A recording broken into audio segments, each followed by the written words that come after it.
People usually get about 2 or 3 readings from me a year at most, and I'm happy with that. I enjoy that. We have a great time talking. I've been doing readings again and slashing the price, which is it's just I feel like I owe it to you. So let's see, what else can we do? What can we talk about? Books. There's another one. Boy, I got a shock today. There's for some brilliant reason, I have no idea why. I don't know if this is going on in your part of the country, but here in New York City, they got rid of all the mailboxes on the corners. There used to be, this is a block that had 4 corners like every other block. But there was a time when we had 3 out of the 4 corners had a mailbox on it. It was very strange. And then it became 2 and then 1. And now since about November or October of last year, there are no more mailboxes on the streets of the city, which is very odd. So never fear. I get postage for the books that people buy, and I mail out the books. I can either go to the post office or I can have them pick it up here. It's no big deal. When they'll just you'd say you schedule a pickup, and then they come and they ring your doorbell, and then you give them the package, and there it goes. Well, they've changed that too, and now if I have to mail a book, it's like the average price for postage is, I mean, if you buy my books through Amazon, they charge $3.99 postage, but it's usually about $4 1/4 in postage to mail the book. It's no big deal. It's not like that's a giant loss that's going to kill me. It's no big deal at all. But I figured this time around, I have some books to mail. I'll have them pick it up. And they have a little extra surcharge to pick up a book now. It's $26.50. Now that's getting silly. That's what is their job is to pick up and deliver mail. Why should I pay them another $26? And why would I want to charge you guys that? I mean, let's say I have a book for $15, and then I say shipping $27. No, that's going to inhibit sales. So no, I don't do that. So there may be, it may be a little slow because the post offices here are jammed. They're jammed because there are no mailboxes. So it used to be that you put some mail in the corner in the mailbox, and then the Mr. Postman would come along and he would empty the mailbox, and they would put it in a bin at the post office for whichever route they were on. Now everybody has to bring it to the mailbox themselves. And that is a little uncomfortable sometimes to have to take a walk just to mail something. But there you go. That's the modern world. But $26 to pick up something that I'm mailing, that's just insane. So I will fight to never charge you that. You're never going to pay, you're never going to buy a book from mojoacademy.org and then find that the shipping charge is $27. It's not going to happen. So, keep it up and keep buying those books, because there is a book there at mojoacademy.org that will change your life. Well, I'm rambling now, which shows you how unaccustomed I am to doing the show, because I missed so many shows. So why don't we do this? Why don't we get right down to reading the cards? I'm going to ring a bell 3 times to declare sacred space. And now I'll pull the curtain back on the magical window. And our first caller is Sonia in Sydney, New South Wales, Australia. Hi, Sydney. Sonia, how are you tonight? Good, thank you, Elliot. How are you? I'm doing well, but I guess it's not tonight where you are. It's the afternoon, I suppose. Yes, it is. Well, what's going on? What can I look at for you? Just where my life's going at the moment. Okay, well... Well, I see that you're entering a period of change right now, and there are opportunities coming your way that you may not see right away, but they're coming, and there's new stuff happening in your life in terms of people and in terms of thinking and the way you see the world. The High Priestess is here, which shows me that you're a person of great spiritual ability. Is that so? Yeah, I like to think so. Sorry, I lost you there. I like to think so. because there's the high priestess is here, which is a very spiritual person with great occult power, but also the Nine of Cups here, which is a person who knows how to enjoy the physical comforts of life. So these are going to be going very well for you also. But there's stuff coming your way in the next few months that is something you don't even know about yet. Something that's there around you that's going to lead to new things in terms of emotion and relationships that you just don't see it yet, but it's coming. And I see that your mind is expanding, your mind is growing. And I see the Queen of Swords, which is a good card for that. It's like you're growing in the way you think and the way you see the world. So this is a time of change and growth for you. Do you feel that happening? Yeah, I do actually. Yes, because it can be very annoying, Spiritual growth is very good for us, but it can be annoying. I kind of like, sometimes I think I like what I've got. I like my life the way it is, and that's when the universe says, "Here comes something new," and I fight it tooth and nail, but I usually like it. So do I. Yeah, I'm very conservative that way. But are you looking for a new kind of work or a new career? Yes, I am. Because I've got the Ace of Rods here, and that tells me that there's a new job, a new career work coming your way. So that's good, too. So things are growing for you in terms of work, in terms of thought, and in terms of the heart. So this is going to be very good. And the sun is here. That's a card of healing and growth and health and happiness. You're headed for a very... Look, it's never easy when there's growth and change. So the reminder here is it's going to be good for you. So is what the cards are saying. You may not like it. Like if you're like me, you're going to be dragged kicking and screaming into change.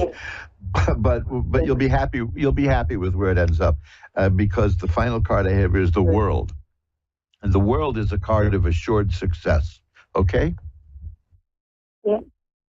So it's going to be good for you. You're entering a very good period. Thank you. Is there anything else you want to look at? Relationship.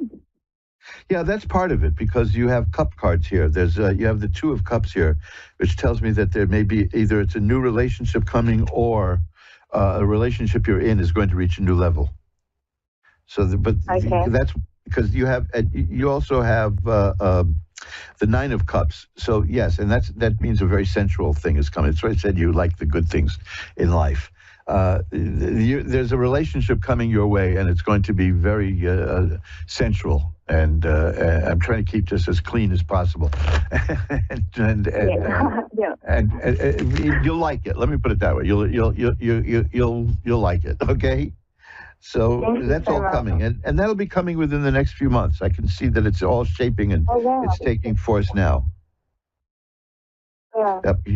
Here's the card of the Lovers. So there you go. You see, this is good.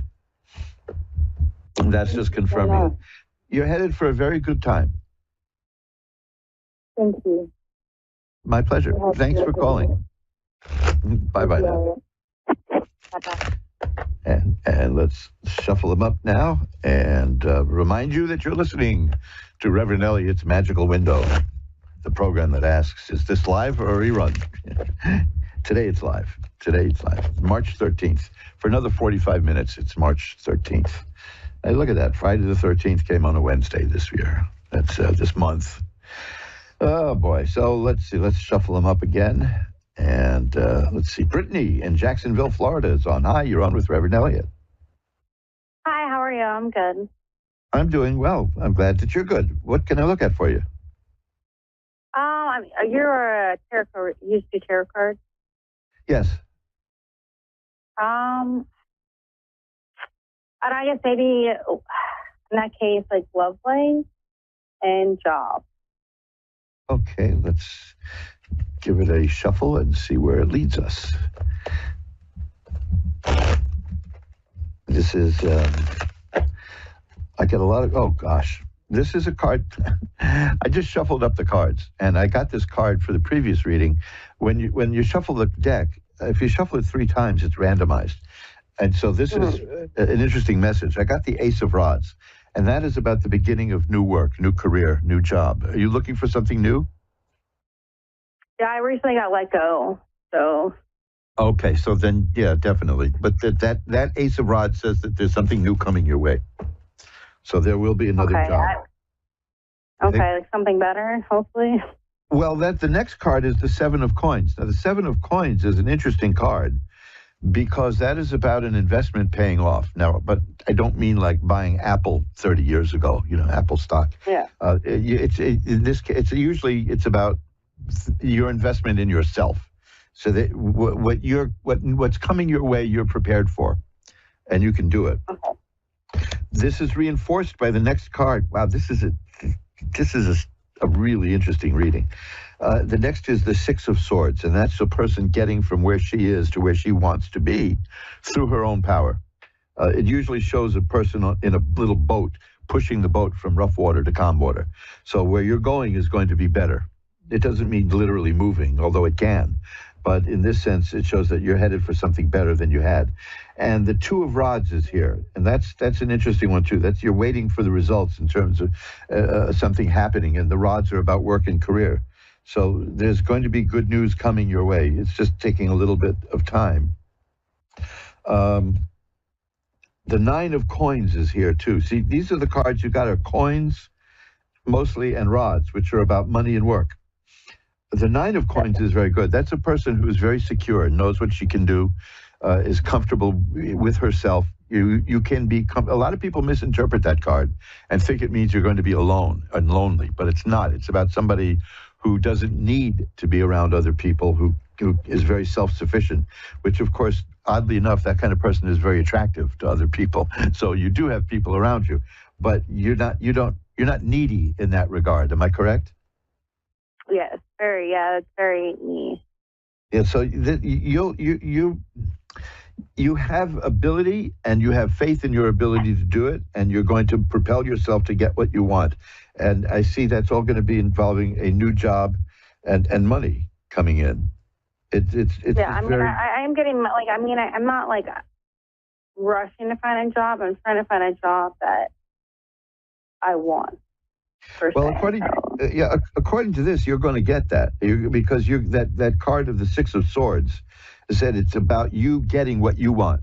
It's about you having an idea of what you want and how to get it and going after it and getting it. And that's, look at this card is the Judgment card. That says that at the end of all this, it's going to be like a whole reawakening, a rebirth, a new you. That's what I need. So this is going to be very good for you. What I needed to hear, because I've been kind of like, I don't know. I'm just waiting too long to get a new job and not rushing into something. Well, I have a card here that fell out of the deck. And when that happens, it means two things. One, it means I'm a klutz. But the other, if the card kind of jumps out of the deck, it means look at me. So it's important that and I don't get this card very often for people. It's the Hanged Man, and that is a card it's fascinating. And if you're familiar with that card, that's the one when people look at it, they almost always turn it upside down because the guy is a person hanging from a tree usually by an ankle. But if you turn it around upside down, the person's dancing. And what it refers to is that you're sacrificing something now in order to get something better later. That you're very deliberate about what you're doing. You're not going to take the first thing that comes along. And you're very careful about it. And what you get is going to be exactly what you want. And I like that a lot. That's a good card. So according to these, it's going to be very good for you. Here's another one, the Eight of Cups. That's interesting too, because that's sort of like the Six of Swords. There's a person leaving things in life that aren't working and going to something better, which is, that's what I see you as doing and succeeding at it. So, as long as you don't put too much pressure on yourself to hurry up, because I have the Two of Swords here, which means that it could take a little bit of time. That's a card of stasis and a card of something not quite moving yet, but it'll come. And the next is the Five of Rods, which is a card of stiff competition. But the next card is the World, which is assured success. And then after that is the Ten of Swords, which means the bad times are over. So while you may be getting into a highly competitive arena, you're going to do well there. Okay. So, I mean, these are all very positive cards, and there's nothing negative here at all. The Ace of Cups tells me that this is going to be a good move for you emotionally, too. Okay, yeah. What you get is going to provide you with money, provide you a job, but also it's going to be, you'll feel better about it than what you were doing. Okay, yeah, because I was very on the fence and like wanting to leave my last job, and then ended up getting fired. And probably wouldn't have left if I didn't get fired. Yeah, sometimes these things don't, they happen anyway, I mean, I was fired from a job one time, which was really, I was fired by a guy with my name, actually. So he kept saying, well, Elliot, we're going to have to let you go. And I kept saying, well, Elliot, go ahead, let me go. And I made it very difficult for him. I'm not proud of that, but I was tired of the job anyway. So I know what you feel. I know what you mean. But I knew that I knew that I was going to be let go because my job was firing people, believe it or not. So can you imagine having to do that for a living? It's like about a good quarter of my job was firing people. Oh boy! But then, of course, I knew it would come around to me because that kind of work is very unsatisfying. Nevertheless, I see that. Let me give you one bit of information here that may help you. What happens with you in terms of career, you're going to be going into a partnership with somebody else. There's somebody who will be working with you, or you'll be working with that person and getting what you want through another person. So keep an eye out for somebody who may be able to offer you something, okay? Okay. The Three of Coins tells me you may be offered a temporary position. This is the kind of thing where you get a job and it's a definite assignment and you finish the thing and you do so well that it leads to other stuff. So that could be good. But it's not my future, no. Well, it could be. The thing is that there's a chance here. What happens with the Three of Coins is that it generally represents a job that's done and completed, because threes are about completion. So you will be given an assignment, let's say within your next job, and you'll finish it. You'll carry it out and to the end. But what goes along with that is that you'll be recognized for the quality of the work you did, and you'll be rewarded. Okay, so that's good. I mean, that's in case you don't. Just if you feel a little down about being offered something temporary, keep in mind that could be the springboard that you're waiting for, okay? Okay. Overall, though, here's the Ace of Rods again. There's something new coming your way with work and career, and it's going to be good. So you're headed for a time of change. And sometimes we have change forced upon us, but this is going to be a good change. It'll be like a whole new you, okay? Right. Anything else you want to look at? I was looking at like my love life because I'm kind of like in like a little bit of a dilemma. Well, let me see what we got here, because those cards really responded to the work stuff. So let's see what we get here. Were you recently in a relationship that didn't work out? Yes. Okay, because for the most part, yeah.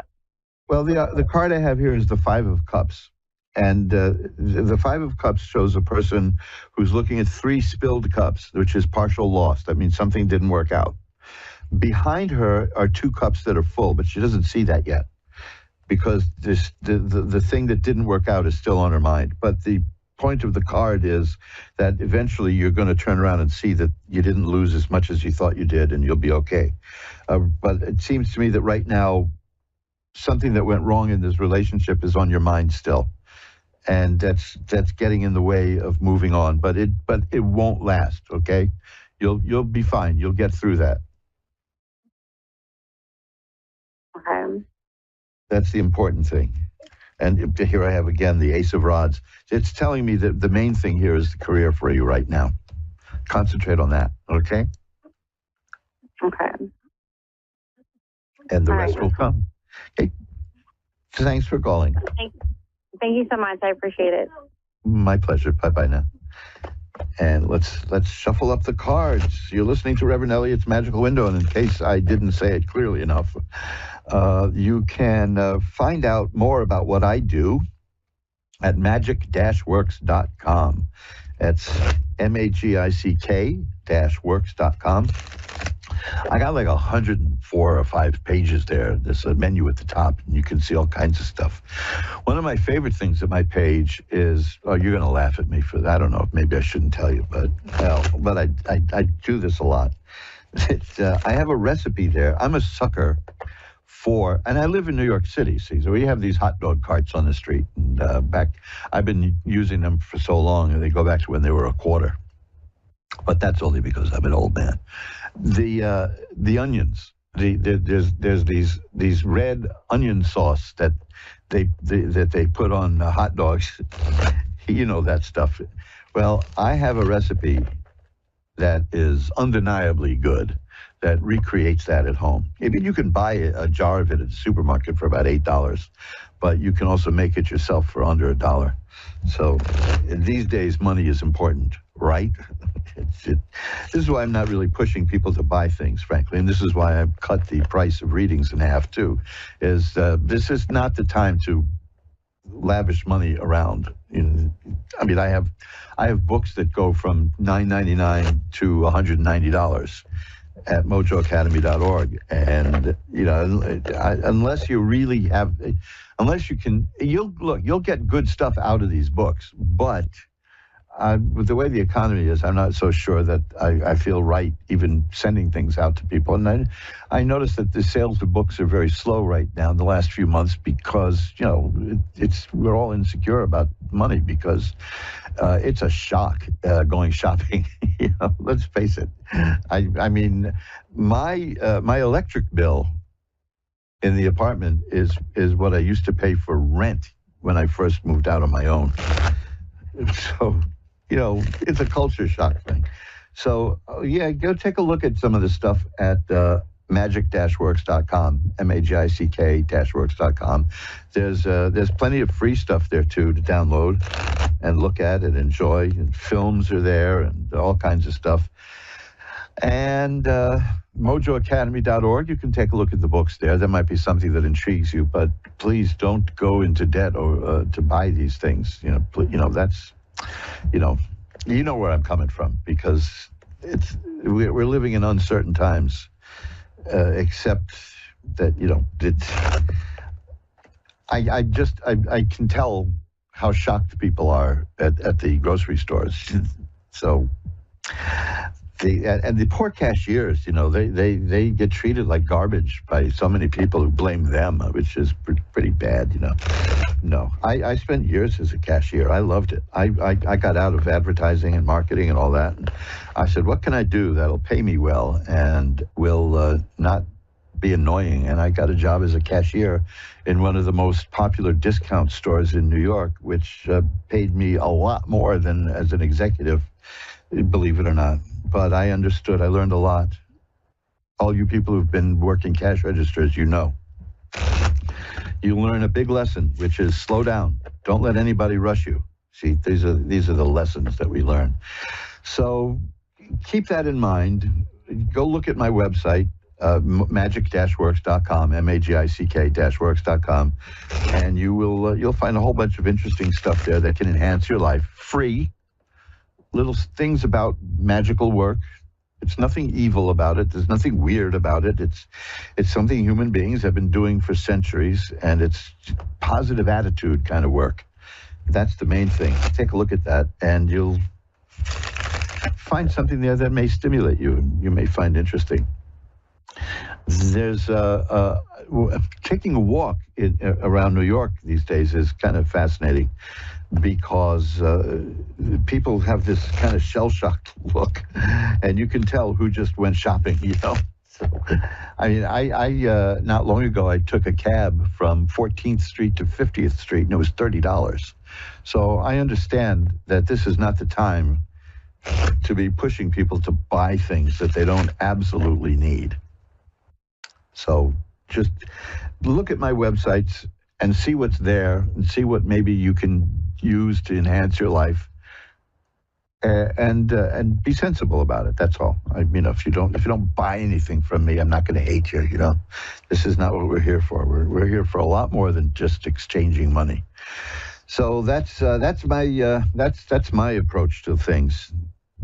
Billy in Alfred, New York. Where is Alfred, New York? I got a reading. Hello. Hello. Yeah. Hi. Is this Billy? Hi. Yes, it is. Hi. Hi, where is Alfred, New York? I've never heard of it. It is near Rochester in New York. Oh, okay, that I know. Everybody knows Rochester.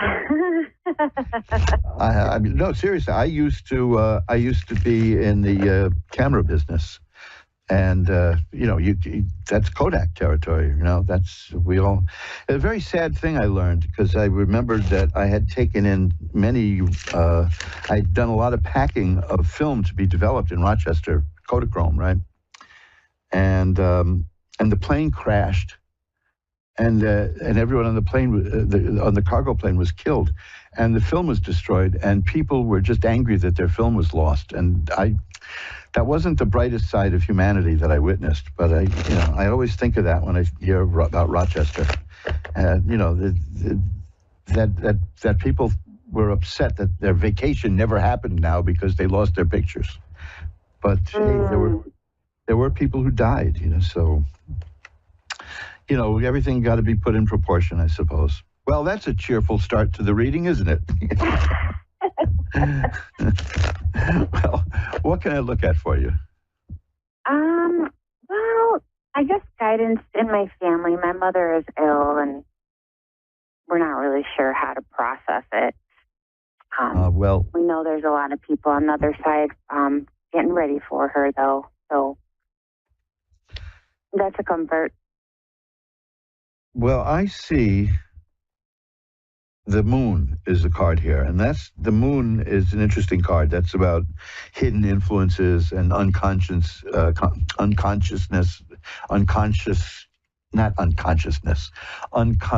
influences.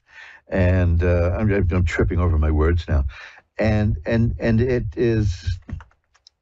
it tells me that there's some deep things going on. You're right, that there is something happening on the other side, shall we say.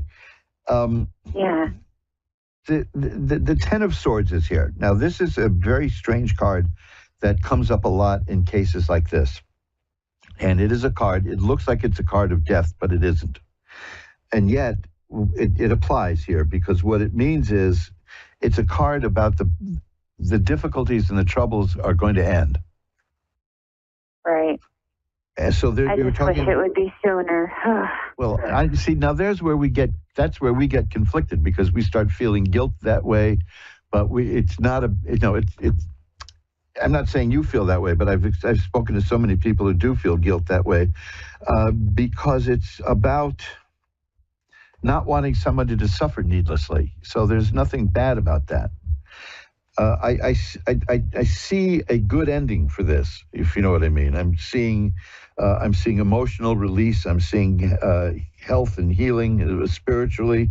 I have the Temperance card here, which shows an angel on it, and that's about life regaining balance. I have the Lover's card, which has also got an angel on it.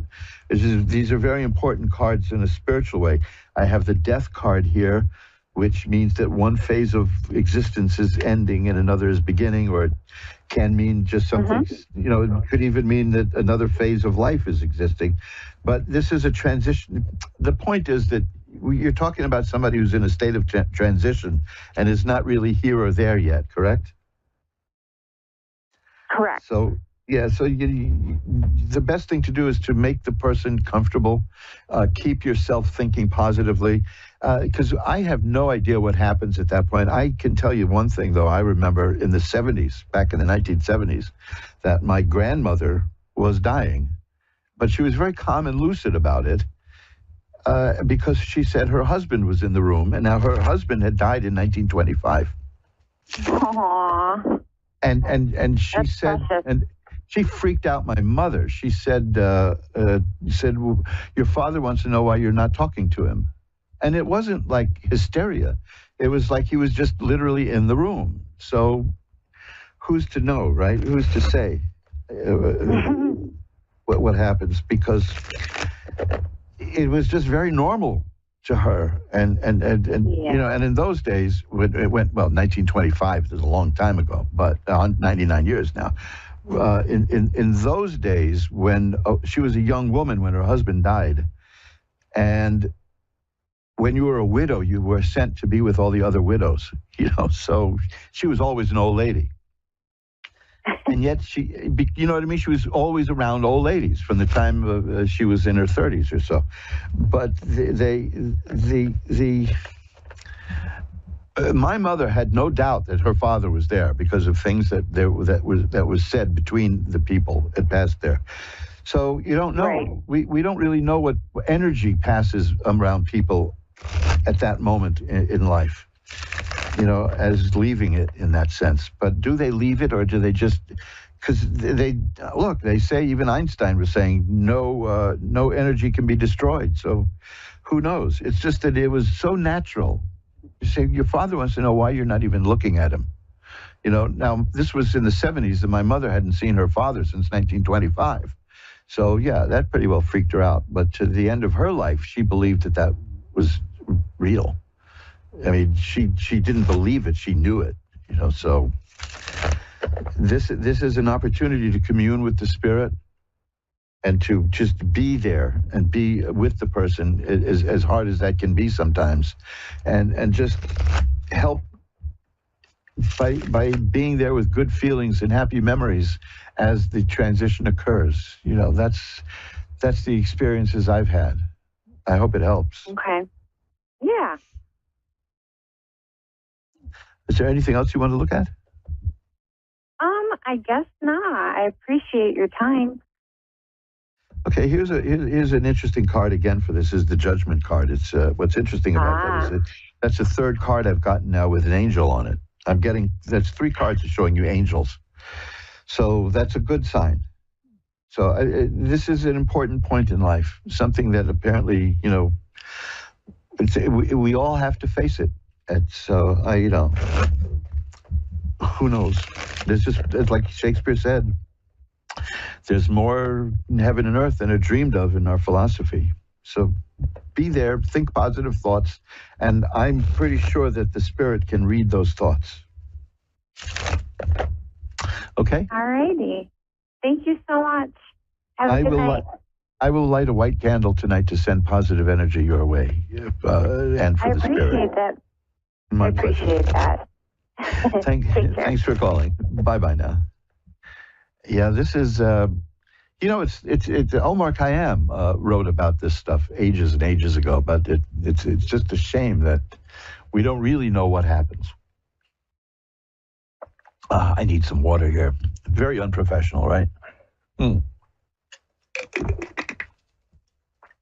I tell you, I like water. I was almost drowned one time. I got thrown out of the Y because a kid tried to kill me. Cheerful memories, right? He started stepping on my shoulders while I was in the swimming pool. And he was going to drown. He wanted to kill me. It was the most bizarre thing. So I reached over, I turned my head as far as I could, and I bit him in the near the ankle. And that got him off me. And I got thrown out of the Y I was actually excommunicated from the Y for biting the kid. I didn't care because, you know, I wasn't dead. So every minute above water was good for me. Oh, boy, where does that come from, right? You know, these memories that we have that are stored away in our mind, who knows what they mean? I guess that's what Freudians are for. Linda in Bowling Green, Kentucky is next. Hi, Linda. You're on with Reverend Elliot. Hi. Hi, how are you tonight? I'm doing okay. Thank you for asking. How are you doing? I'm doing good. I'm just a little... I've always wanted to get to Kentucky, and I've never managed to do it. I Well, want. I was born here. Then I moved out west for many, many, many years, and my health kind of went downhill, and Oh no, it's better came now. back out here. Well, doing better? it is a little bit better, but I'm on oxygen 24/7, and Oh. yeah. Well, what can Anyway, we look at? so, and if I start crying, please just bear with me. No, of course. This is, you don't have to hide anything. My son, Spencer, he passed away. Oh. It'll be 13 months on the 25th of this month that he's been gone. So that's really relatively recent, yeah. Yeah. He passed away in Utah. And his death was under investigation. And I still don't have the answers that I'm looking for as to what happened to him that night. He passed away apparently about 1:30, 2:30 in the morning. And he took off on foot about 10:30 at night. And it was like 8 degrees in Utah. And he died of hypothermia. And they don't have, and they don't have any idea what happened. Huh? Well, the autopsy report said that he died of hypothermia. He wasn't dressed properly.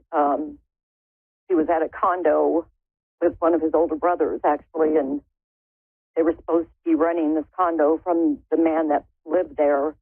He was getting ready to move, and they started drinking. Something got said, and my son took off on foot and ended up in a backyard with tracking through like a foot of snow in his sneakers. Oh. And I mean, he was on video going into this cul-de-sac. And once he went out of view and apparently climbed into this yard to go to the back, probably to climb over it, to take a shortcut home. But it had barbed wire up on that because behind the homes were stores. And I guess that's what they do, with the homes, that they put barbed wire up on there. But I need to know, or if you can help me to make some kind of sense as to what happened that made him leave. Well, all I've been told is that he got upset about something. What did he get upset about? What? Well, let me just tell you first, while you were doing that, the first card I got is the Judgment card. That is a card with an angel, and it refers to the Last Judgment. But more importantly, it means that there will be justice. So I'm assuming from this that there will be a time when you find out what happened. Okay. The other cards I have, and this is the difficult part, are really the saddest cards in the deck. I've got the Nine of Swords and the Three of Swords. These are terribly sad cards. So what the cards are picking up is the great sadness that you're going through, and that is. Oh gosh, I am so. Yeah. No, look. Of course, obviously, you're going through that. I'm just saying that that I can't see beyond that first card, which is the Judgment card, which is one that it implies justice. It implies that you will find out. Other than that, and then I have the Four of Rods, which is about family. It's got something to do with the family, but everything else is just really terribly sad. I mean, things like the Five of Coins is here. These are the Death card is here. These are the saddest cards in the deck. right now. So I don't know how to live in this world without him. you know, He was my baby boy. You know, he had just barely turned 26 years old. you know, And I don't know. I just don't. Well, if it helps any, what I'm seeing here is that that there was suffering. The suffering is over. That's the Ten of Swords. That's what that means. But keep in mind that the Judgment card is saying that there will be an answer. So that holds out hope of finding out what happens. Okay. Right. I'm not trying. Let me put it this way, because I'm going to give you my email also. I'm not trying to put you off right now because, and I'm certainly not going to say calm down. You know what I mean? I'm not going to go through any of that garbage because, it's ridiculous to say a thing like that to someone who's hurting like this. Right now, the cards are clouded because of the grief. So I'm not seeing beyond that. I'm just seeing, like I told you, I have those cards. Like here's like the Seven of Cups. That's about emotional confusion and many different things going on in the mind and in the heart. So if you want,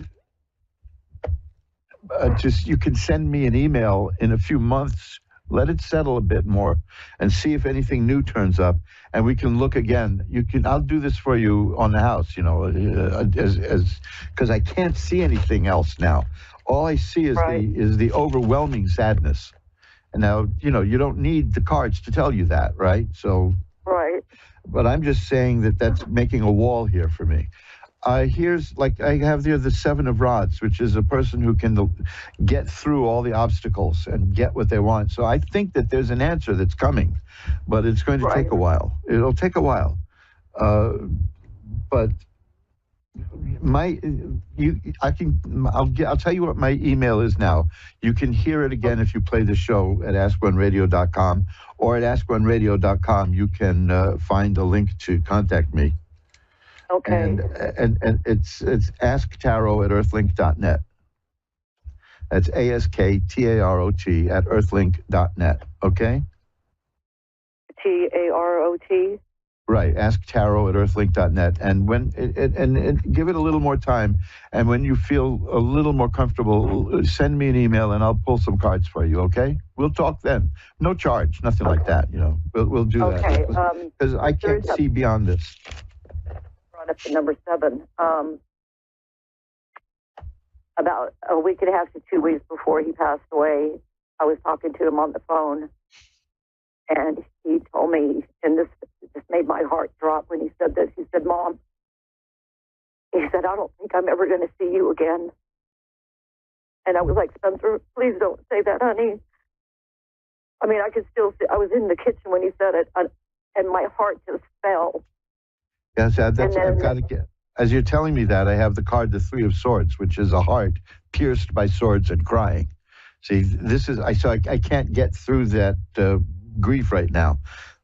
So maybe it's just if you can let it go for a little longer and then contact me, maybe this will be a little clearer and I can see if I can pull some cards. How's that? Okay, all right. Okay, and I will light a candle to send some positive energy your way and see if we can help out with that. But I do see that you will get an answer, but it's going to be quite a while, okay? There's so much grief and sadness. Hang in there, all right?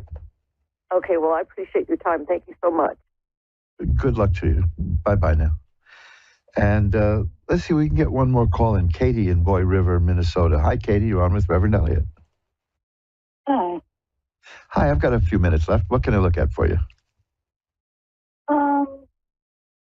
Just a general reading. What was that? Just a general reading, whatever. Okay. General. Okay, let's see what we get.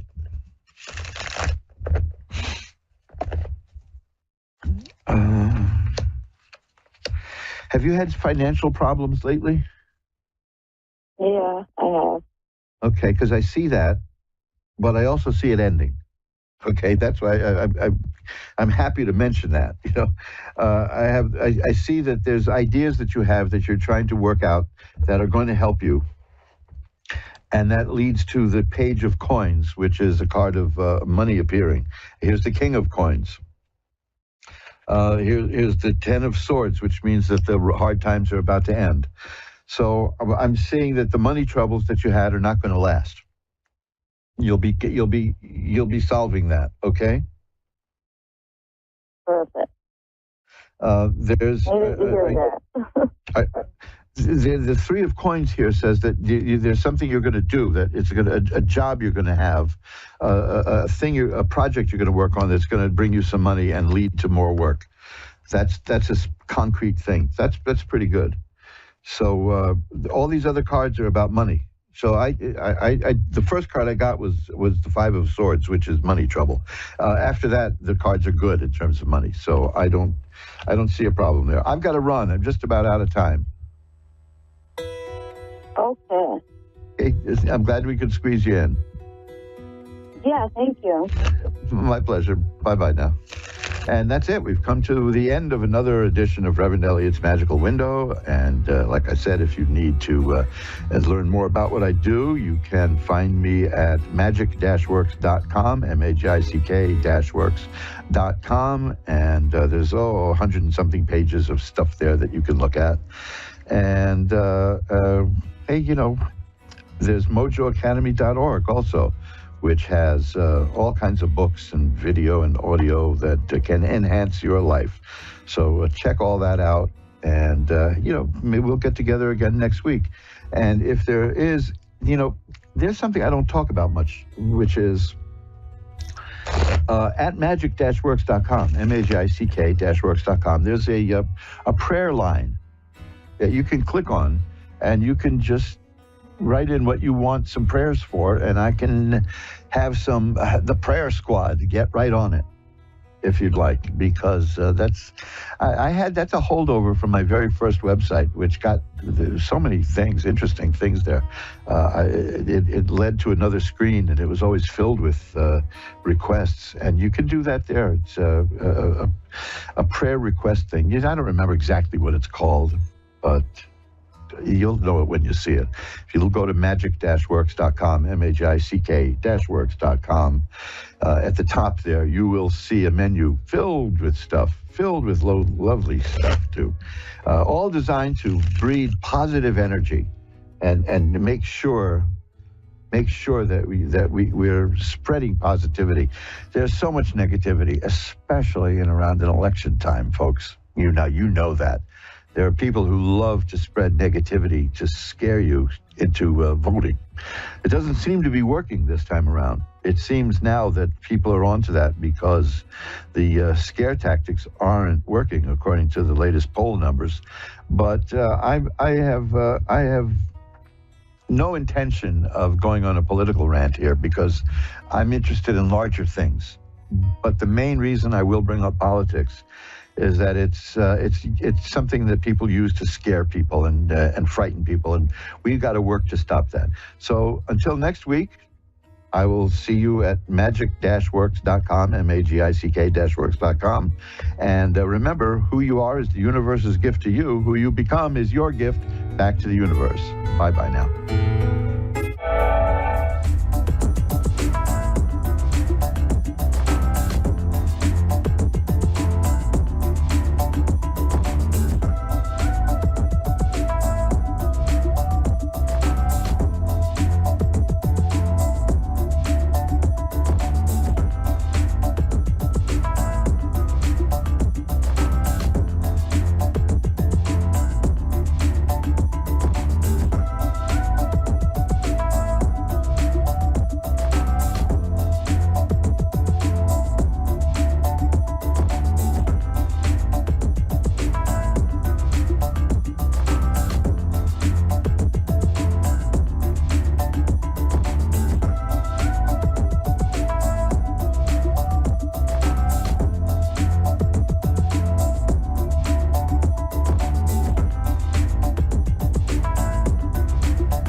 A1R Psychic Radio, Earth's #1 psychic radio network, and watching Moonstruck TV, enlightening television.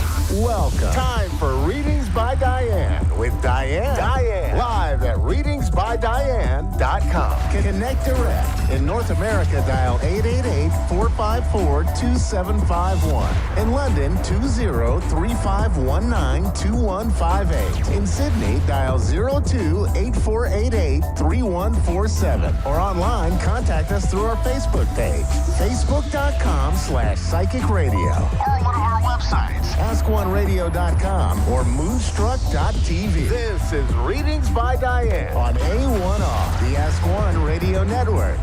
Hi, welcome to Readings by Diane.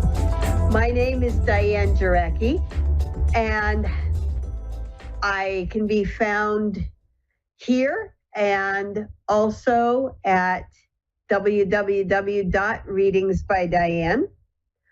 I am also on YouTube and Facebook. Sometimes you might have to put Diane Jarecki. And I'm also now on Buy Me a Coffee, the one that's actually spelled like coffee. So I am offering several different membership levels there.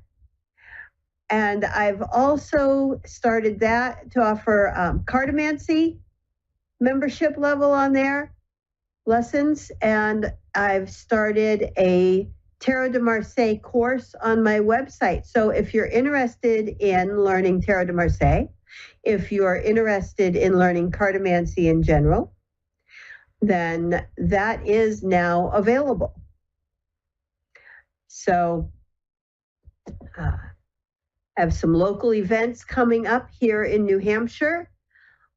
This coming weekend, I will be doing the local one again.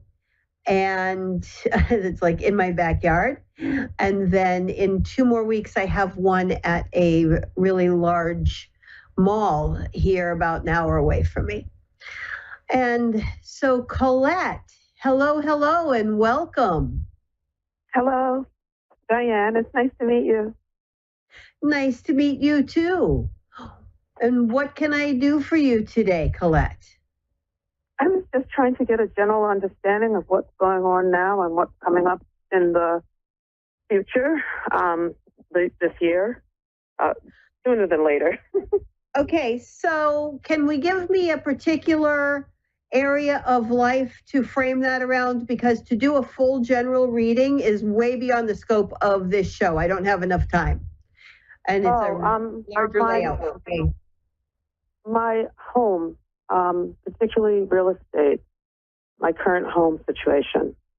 Okay, so the house where you reside now, or where you reside. Okay, so you want to know what's going on for the next year for that? Yeah, well, at least the next couple of months even. I'll be fine with it. Okay. If it's a little more urgent. All right, so let's take a look at that then.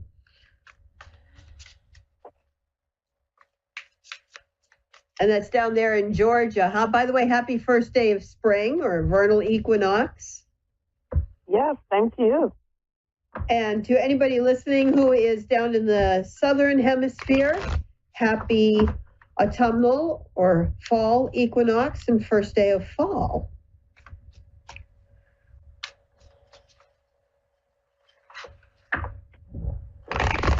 All right, so let's see what's going on for you there with your home in the next couple of months, Colette.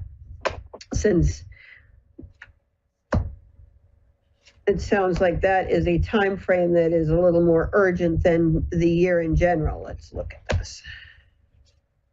Well, the year would be great, but yeah, the next couple of months would also explain the year to me. Okay. All right. So I have to ask you, are you actually looking to move? Yes. Okay.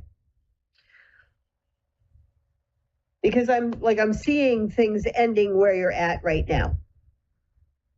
Yeah, that sounds good. Yeah. So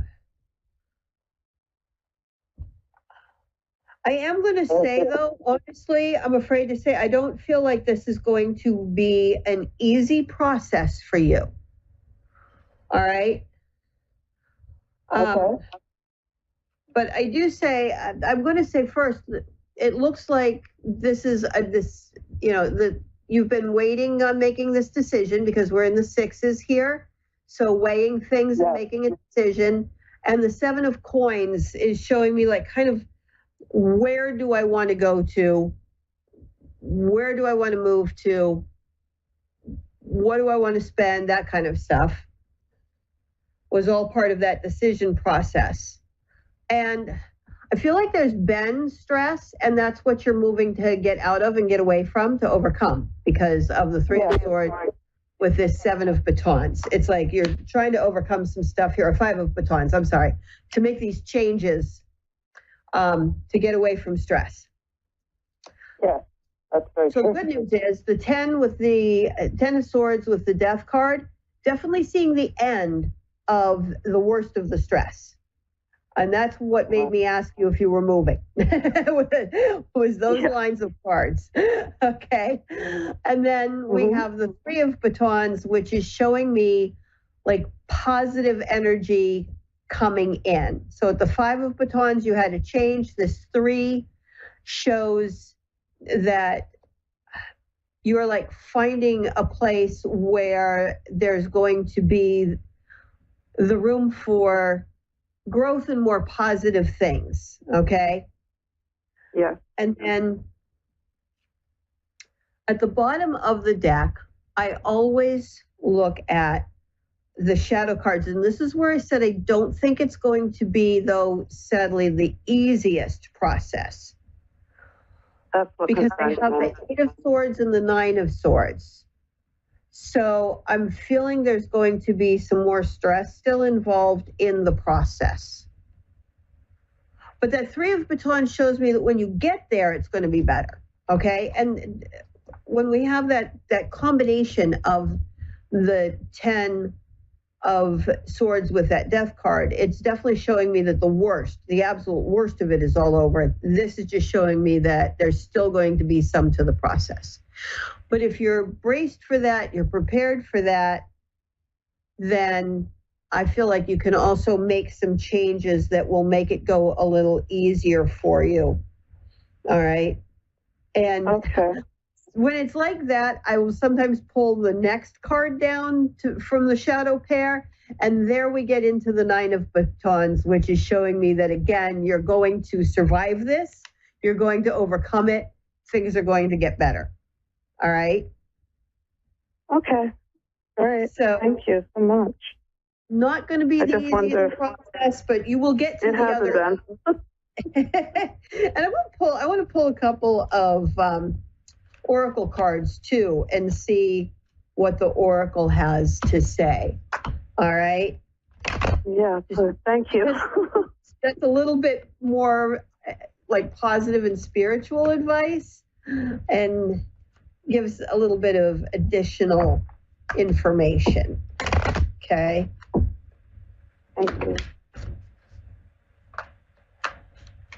All right. Let's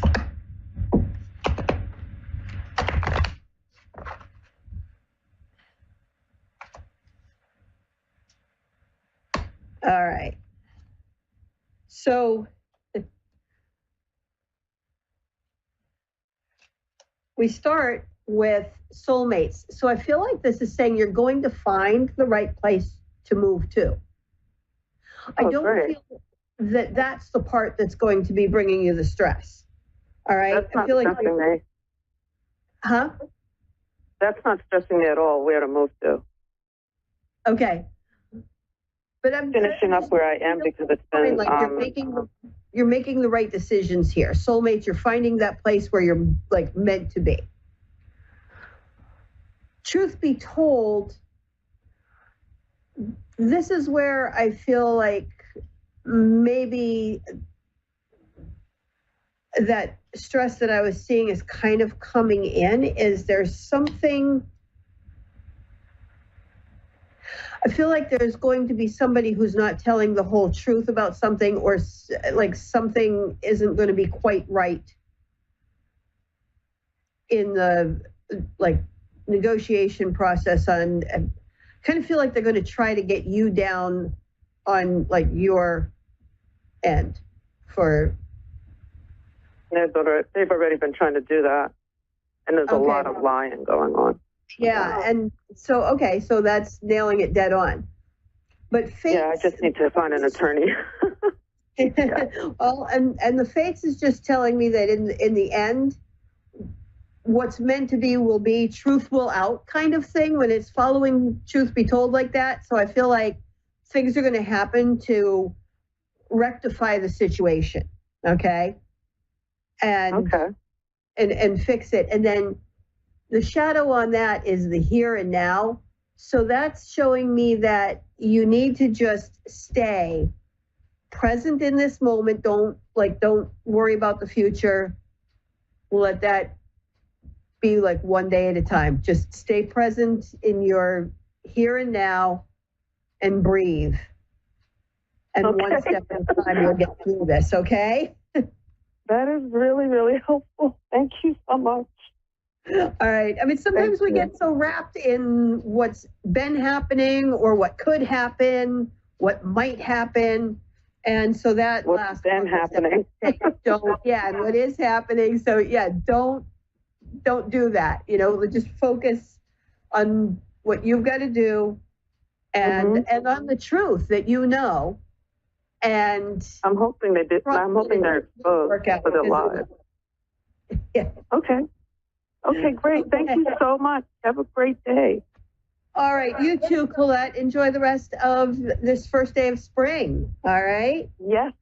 Spring, finally. Thank you for this meeting. I appreciate it. Oh, you're very welcome. Thank you. And so, a reminder, www.readingsbydiane.com, and come over and see me on YouTube, Facebook, and buy me a coffee. Now, check out what I've got there. I'm not saying buy me a coffee. I'm saying check out the buy me a coffee. Go look at what I'm offering. And I wish you a wonderful first day of spring or fall, depending on where you are in the world. I hope everybody is having a beautiful, beautiful day.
Psychic Radio, Earth's #1 psychic radio network, and watching Moonstruck TV, enlightening television. Welcome. Time for Eleanor Gray's Psychic Destiny with Eleanor Gray. Eleanor Gray. Live from GraceDestiny.com. Connect direct. In North America, dial 888-454-2751. In London, 20-3519-2158. In Sydney, dial 02-8488-3147. Or online, contact us through our Facebook page, facebook.com/psychic radio. Or one of our websites, askoneradio.com or moonstruck.tv. This is Eleanor Gray's Psychic Destiny on A1R, the Ask One Radio Network. Hello, hi. Welcome to Eleanor Gray's My Psychic Destiny show. Live here on A1R, Psychic Radio, Moonstruck TV. Well, it's been a while since I've been live with you. So tonight it is in London. In the UK, it's 7 o'clock in the evening. And of course, in the States, it's various different times, 2 o'clock over in some of the territories, and 11 o'clock in the morning as well in LA. So welcome to the show. I know that I have a lot of followers, and you follow me on Facebook for my lives and also for all of the holistic events that we get involved in the UK. So do that. So check out my Instagram and Facebook pages on Eleanor Grace Psychic Evenings. You'll find lots and lots of stuff there and interesting articles as well. So I hope you can do that. And, as always, what we all want is followers and likes and shares and all the rest of it. So do your thing. Now, today, I'm using my uranium purple and gold Victorian cards. I'll also be using my angel cards, which are lovely. I like to use these. These are oracle cards, so this really does just show you a little bit about what the message is coming through, maybe from spirit, from your higher guides, what I can see around you in a clairvoyant way. And of course, as always, I'll be using my crystal. Now, this is a pure quartz crystal ball. I'm just going to illuminate this a little bit so that you can see it. And it really does bring through those lovely aquamarine shades. Can you see those in the crystal? And that's healing energy. So all of you therapists out there, practitioners, healers, really you should be trying to move along and use this aquamarine energy from a quartz crystal ball, pure rock quartz crystal, not glass, has got to be rock crystal from the earth, but it's easy to get. And once you have a hold of one of these, then you can see all of the illuminated aquamarine light, which is brilliant. And we can use this for our readings, and we'll be doing those live readings very soon. And with callers coming in, we do go all over the world, I mean, it really is quite special, but you can see there the inflections in the crystal, and you can also look right into the center of the crystal ball. And if you do so, then you're really seeing through the crystal, and that's how to scry the crystal. And scrying is a very, very old-fashioned term. So now we've got Mindy in Pasco, Washington on the line. Hello, Mindy. Hi. How are you? Hi, I'm doing okay. How are you? Yes, really good, really good. I've got my quartz crystal ball up here on screen. You may be able to see it if you're watching live. And Mindy, I'm going to use the crystal for your reading here, along with a couple of cards. So I'm looking straight into the center of the crystal here, Mindy. And it's really quite fascinating because what I can see is a little bubble. And this is taking you to another location, another space. I feel that you'll be moving on, that there's a leap ahead for you, that you really do have to take a sort of a leap of faith. Close your eyes and, just jump forward and think, well, wherever I land is where I land, and that's going to be the right place for me. Now, this can be symbolic. It doesn't have to be a physical move, but it will be happening in your life. And this is something that I think comes into the esoteric area of your world as well. So this is about healing, properties, and you gathering yourself together again after quite a tumultuous time, really quite a rather extraordinary time. And this goes back to around about September, early October, and that's where I want to take your memory back to, cast your memory back to that time, because the developments since then will have been quite significant. You've gone through sort of a metamorphosis where you've shed your outer layers and you've emerged somebody new and quite perfect as well. But I think it's a bit scary for you, Mindy. I think that you know that you have changed internally and that you want different things now, but I don't think anybody else does. I don't think you've communicated that very well to those that are close around you, but you are taking the move forward. Very important that you do that as well. So bringing you into full view here. I think you've sort of been in the shadows for quite a long time.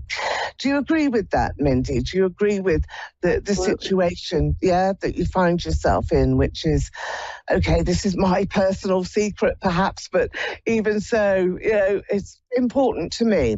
So keep going. Now, let me just take that down and let's bring through a couple of cards, Mindy, because this will just give you a little bit of a time scale on what you should do. Yeah, I thought so. This is the first card that you've got here, Mindy. It's the Tower.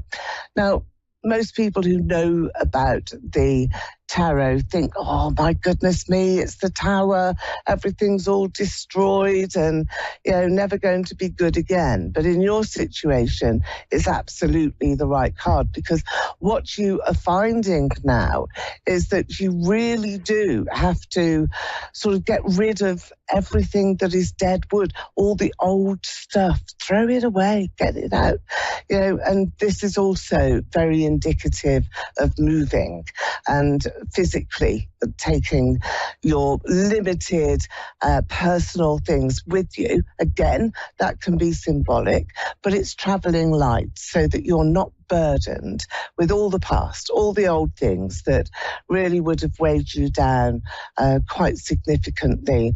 So I feel that it's letting go of people that perhaps were important to you, but also places as well and certain memories, and renewing yourself. So going back to end of September, October to now, that 6-month period has been a transition. So separation of ties is your next card, where you do feel as though you have to unburden yourself. So have you parted company here, Mindy, with some friends, family or a partner? Is there been this sort of, I'm going on in my life? What's happened there with you? Has there been parting in my life, is what you're saying? Is there people parted? Yeah. I've parted from my kid. Well, I haven't tried to part from my kids, but they've been ripped away from me, and so it's best that we retreat for now. So it's your children that is this great loss, this sense of, I knew that it was massive because it was in your crystal, right in the center, and it was like complete devastation, your heart torn, and this great big gulf, it's like this cavity that swallowed you up and made you feel, I don't know, completely devastated. However, you have new beginnings that are here. Don't fret. I think by the time you've gone a full year, this is a timescale card. This is coming through for October this year, 2023. And by the time you've gone that full year, everything changes for you. And I think it's positive and it's really good news. So let me take another card. Yeah. Are you worried about a daughter in particular? Yeah, I feel like my kid's father, because my sister was murdered, and I think that he murdered her, and then he got custody of my kids, and he has since then alienated me from my kids, and so that's what I'm struggling with. Okay, so it's a classic bully, isn't it? Intimidating and controlling, and somebody who, really wants his own way. That's a terrible burden to live with, though, if you feel so strongly that he murdered your sister. He's not been convicted? It's not been convicted of that, though, yet? No. No. He's got a sister-in-law who's an attorney, so they let him get away with abusing my kids and doing a lot of stuff he's gotten away with. They've charged me with crimes over the whole thing. I've gotten hurt because I've tried to protect my kids. Let's see if we can get some help for you. Well, here we've got some different scenarios that are coming into view. This is a partner, I feel, a new man by your side, who I think is giving you strength and bringing comfort to you. Now, this is around you now, in this month of the year. So are you with somebody new, or have you met anybody new? Because this is an energy that is very helpful. Okay. That's what I think is your sort of saving grace in a way, because you have got that support. So he will be the one that really moves you forward and talks on your behalf and gives you that sort of comfort. Now, we've got here you. This is you. This is a picture of you, and you've got money around you, and you've also got some very sort of different energies that I can see here, Mindy, and this is about you taking a different stand. I feel that you will have help and support that is being brought to you. And I think with regard to your children, in particular your daughter, I do feel that they will be unharmed. There's no harm that is to them. They are being protected and looked after by the angels, but this is you. And money does seem to be a consideration in everything that happens around your life at the moment. Is that true? Are you finding that finances are restrictive and that you're feeling trapped, that you can't really do a lot unless you've got finances and much more money in place? Is that right? Yeah. Yeah. Money is coming. It's being brought to you. I feel that there's a soul and spirit around you anyway. There's pennies from heaven here. There's money and coins, gold coins, that are being dropped in your future path. So you are going to be able to get some boosts here financially, and that's really what you need, because money will support you, will support your circumstances, your situation, and will actually provide you with answers. So just trust in this process now. Don't get upset. Use the energy that you have to fight and to really connect with the right people, because the truth always comes out. In the end, it always comes out. It's not such a big cover-up. Don't believe that. Don't believe all of the circumstantial stuff that is being put out there, but just try and go to the heart of the matter. This, I feel, is what your sister is saying. She's around you. There's also the initial of E, which seems to be very important to you. Do you have a soul in spirit with that initial, Mindy? What letter is it? E? E. Yeah, E. No? Not that you can think of? No. Okay. Look for the initial E then in your pathway, because it's a an initial that is being given to me. I feel as though it's a lady. I feel as though it's Elizabeth, quite a long name, and that you will have some support that is being given to you. So check out authorities, don't just leave things and be unhappy. Fight. You need to fight now. Right is on your side and the truth is coming out for you. Money will be sent to you. I feel that that's going to be what you need in order to make, this fight go a little bit stronger, a little bit further forward. I do wish you the best. I hope you've enjoyed your reading and enjoy your relationship, because that's going to uplift you and bring you closer. By October this year, 1 full year, I think that things will have changed that much. You will have a strong connection with your children. It will be better. You won't be quite so isolated. So I'm wishing you all the best. Thank you for calling in to the show. Oh, God bless you. Thank you. No, my pleasure, my pleasure. I'm just going to welcome Catherine now. Hello there. Catherine, are you on the line? I am. Thank you so much for taking my call. That's my pleasure, my pleasure. Yeah. Okay, so Catherine, let's have a look at you. I'm going to go to the crystal ball again. This is lovely, this one here today. It's my rock crystal. Let's see what we can see in your crystal ball. So here we go. We've got a solid picture, I feel, of you, Catherine. I'd like to see you sort of very close to the earth. I don't know whether you're an earth sign or, but I've got you pounding the earth. So you might be walking, running, jogging, but it's that sound of the earth being fresh under your feet.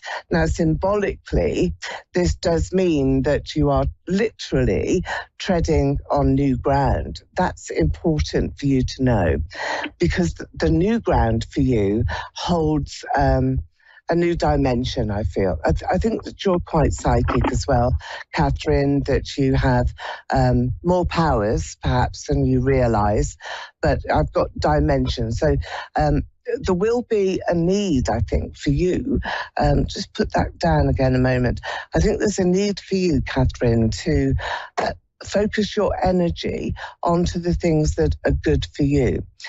Because I have you able to look at different dimensions. So you're clever, you're able to look through people to see and transcend the dimensions of life as well. So have you had that experience where you feel as though you need to, pound the earth so you can ground your energy so that anxieties disappear, so that you don't feel as though you're a bit sort of out of it sometimes, being able to connect yourself psychically and to have, some spirit around you. Have you felt that experience, have you, Catherine? I have, yeah. Yeah, and particularly in your dreams, does that come through in your dreams too? Right, well, at the moment, I've got you feeling quite trapped here, not quite knowing what to do with some of those energies that are abound, really, the energies that are around you.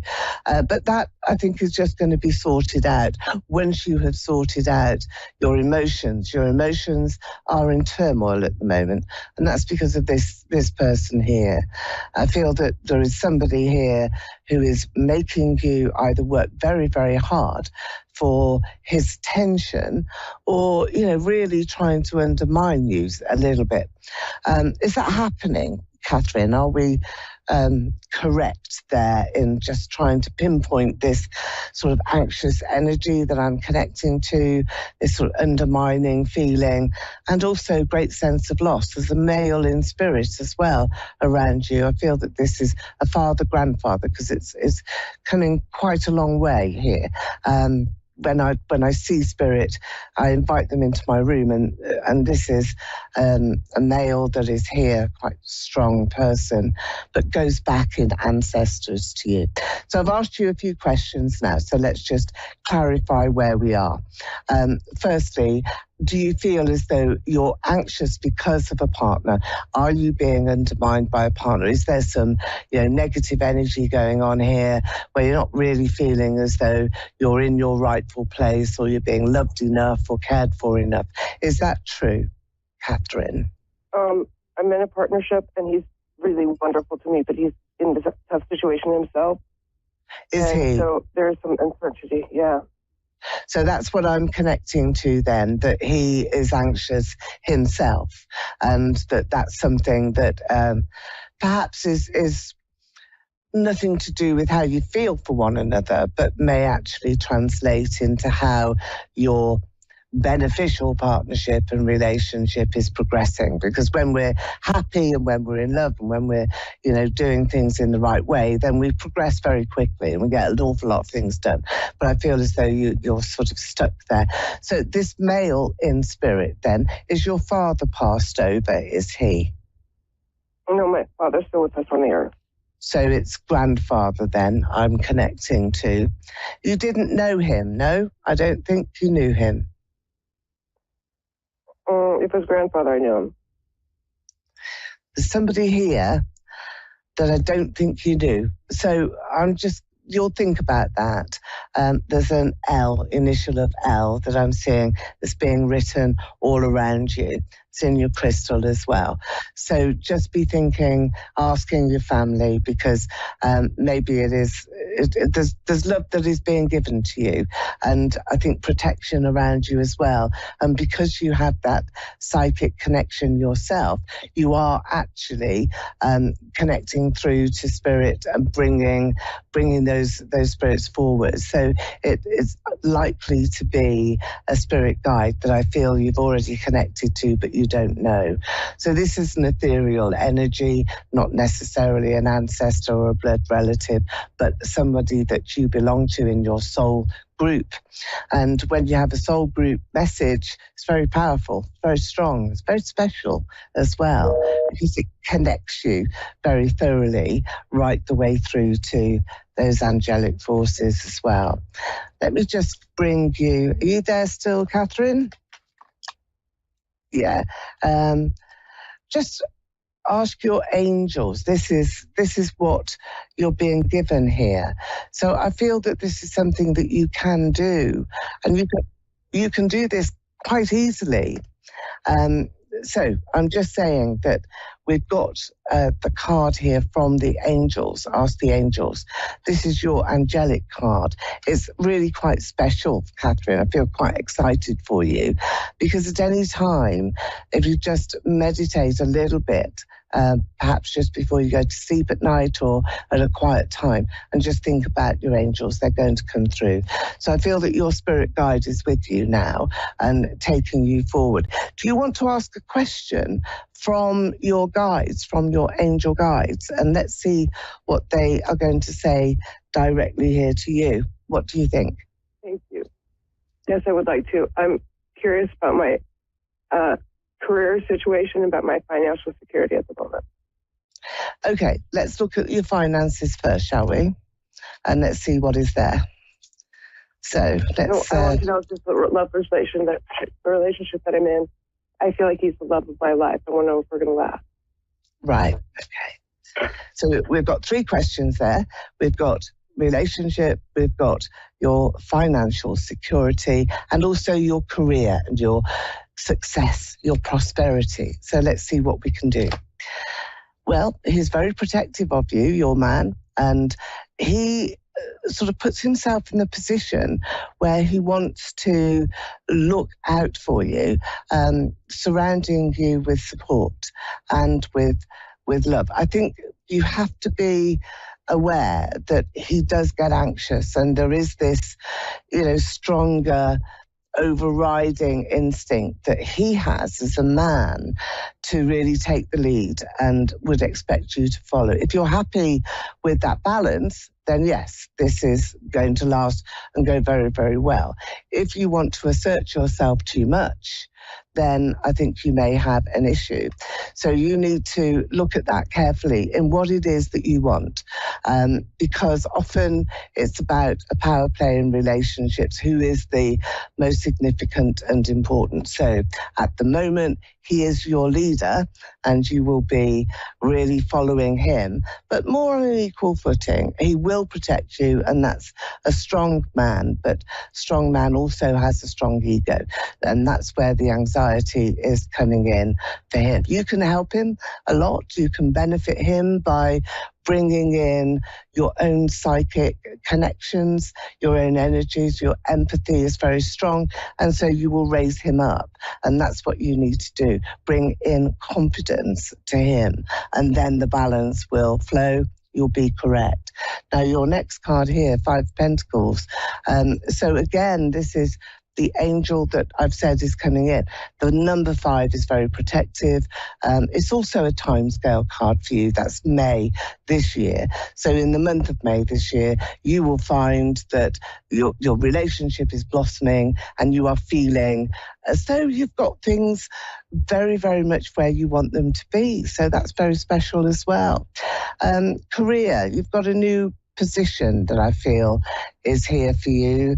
I think that you've got to take on board something new and retrain or add in to your existing experience, your existing talents, and also qualifications, which are going to mean the world to you. Wheel of Fortune is here. This is a time of change. You will have transitioned, I've said already, to May, and that is a time when everything begins to sort of blossom. It's your spring. It's your springtime. It's very good. And money as going to flow between you. I feel there will be business activities with you and your partner, and I feel that that's going to be where the amount of money that you are seeking is in fact going to be brought to you. So it's time to think about how you may adapt to the world of business and self-employment. That I feel is where you should be in the longer term. So keep going with the day job and look for perhaps some more lucrative openings in your career path. Money, let's look at this. Let's look at money. Is that going to be brought to you? Very sad thing. I was forced into an early retirement from a job that I loved. Okay. And I find a new job. I'm struggling at it, but don't struggle. Look at this. You've got abundance here. It's the best card that you can get from the angels, from your angel guide. So there is a higher guide that's around you. I think that you are meant to change. It sounds a bit silly, doesn't it, when somebody's happy and they just don't dare blossoming where they are.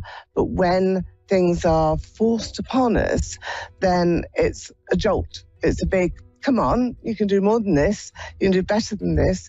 You can use everything that you've got at the moment and redefine yourself, redefine your future, and also redefine where your life is going to take you. But it's not just you, is it? It's both of you. So let's just finish here onto the crystal ball, and let's just look at those lovely hues of aquamarine and lilac. And if you're watching now, Catherine, then just take in the colours of the crystals. I bring them very much closer now to you, and also look long and hard into the centre of the crystal as we finish our show today with me, Eleanor Grace, and our Psychic Destiny show. And we'll make a wish, shall we? All of you can make a wish. Just blow onto the crystal ball. Send your wish out into the universe. There we go. And I'll say goodbye. Thank you for being with us today. I'm Eleanor Grace, and I will see you next week at the same time. Bye for now. Bye.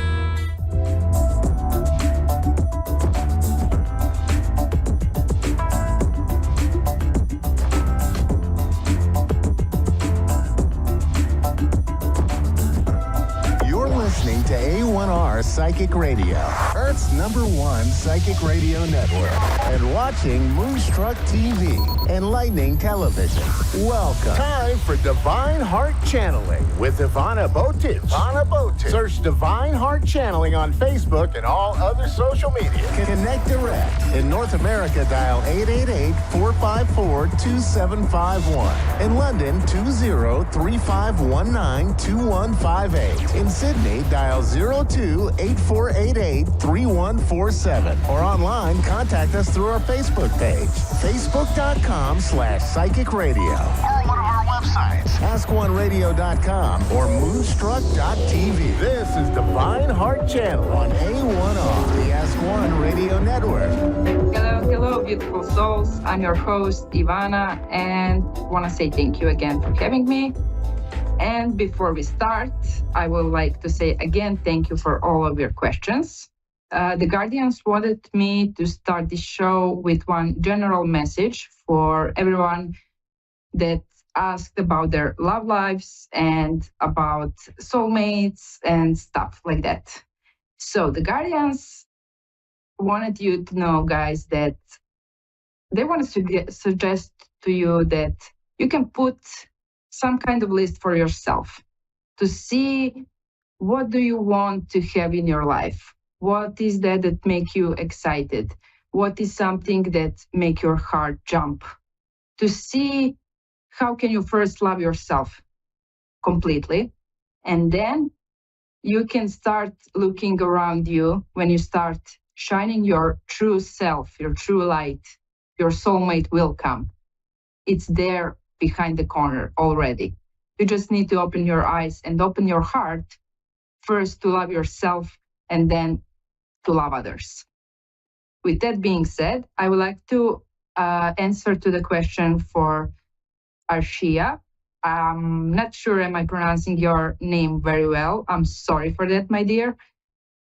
You wanted to know, will your project get approved and supported?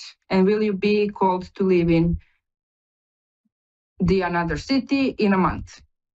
The Guardians, the Guardians are showing me you can, let's say like this. I'm sorry because Guardians sometimes giving me the sensations, not always a word or a picture.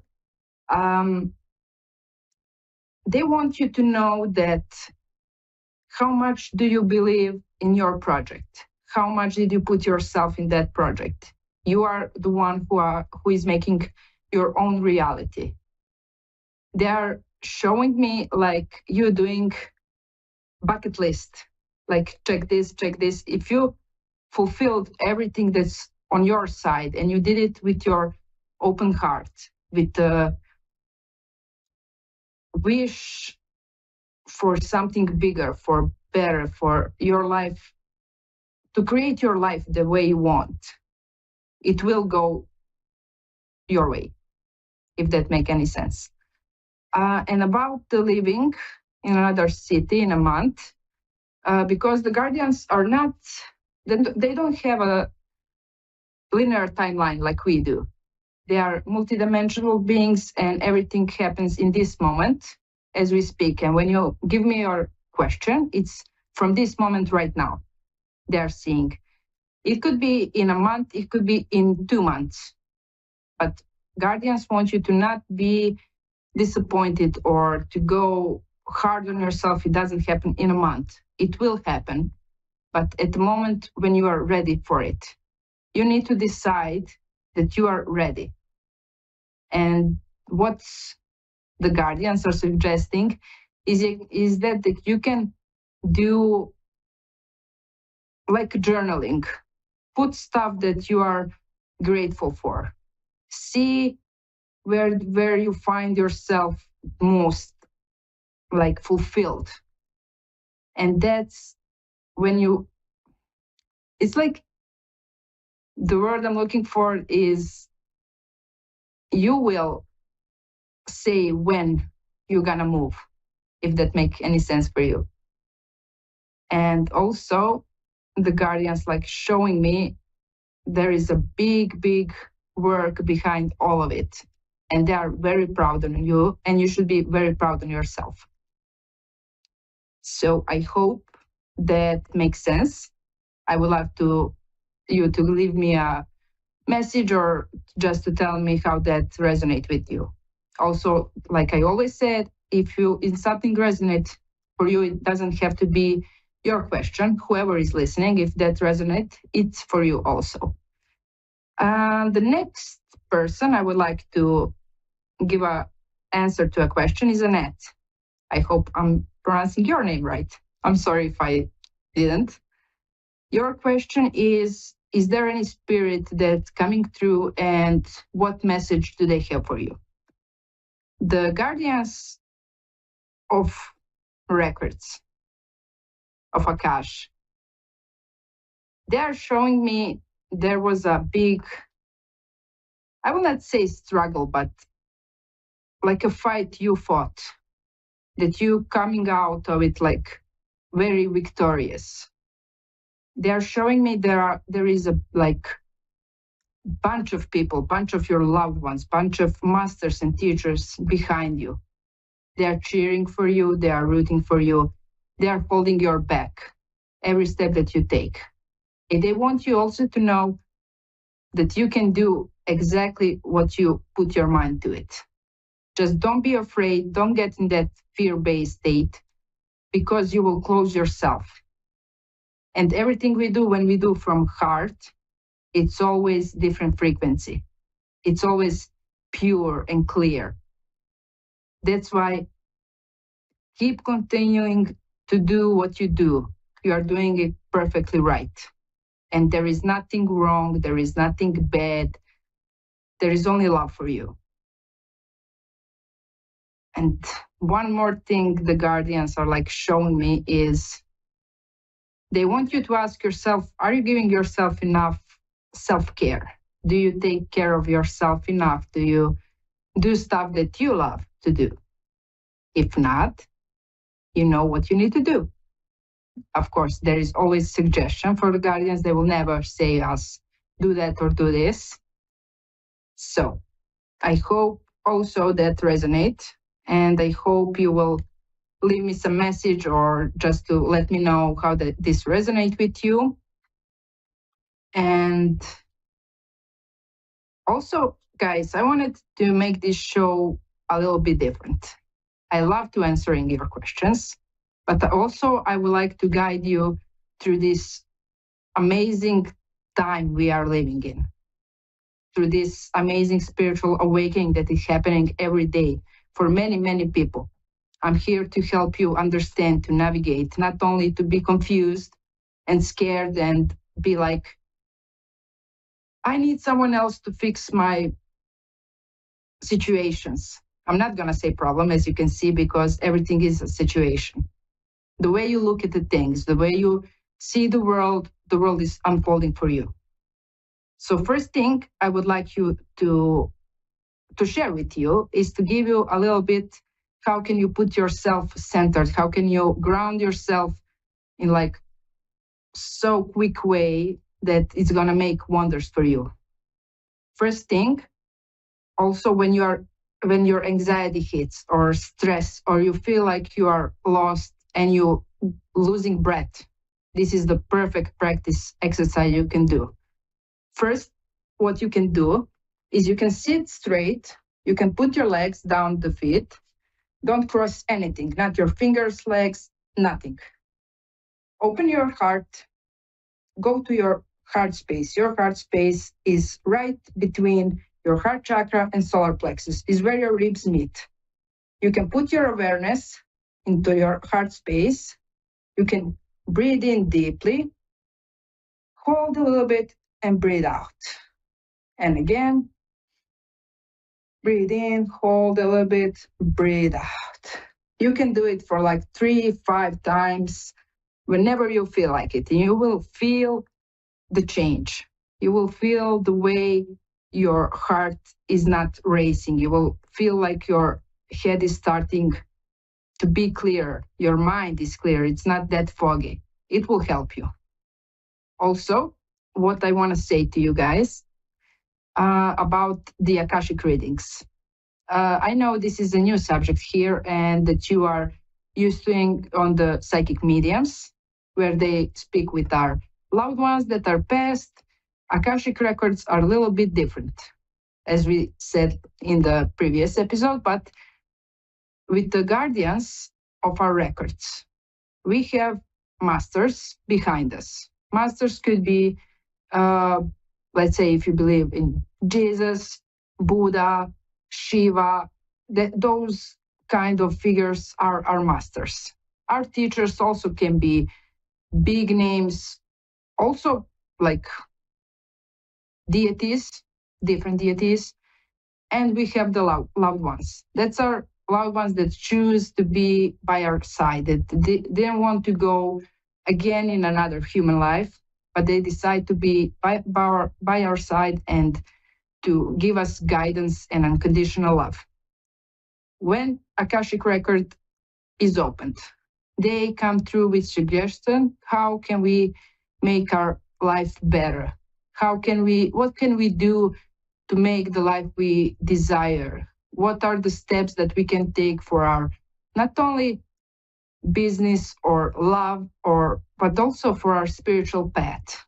How can we make our reality the way we desire, the way we want?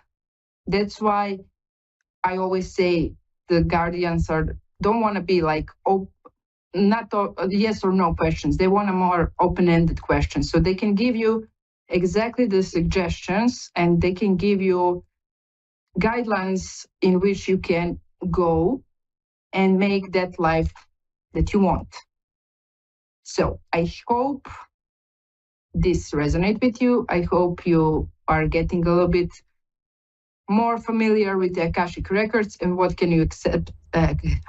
Again, I'm sorry about my English. What you expect with this show. And I want to say again, thank you for being here. And thank you for having me. Oh, thank you, Dave, for saying that my English is perfect. You're awesome. And hope to see you at my next show. Be free to send me the messages. I would like to hear what you are thinking about and what do you want me to talk about also. And we can always answer some questions.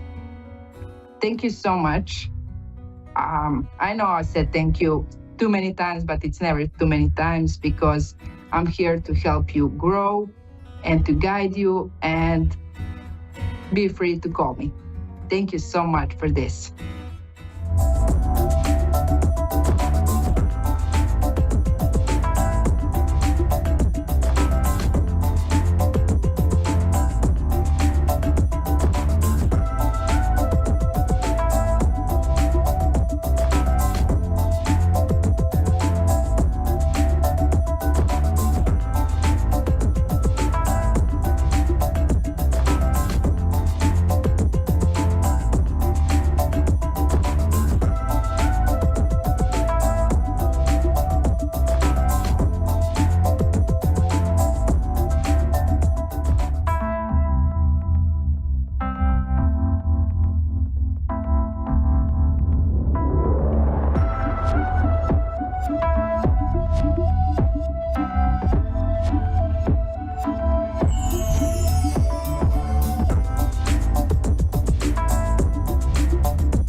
A1R Psychic Radio, Earth's #1 psychic radio network, and watching Moonstruck TV, enlightening television.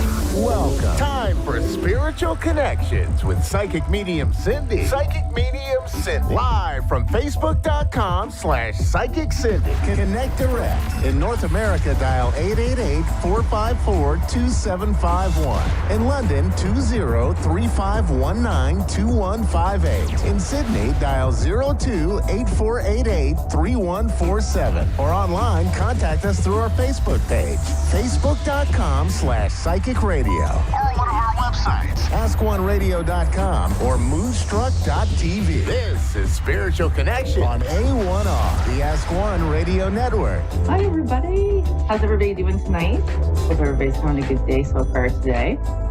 Weather's been a little wonky where I live here today in Canada. We just have high winds and rain and then snow and then rain. And so hopefully all will go well with my internet tonight because we are having a tremendous windstorm here.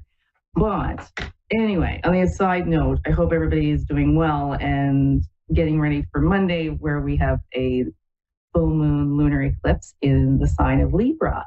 So what does that mean for everybody? Well, you might be starting to feel restless. You might be not sleeping so well. That's probably going to happen to you over the weekend. People may be a little bit more emotional. The Libra sign is all about balance and equality and relationships, and things are going to come up to the surface over the next few days. You're going to start maybe evaluating those relationships. Are they good for me? Are they not good for me? Am I being treated fairly? So these are the kind of things that are going to come through your mind. So don't be surprised. This is what it's all about. Don't do anything rash. Don't, make any crazy decisions. Don't pack your bags and move out. This is not the weekend to do that. You need to just, breathe through it.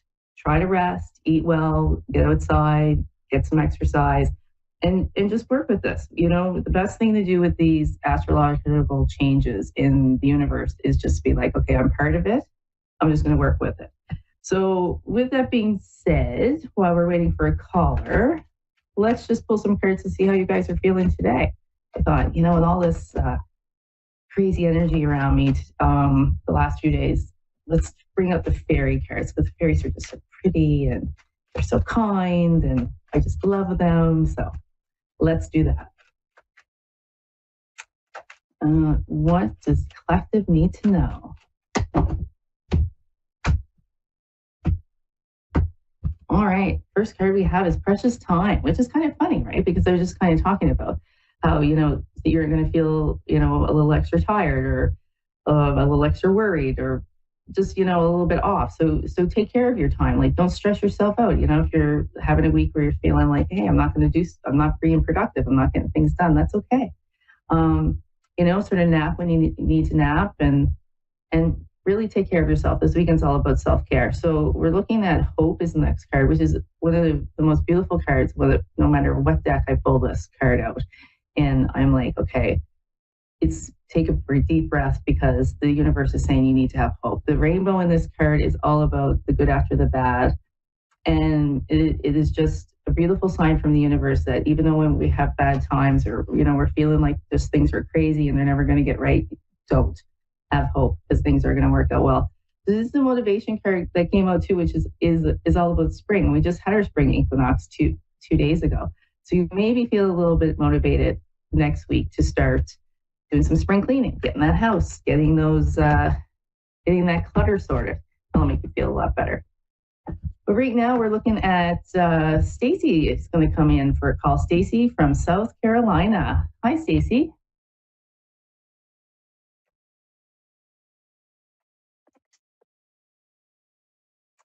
I think Stacy's there. Okay, right on. Anyway, while we're waiting for Stacy, like I said, just enjoy your weekend. Don't put too much pressure on yourself. Get through this full moon and this eclipse, and really focus on spring. Here we are, we're in our rebirth time. It's like the astrological new year as we move into Aries, and this is a great time to kind of make a plan for the spring. What are you going to do? You're going to get you're going to clean the house. You're going to get rid of the clutter. You're going to plan maybe some vacations or plan some camp for kids. All right. So I think we got Stacy here now. Hi, Stacy. I'm here. Great. Hi. Hey, how you doing? I'm doing great. Good. What can I do for you tonight? I was just general. You just want a general card reading? Yes. Okay. Make my life easy, Stacy. I love that. Yeah, I ain't that complicated.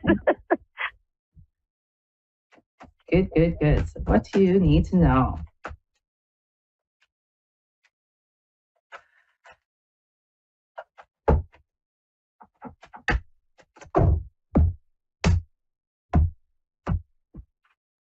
Okay, Stacy, yeah, this is perfect cards for what's going on in the atmosphere here. Your first card is actually stand your ground. This is the number 7 card. It's all about, success. But something's going to maybe come up over the next little while where you're going to have to like stand up for yourself. And not a surprise with this Libra moon, which is all about balance and equality and making sure that you're treated fairly. So that may come out for you. But what I want you to do is I don't want you to make this really harsh, like something might trigger you, and I want you to just like sit back and sort of think about it and then go forward with this discussion, because your next card is emotional withdrawal, which is a number 8, which is all about success and abundance and doing the right thing. But I know you can't see, but in the picture on this card, there's like a man sitting there, and he's just kind of has his head down, and he looks like he's praying, but he's really sort of just thinking about how, like, what I'm going to do going forward. And for you, it's like, how am I going to have this conversation? How am I going to stand up for myself? Okay. And whatever it is, like whatever the reason is that you need to stand up for yourself, it's in your heart. It's going to make you feel better. So you have the next card is your heart chakra card, which is all about healing. So whatever it is, once you have this conversation, you're just going to feel better. You're going to be feeling better. And your last card is balance. So it is going to really bring you into balance, heart, mind, and soul. So I don't know if you have any idea what this is going to be about. I mean, it could be a conversation with a family member. It could be a conversation, with a friend, a neighbor, or somebody at work. It could be a work thing. Yeah, it's that's kind of crazy because I'm having some stuff going on at this moment, but I'm just gonna have to, like you said, stand up for myself. Okay, so that's true. You do know. You know what it's about. So the universe has your back. The fact that they've actually shown us in the cards that they want you to have this conversation, and the number 7 being all about success, is like, you're going to feel maybe hesitant or a little nervous to have this conversation, but you don't have to worry about it because they're going to be right there with you, guiding you and getting you through this, right? So I think you're going to do really, really well. Right? Do you have any other questions, or like, do you want me to explain anything more? No, I think I handled it. This moment. You're going to handle it. You're going to handle it really, really well. You're going to do great. So just take a deep breath. Think about what you got to say it, and know that the universe is supporting you the whole time. So we still have we still have a few minutes left. So do you have anything else you want me to do for you? How about is any spirits around me? Or will it tell you that? Sorry, what was it? Are there any like spirits around me? Like any spirits around me at all? Like family members? I can see. I don't have a lot of time to bring in a spirit, but let me see. Okay.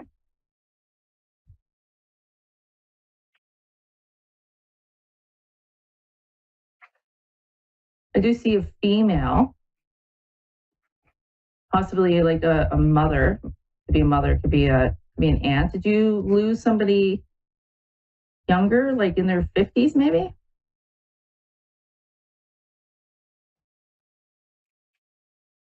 Does that make sense to you? Who? Do you feel that maybe do you know of somebody who, like a woman who died like maybe in her 50s? Yeah, I do.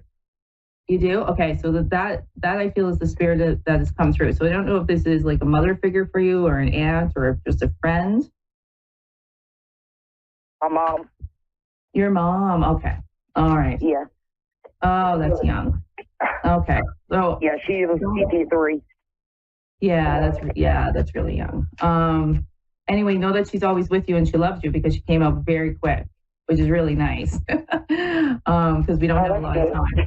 I'm going to pull some cards. Okay. I'm going to get her to give you some cards because I don't have a lot of time to pick up on the messages. So I'll get her to do this for you. So the first card that she's put out for you is brought out for you is health. I will honor my physical vessel and that enshrines my soul. So basically, this is a card of like, just make sure you take care of yourself.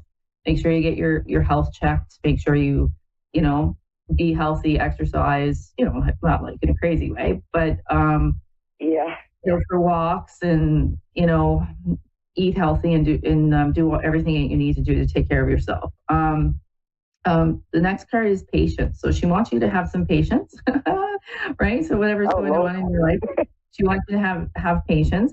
But her next card for you is friendship. And this card is, I understand that a friend is in my life for a reason. So we think that basically what I feel that she's saying to me is tell her to like lean on her friends, like go to your friends, talk to your friends, get some advice from them, like enjoy your time with them. They're in your life for a reason, and it's usually to help us. So, and your last card she has for you is success. I know that there is no greater goal than to love. And that's beautiful because that's how she sees you. She sees you as a success. You were probably quite young when she passed away. So the fact that everything that you've done and everything you've accomplished, she recognizes that. And know that she loves you very much. And reach out to her, talk to her. She's with you. Okay? Okay. All righty. All right. Thank you so much for calling in. Thank you. All right. Thank you. Have a great night. Bye-bye. All right. So thank you to Stacy for coming in, and we quickly got to contact her mom, but it was just in a beautiful message from a beautiful soul. So we're almost done tonight. So you can find me here on A1 Psychics Radio or on my Facebook account, which is Psychic Medium Cindy. I'm also you can email me for a private reading at psychicmediumcindy@gmail.com. Remember, I do free readings on here once a week, and then on my Facebook account, usually twice a month. So feel free to like and follow my page, and hopefully we'll do a reading together sometime. All right, everybody have a great night. Thanks.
listening to A1R Psychic Radio, Earth's #1 psychic radio network, and watching Moonstruck TV, enlightening television. Welcome. Time for Readings by Diane with Diane. Live at readingsbydiane.com. Connect direct. In North America, dial 888-454-2751. In London, 20-3519-2158. In Sydney, dial 02-8488-3147. Or online, contact us through our Facebook page, facebook.com/psychic radio. Or one of our websites, askoneradio.com or moonstruck.tv. This is Readings by Diane on A1R, the Ask One Radio Network. Hi, everybody. It is Diane Jarecki here at Readings by Diane. I have a couple of updates. I've made some changes, so you can find me still at www.readingsbydiane.com. That is now a blog, as well as my website. Has a few posts up on there. Keeps it changing and interesting, and it gives me something to do once a week besides this. And then I also have my YouTube channel at Readings by Diane, but I have gotten rid of my Facebook page. So I can be connected with on a personal level through my personal profile. If you look at Diane Jarecki, you look up Diane Jarecki, you should find me. But my page is gone. Facebook made an issue in it, and I decided I didn't want to deal with that anymore. So I was repeating the stuff anyway, made that change. And I have this show, of course, where you can also reach out to me through the links that are on here. And I have my Buy Me a Coffee also at Readings by Diane.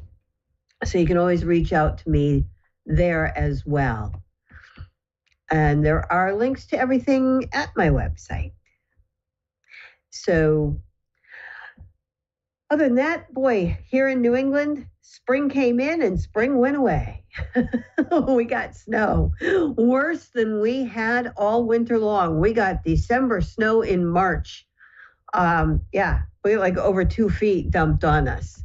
So it's been a really interesting, warm, dry winter, or rainy when it wasn't dry. And now we have snow like we didn't have all winter long. And so, hello, Hannah, down in Stuart, Florida. Hi. What's your weather down there? You guys have had some weird stuff with this storm that came in along the East Coast too, didn't you? Well, it's pretty comfortable. I was able to go swimming a few of the days this week, and just a little drizzle here and there. Oh, that's not bad. All right. Okay, maybe I need to go down to Florida after all. It's been windy. Been windy? Okay. Do you live in part of Florida where you get hurricanes, though? I have experienced a few hurricanes, but nothing that took my house down. Oh, that's good. That's good. Okay. Because I know some areas are worse than others. All right. So what can I do for you today? Yeah, I am accepting the free reading, and I didn't know if it was random, if you just feel something, or do I have to have a specific question? In the time frame that I have here, I really need, if not a specific question, at least a specific area of life, like, relationship, career, finances, whatever, get something to frame the cards within. I'm in a relationship that's on its way out, and I'm also headed for moving to another location, more north from here. And so those are the things that are interesting to me to know about where I will find my place residing, and if there'll be new relationships that are working out better. That's it. Okay, where isn't really something I can necessarily do with the cards. I can take a look at the relationships because that may say something about that happening, as a result of the move and things like that. I've already discussed the relationship issue with someone, so I'm interested in knowing how things are going to go with me moving towards Alabama, where my family and family gathering having a reunion. And I figured my relationship was going to be a smoother ending with me allowing this person to stay living here till I sell the house, but I'm seeing that it's preventing me from moving. That's the thing. I'm so giving that I've been taken advantage of, and it's been turned around on me, which isn't fair. No, it's not. No, because I'm the one who's totally financially funding everything, and I don't want that to continue. I understand. All right. Well, what I decided to go ahead and shuffle on out of that then was what you said initially about really wanting to know about the move north, how that's going to go with moving up closer to family. Right, and selling this house, and this house won't be sold till after that happens. I have not even had an opportunity to meet up with my daughter or a realtor because Alabama's 13 hours from here, 9 to 13 hours from here. And I understand depending on who's driving. Because my kids live in the Pittsburgh, Pennsylvania area, which is 14 hours away from where we are. So I totally get it. It's a long drive. So, yeah. All right. What is your name? Diane. Diane Jarrett. Thank you, Diane. Oh, you're welcome, Diane. All right. I'm originally from New Jersey. Are you? Okay. Well, Hannah, I do see things. See things moving. Okay. So I feel like, looking at this, I've got the star, and then I have the Knight of batons, the Knight of, or wands, whichever you want to call it. But moving, yeah. I'm a reader. I know that one. Yeah. Okay, the Knight of, I read the cards very differently because I follow the ancient methods of the Tarot de Marseille, and I'm sorry, actually Knight of Coins, because he holds that. I know some of their placements. That's all what they mean, like the moving, the emotions, that. Well, and so the Knight of Coins, the finances are moving. Okay, so the things will be moving financially, and then the Fool and the Tower are next in line because I'm reading in a line of 7. Yep. And well, I'm seeing things going from moving slowly with the Fool because the Fool walks to things breaking loose with the Tower. Yeah. Okay. It could get a little chaotic for a moment. But we are then followed with the 2 of Cups and the 8 of Coins. And so I feel like those things that you're trying to attract do start coming towards you, and the building blocks fall into place with that 8 of Coins. Okay, right? there is another person interested in me who's actually a house builder, and I'm not romantically involved with at this time, but he was talking about it. So I thought if that's the 2 of Cups. Well, it could have to do with the 2 of Cups, but to me, I'm seeing it more being what you're trying to attract as far as putting things into place than I would a relationship. Okay? Oh, good. Okay. It's not always, because there's no other person in here other than the Queen of Wands. So I feel that's me moving. And power, yes. And especially because for me, that's air. So this is your mental, okay? The fire and passion would be in your 8 of Coins, but also your money. And that's why I'm seeing what, like, your desires back at the star falling into place with that 8 of the coins and the 2 of cups, the things being drawn together. And that Yes. Queen of Wands, she is very much in control. And Thank she's you. very creative. So she can make things work, right? Yes. Yes. And then on the shadow, what I call the shadow pair, or the 2 from the bottom, I have the 3 of batons. So this is definitely things moving and changing and that growth. And then the sun. So in a positive direction. All right? Yes. So I really feel things are going to start to, move the way you want them to move. Really seeing, I mean, that house card right in the middle, things are just going to explode and break free. And you're going to be able to get free from all of this trouble, from this ex that is holding you back and everything, and to be able to make this move and put everything together for it.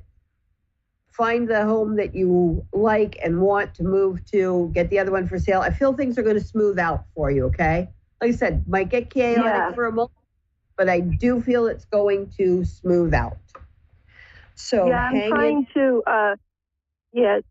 to leave the relationship in a kind way, and it's kind of hard to do when someone doesn't have any money and they don't know where they're going to go. You know what? I wouldn't even bother trying to leave that relationship in a kind way anymore, because this person's obviously also taking advantage of you. And, sometimes you just have to let them figure themselves out and stop holding you back, right? Let that go. Okay. And focus on you and, making what you need to have work out. Take that lead. Step into that Queen of Batons, all right? Okay. Charge and make this happen and let go of him.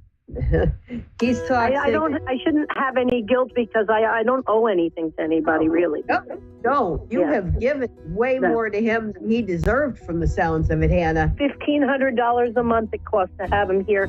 It's almost 6 months. Yeah. Yep. Yeah. So, well, we've enjoyed each other's company to the point, but his multiple personalities are making it impossible for it to continue. Oh my. All right. Well, Hannah, I got to get going. We are at the end. Thank you, and good luck with everything. I'm so happy that I can, see it all working out for you. It is going to get better. Hang on to that message. All right? Thank you. Mm-hmm. And no guilt. Let him go. Okay, thank you. Yeah, I enjoy getting this reading as much as I enjoy giving them. Thank you so much. All right. Thank you, Hannah. Bye. And bye, everybody. Thank you.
Psychic Radio, Earth's #1 psychic radio network, and watching Moonstruck TV, enlightening television.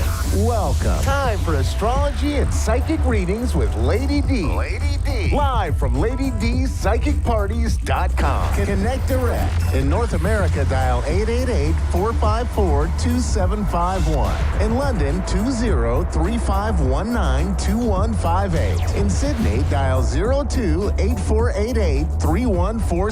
Or online, contact us through our Facebook page, facebook.com/psychic radio. Or one of our websites, askoneradio.com or moonstruck.tv. This is Astrology and Psychic Reading on A1R, the Ask One Radio Network.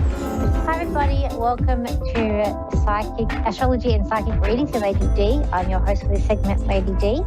Hope you've all had an amazing week ahead. We're only 1 week away from Easter. So we do have a big week this week with the planets. We do have on the 25th of March, we have the lunar eclipse. It's going to be a partial lunar eclipse. It's happening, it's going to start 3:55 p.m. That's my time here in Sydney. And for us, some of Australia does get the shadow, but not all of Australia does. So we may see the end part of it. Most of Australia, so sort of everywhere apart from Western Australia might see a part of it because it does finish at 8:32 p.m. So it starts at 3:53 and then it's going to finish at 8:32. That's for my time in Sydney here. And then we have some other things also happening with the planets. But with this lunar eclipse, we do have the moon that's going to be in the sign of Libra. So part of it will be about keeping things in balance. They will have an aspect to money or financial and also relationships with this being in Libra, because Libra does rule relationships and it does also rule money as well, because it's part of Venus rules Libra. So it also rules 7th house. So it might be more about relationships, but also about keeping things in balance.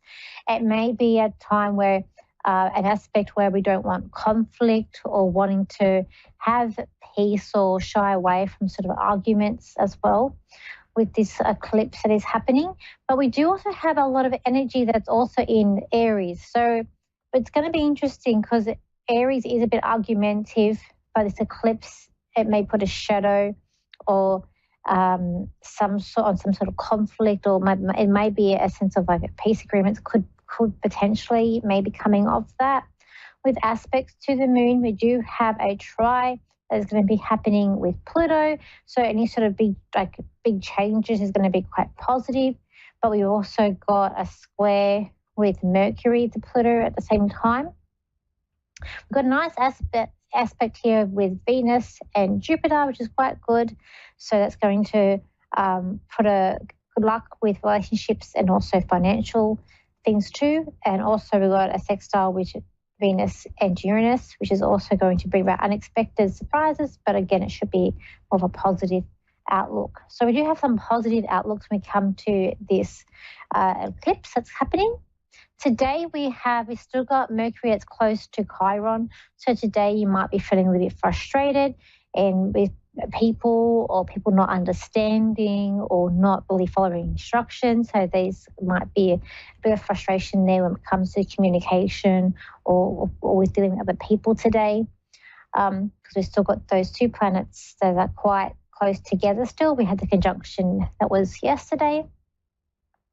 We are also having a conjunction that's also here today we've got Venus and Venus and Saturn, So with that conjunction that's coming out here, that can be a bit of, I guess, frustration, a bit of problems here with financial aspects and relationships too. But I just feel like when we come to this eclipse, it's going to bring more of some sort of release, and it will be part of relationships. I kind of feel it's going positive. We have a lot of positive aspects in the chart of this eclipse. When I was looking here, it could be a lot about tensions with people not seeing eye to eye with you, may also be coming up as well with this. We could also have like blindness, because there is an aspect to the moon with Neptune too. So it could be part of blindness, not seeing everything, or even putting like like daydreaming as well. People in a rush. So I feel like because of this Aries energy that we've got here, we're going to have the Sun, we're going to have the Node, we've got Chiron and Mercury all in Aries. So there's going to be a feeling of a bit like hectic and trying to get things done, and then maybe even like tension or people not seeing eye to eye with you. We've got people in a rush trying to get things done, like a hectic vibe.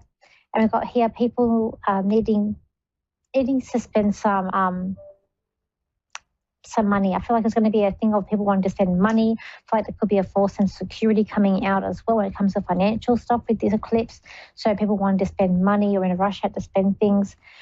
So it could be a lot of other aspects coming up, but it will feel like something like a haze or a halo, like everything is okay with this eclipse, that I do feel like too. So I do feel like it's going to get some positive feelings with it that's coming up, as well as underlining things that we're going to have that probably feeling more day before and even the day after the eclipse. And it can take 6 months for the eclipse to actually, things to happen when it's in your chart.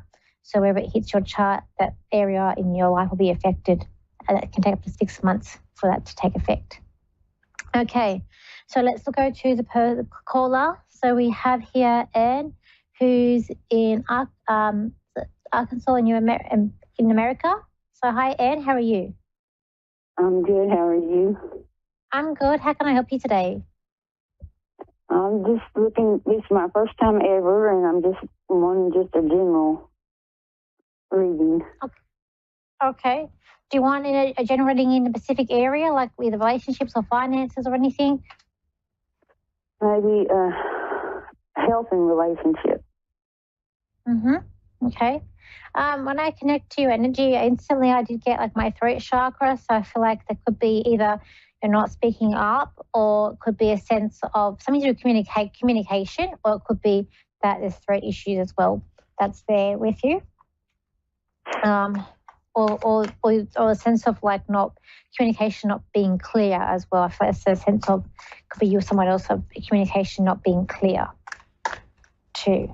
So I can do health. I'm not a doctor, but I can tell you what I get. So let's see here. I feel like a lot to do with communication with you. Communication and worry. Yes. I feel like there's also a sense of like anxiety. I feel like there's an anxiety here, but I'm drawn to the stomach area. So I don't know if you feel anxiety in your gut, in your stomach. Yes. Because I feel like there's a lot of tension there too. I feel like you need a nice break or a nice holiday. That's what I feel you need. I don't get breaks. I just feel like you need a break. I just feel like everything's like all tense with you.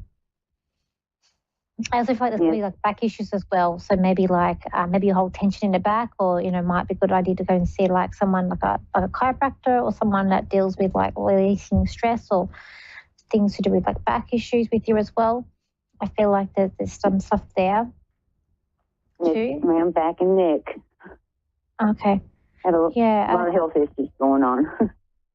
Yeah, I can see someone like massaging or like releasing, or like a good chiropractor may be able to help you in some way in that area. Like I said, I'm not a doctor, but I can just see they've got someone that's sort of, they're professional, know what they're doing, and they're giving you like a massage, or they're doing like a chiropractor or someone that works through those areas.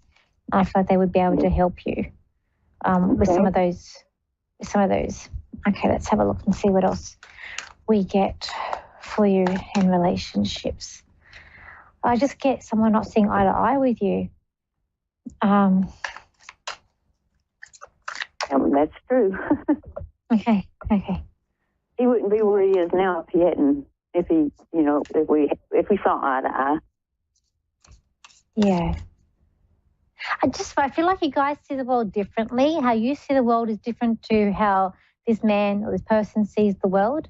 And I feel like you can see the world in, a very beautiful place. And I feel like you're quite spiritual. Actually, I'm drawn to American Indians with you. So I don't know if you have anything to do with in that culture, or you resonate with that culture anyway. But I do see like a lot of like American Indian with you. Whether you have maybe you have a guide. That's one. but I am drawn to that culture with you. Yes, I do have Indian in me. Oh, okay, because interesting, because I was seeing that around you. So I just feel like that you have I feel like there's some sort of sense with that with you. As this other person, I feel like they're more black and white. Like everything for them is black and white. I feel like they're very stubborn. They don't change, and they can't. They need to see. They feel like this person needs to relax. They need to open their eyes up to other possibilities than just sort of what's in front of them. And I feel like it is good for them to question things, but question, like, why is that? Like, why, like, I don't know, like, why is the sky blue? Or, well, what, why is this person acting that way? Other than just sort of having an opinion, a black and white opinion, and not being open. So I just feel like if they can see a bit of colour, it would be more relaxed. Absolutely. Too. Is this your partner? Is this like your partner that I'm connecting to? Yes. Okay, let's have a look. I feel like if this person doesn't start to see sense soon, you're ready to sort of see your bags packed. So I feel like if this person doesn't start to, communicate properly to you or start to, make sense, I feel like you might be ready to leave, or you might be ready to sort of be like, look, I can't handle this anymore. I have been that way, yes. Because I get like the first card came up like bags packed here, and then I just actually get the leaving card that has just come out as well. So I'm gonna say you'll know by November like what you're wanting to do. I feel like it's going to be hard. I feel like he doesn't really know how to change or want to change. He's not open to this. And I just feel like with you need someone who's more flexible, who's more understanding, and who's more in line with your goals and your dreams and what you want. But I feel like if this man doesn't change, I'm going to say by November, you could well and truly be on your way to, I guess I want to say happiness, but finding someone that's more in line with you as well. Also, I feel like there's a bit of trust, things about trust issues, things about trust coming up as well. You'll find a lead. Yeah, you'll find a lead, but you'll also find to be in harmony with another person too. I feel like with you, but don't give up. I feel like I can see you're going to try and reason with him, and I feel like you're going to try and reason a bit more. But I feel like by April you're going to know what to do. I get a sense that you might be looking to move on and looking to find someone that's going to be more open with you, on the same sort of wavelength as you. But I feel like you're not giving up just yet. But we'll leave it I'm there. not ready to give up yet. Yeah, I can see that, but I think you'll know by November. But thank you for calling in today. Thank you, ma'am. That's okay. So guys, I'm not sure it went by so fast this week.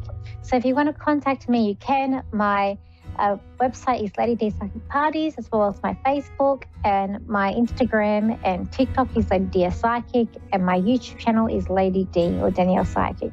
Hope you have a wonderful week, and a happy eclipse is very positive for you, and I'll see you same time, same place next week. So bye for now.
A1R Psychic Radio, Earth's #1 psychic radio network, and watching Moonstruck TV, Enlightening Television.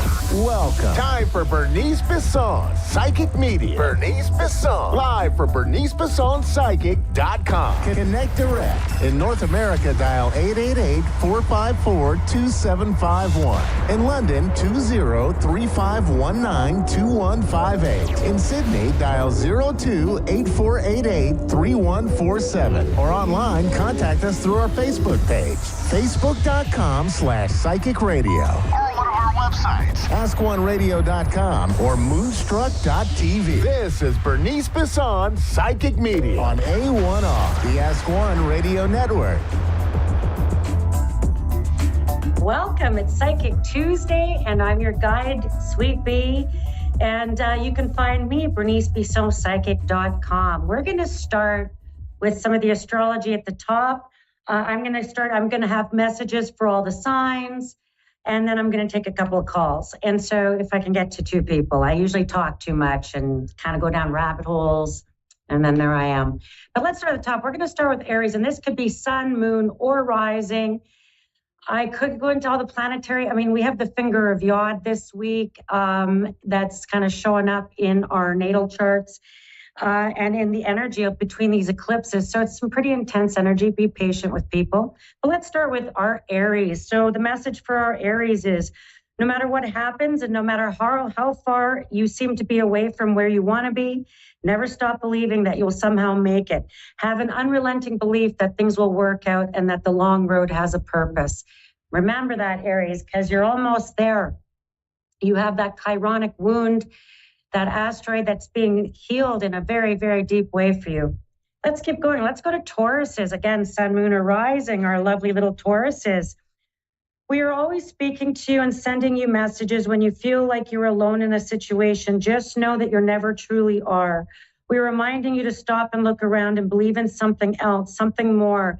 Spirit has your back, Taurus. Spirit's got you. Even those times that you feel like you're the only footprints in the sand. God's within, and you're never alone.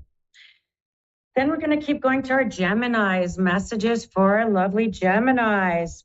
The reason some people have walked away from you for no reason has nothing to do with you. They have been removed from your life because the universe is taking you to the next step. They have already served their purpose in your life. Let them go and let them keep moving. Greater is coming. There, my Geminis. So if you're in your season of separation, know Spirit's got you there too. And that whatever it is that you're letting go, in your highest good and your highest order, Gemini. Cancerians, for this next 7 days, let's look at the message for our little crab. Try not to dwell on the past or spend too much time worrying about the future. All it does is steal your joy and a sense of inner peace. Concentrate on the here and now and enjoy every moment for what it is. You are creating new memories and new karma. So be careful with that, eh, little crabs? All right. Then we're going to go on to Leo, our lovely little Leos. And you know, all you fixed signs, those Leo, Aquarians, Tauruses, and Scorpios are all being hammered kind of hard right now. Hang in there. You're almost there, Leo. This is all going to show up particularly around the house of partnership. The stressful situation is almost coming to an end. The universe is sending positive energy and financial help, miracles and life-changing blessings your way, Leo, for you and partner figures, anyone past, present kind of situation going on for you. Then we're going to go to our little Virgos, our hard-working little Virgos. Let's see what's going on there with all that Pisces energy in your house of partnership. In relationships, the biggest thing you must look for is consistency. Every time you forgive someone who is not being consistent with you, you are giving them the permission to hurt you again. You deserve better. Maybe from yourself, Virgo, not just from other people. I mean, deserving better starts with yourself, putting yourself first, making yourself the prime suspect, as they say. All right, Libra. Messages for Libra. Boy, that powerful eclipse, huh? And your full moon lunar eclipse. And then you have the sister eclipse coming in Aries. Hang on to your hats, everybody, because it's big stuff. And it could be lots of unexpected opportunities and unexpected challenges, right? Things coming out of the blue. But You're strong enough, Libra.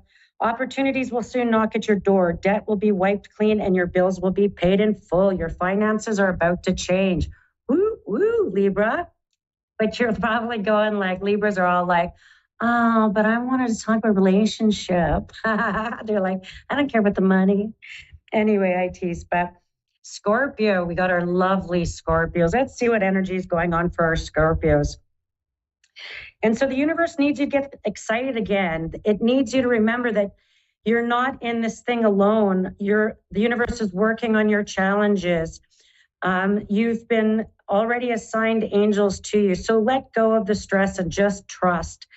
The universe has got a pretty incredible ending in store. In fact, that's why you need to get excited again, because the happy ending Spirit's got coming for you is going to rock your world. Boy, I'm sure all the Scorpios out there are going, oh no, because it's been a bumpy ride for those little Scorpios, really dealing with maybe matters of health, the house of health, and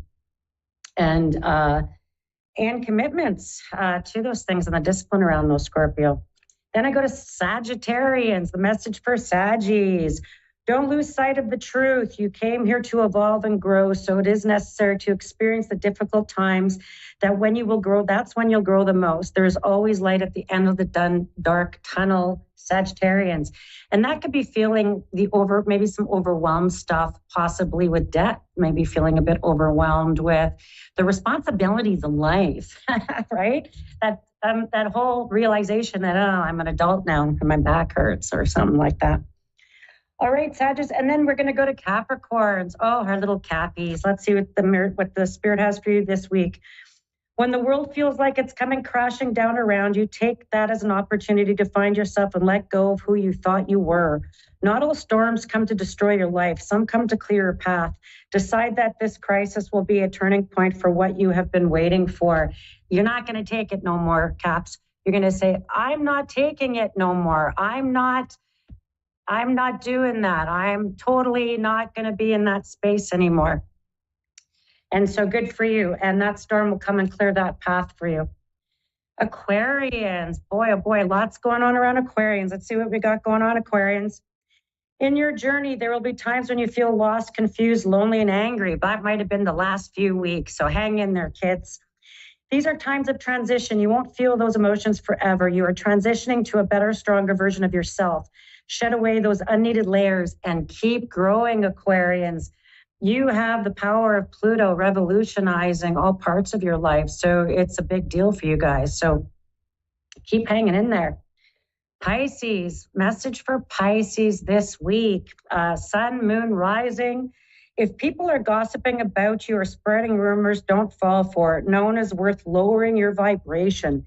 Let it move through you. See it for what it is, which is a reflection of their pain rather than the result of your actions. And so let them talk. Who cares? What are they going to do about it, right? Let them say, let them talk. It's a realization for you, Pisces, who it is that does matter, who it is that has been on your side, who it is that has been giving you the good words, right? And so between these two eclipses, the one in Libra, that full moon lunar eclipse, which was gentle, and look at the last 24 hours on the news. Boy, there is some crazy stuff going on. I mean, what did P. Diddy run from? I'm not sure.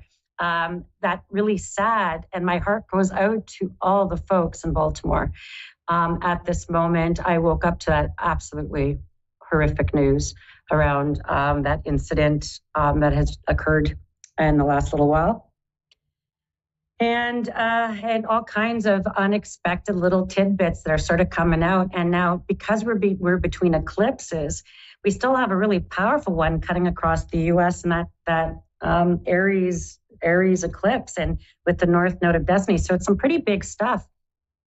And so I feel like the surprises aren't done. And I feel like maybe that huge lottery worth almost $1 billion gets won. Maybe there's some really big, also some big stuff showing up for a lot of folks throughout the US, throughout where they are, and through Canada. And so remember, be patient with people, because we're not at the full picture yet. The eclipses allow for us to have things revealed to us in very alarming ways. And so The other piece that comes in with the astrology over the next 7 to 10 days is this finger of Yod. And we're in kind of an interesting time because of a lot of these planets, Venus, Mars transiting, joining up with Uranus, joining up with Saturn, some unexpected elements, really sort of profound cycles coming to a close. Now go back to maybe 2009 in your time frame, 2009, around that time, might have been a big deal in your life if you were, hopefully old enough for that, but and I would even go back even a bit earlier to 1987 being a key time and a key cycle of closure. And if we look at global events, this was sort of preceding some huge economic shocks in the late 80s. And again, we might see that some repeats of that. And 2009, we're going to see certainly some interesting tech stuff. We're going to see some interesting stuff out of technology coming. And I feel like we could see some profound inventions coming to the forefront, even in the next 2 months. There's going to be some really key stuff coming forward under this lunar activity. So it's not all gloom and doom, because it's not. There's some really innovative energy, creative energy coming for people. So it's kind of exciting. Okay, again, you can find me, BerniceBissonPsychic.com. I've got Angela from Texas. Angela. Hi. Hello, Angela. My name is Bernice Bisson. And how can I be of service to you today? Well, I actually would like just and maybe a general overall reading. I am also in the process of making a big purchase, and I am just a little bit anxious about it. In relation to my life, I have some questions about my career. I was going to make a move recently, and it didn't happen, and it was very weird. I feel like there were people that had something to do with it not happening. I'm hearing you feeling a bit stalled. You've got career and moves and big purchases, and you're kind of going deep in a couple of areas of commitment. And we need to reflect now. Can I ask just really quick, if I could just have your day and month of your birthday? May 5th.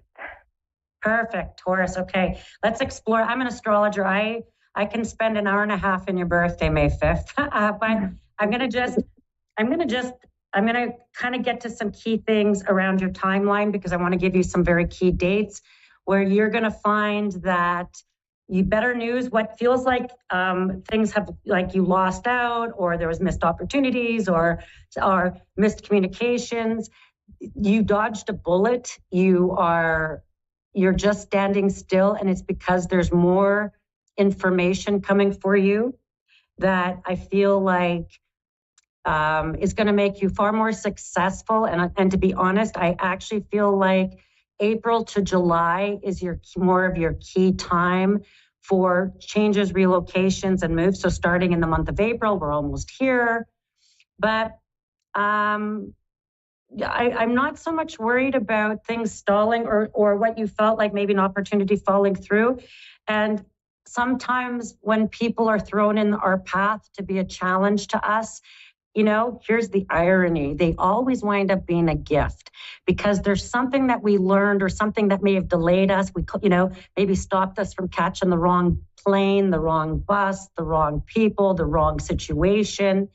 And I'm going to say, Taurus, we're leading into your birthday, May 5th, and you're coming into a time where your birthday, May 5th, going forward from 24 to 25, you're moving into a life cycle that regardless of your plans, you are going to feel like you're kind of on your own with them, and that you're going to find the resolve, resources, the email, the name, the connection that you need. And interestingly enough, I actually feel the third week of April. So if I go into April 23rd, 24th, 25th, going right into your birthday. So that 2-week period, the last week of April, the first week of May, I feel like you are going to hear much better news.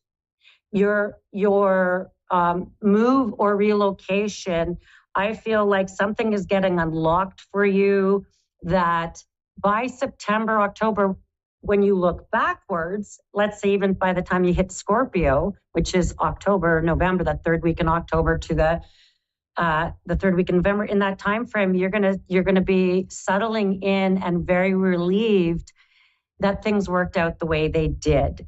And I feel like you know, if you were thinking there's something key about January, maybe the end of January with the ball rolling forward, getting stalled, there's going to be a going over of papers, documents, agreements, those kinds of things over the next 3 weeks. And I'm going to say, I feel like it might be that things are solidified. You're able to catch a break.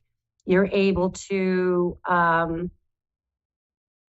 don't know, the decision feels like things are getting unlocked, particularly between April, the third week in April. There's something very key about it moving forward for you. So please don't feel discouraged. I feel like there's something you need to catch in terms of some details. Now, I'm going to go back to the career thing for a second, because I feel like offers and opportunities like in March, so this month, really solidify for June. And there could be a transition with your work or career that by June, there's something very real about offers and opportunities. And I do feel like you'll be able to, I don't know, there might be, I'm kind of confused by something. So this is what I'm confused by. I feel like you'll be working as part of a team, but you're very independent, or maybe you can have opportunities where you get to work remotely. Maybe you get to have different locations. There's something important about that piece around the work. And there's a key being unlocked with your work or your job or news around what's going on in the next 10 days. I'm going to say 2 weeks from now, you've heard the news. There's something getting very much solidified around your work or this work opportunity, Angela, that I feel good about. I feel like it seems to work out well in your favor. And I actually think, I'm sorry, say that again.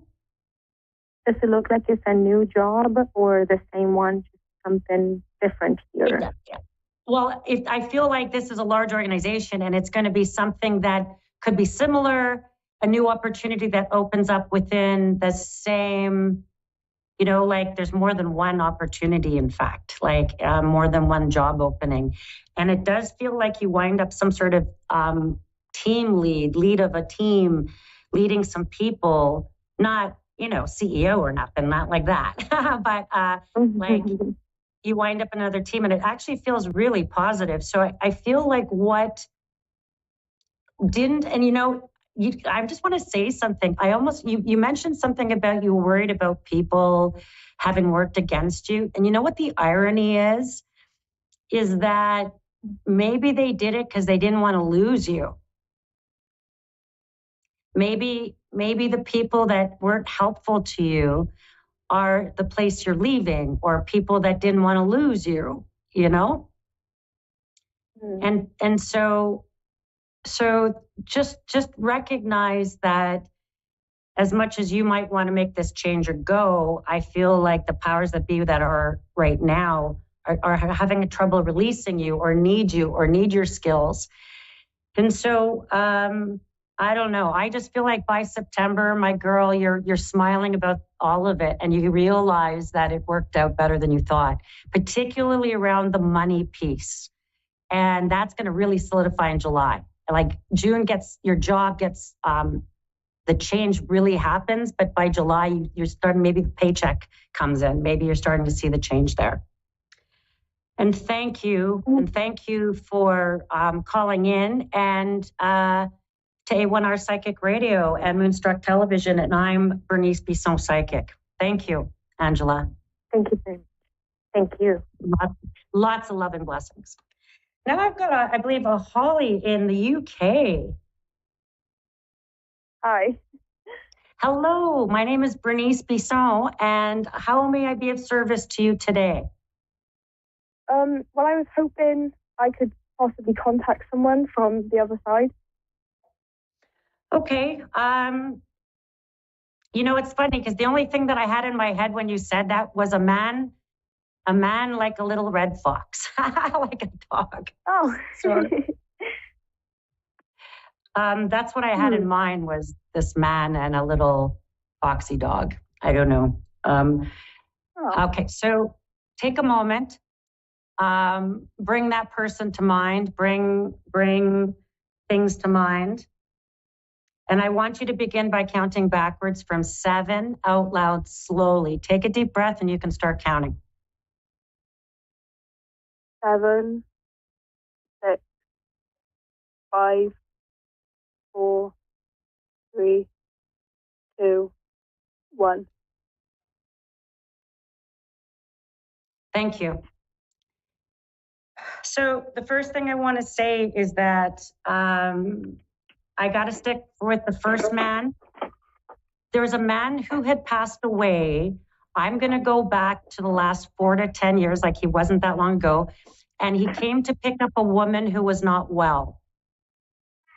And this woman who was not well, I feel like they now show up together. And this man, he's the first to show up, and he shows up with this little foxy dog. I don't know why the fox dog or the symbol of the fox keeps showing up in my mind. And that, I'm sorry? I just said, oh, sorry. Oh, okay. That's okay. Sorry. Sometimes it cuts out a little bit and I feel like I miss a word, but, and so there is, so this man who's passed a while ago shows up, and there's a woman who wasn't well, who was older, who passed. Those are the first two. And I almost feel like if I'm talking about grandparents, where I think about this lady not long ago and this man a while ago. And this man and the dog, I don't know what the reference is to that, but he keeps kind of showing up that way. The big message I keep getting that there's a couple important things that might be going on around right now that might need attention. The first one is moves and changes of home with family or yourself. And this would show up as, if it's not recent, it's going to be showing up soon, that there'll be decisions that even by October may show up around that. There's going to be an important name that there's a D like David and a J. And those, I felt like a male's name, like a James or something. Sorry, I keep dropping stuff here. And I feel like those two names are going to come up really important, particularly in the next little while. And that there's going to be a decision in October and around a move. And there's also something about needing to be really mindful who you're trusting right now, maybe with money or trusting, leaving details to others. That it may not be a good idea right now, that I feel like you might find that the ball is getting dropped, or that money, details, plans, papers, things are getting dropped. That, I don't know, I feel like could cause some issues in a little bit. There's the announcement now.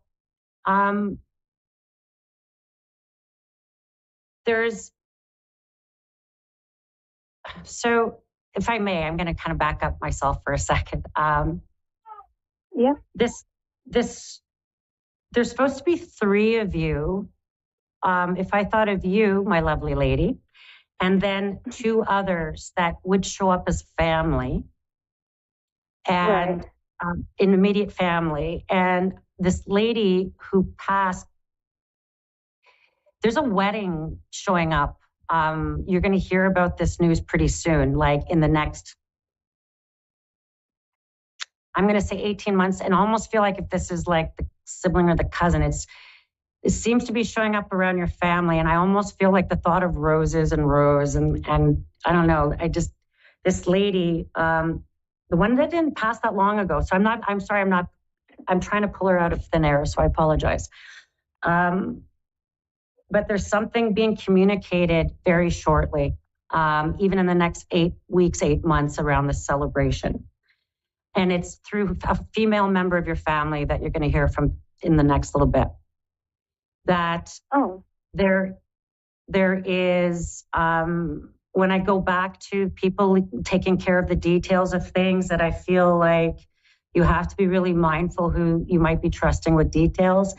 It could come up around money, insurance, the details of some banking, taxes, finance, something about that you might have to sort out a flurry of activity around that it feels like you're sorting out some problems, or you'll sort out some details. And this is even going to show up even April, May, like maybe in about 6 weeks or so. So just to be really mindful about that coming up. The last piece that, if I just think about messages that I'm just sort of pulling in, is about some conflict with a man, like a living guy, and some conflict that might come in that a bit surprising, like he'll come in very pushy. He'll come in very kind of domineering, kind of just rolling over, not really listening to plans. And I feel like he could be a bit of a challenge that you might have to deal with in terms of, I don't know, this woman wants me to pay attention to it. So like he has a bunch of problems that come up that you're going to have to solve. And that, I don't know that it doesn't feel very grateful. Like it feels like, shoot, like, oh shoot, I'm going to have to kind of deal with that. The last piece that kind of keeps coming up is the thought of going through a scrapbook, going through like a photo book, photo albums, and sorting a bunch of pictures. And I feel like you're going to be asked to make a collage of pictures and I feel like it's for this celebration coming up. And I feel like June is really key around some of this coming in, but going through and sorting out old like cards and pictures and photos and things like that showing up. I only have about 30 seconds, so I'm going to leave you with this. Aside from, I know you're an H, there's another H that keeps coming up. There's a G and there's 2 A's, AA. I'm not sure, like in terms of the letters that were sort of showing up around what we're talking about. And I want to just leave you with that you are loved, and know that whatever's coming up, that there's a big celebration, that just know that this lady's going to be at it. Okay? And thank you so much. My pleasure. I'm sending you lots of love. And thank you. And we will see everybody next Tuesday for Psychic Tuesday with Sweet Bee. And we will talk to you in 7 days. Stay safe, stay warm.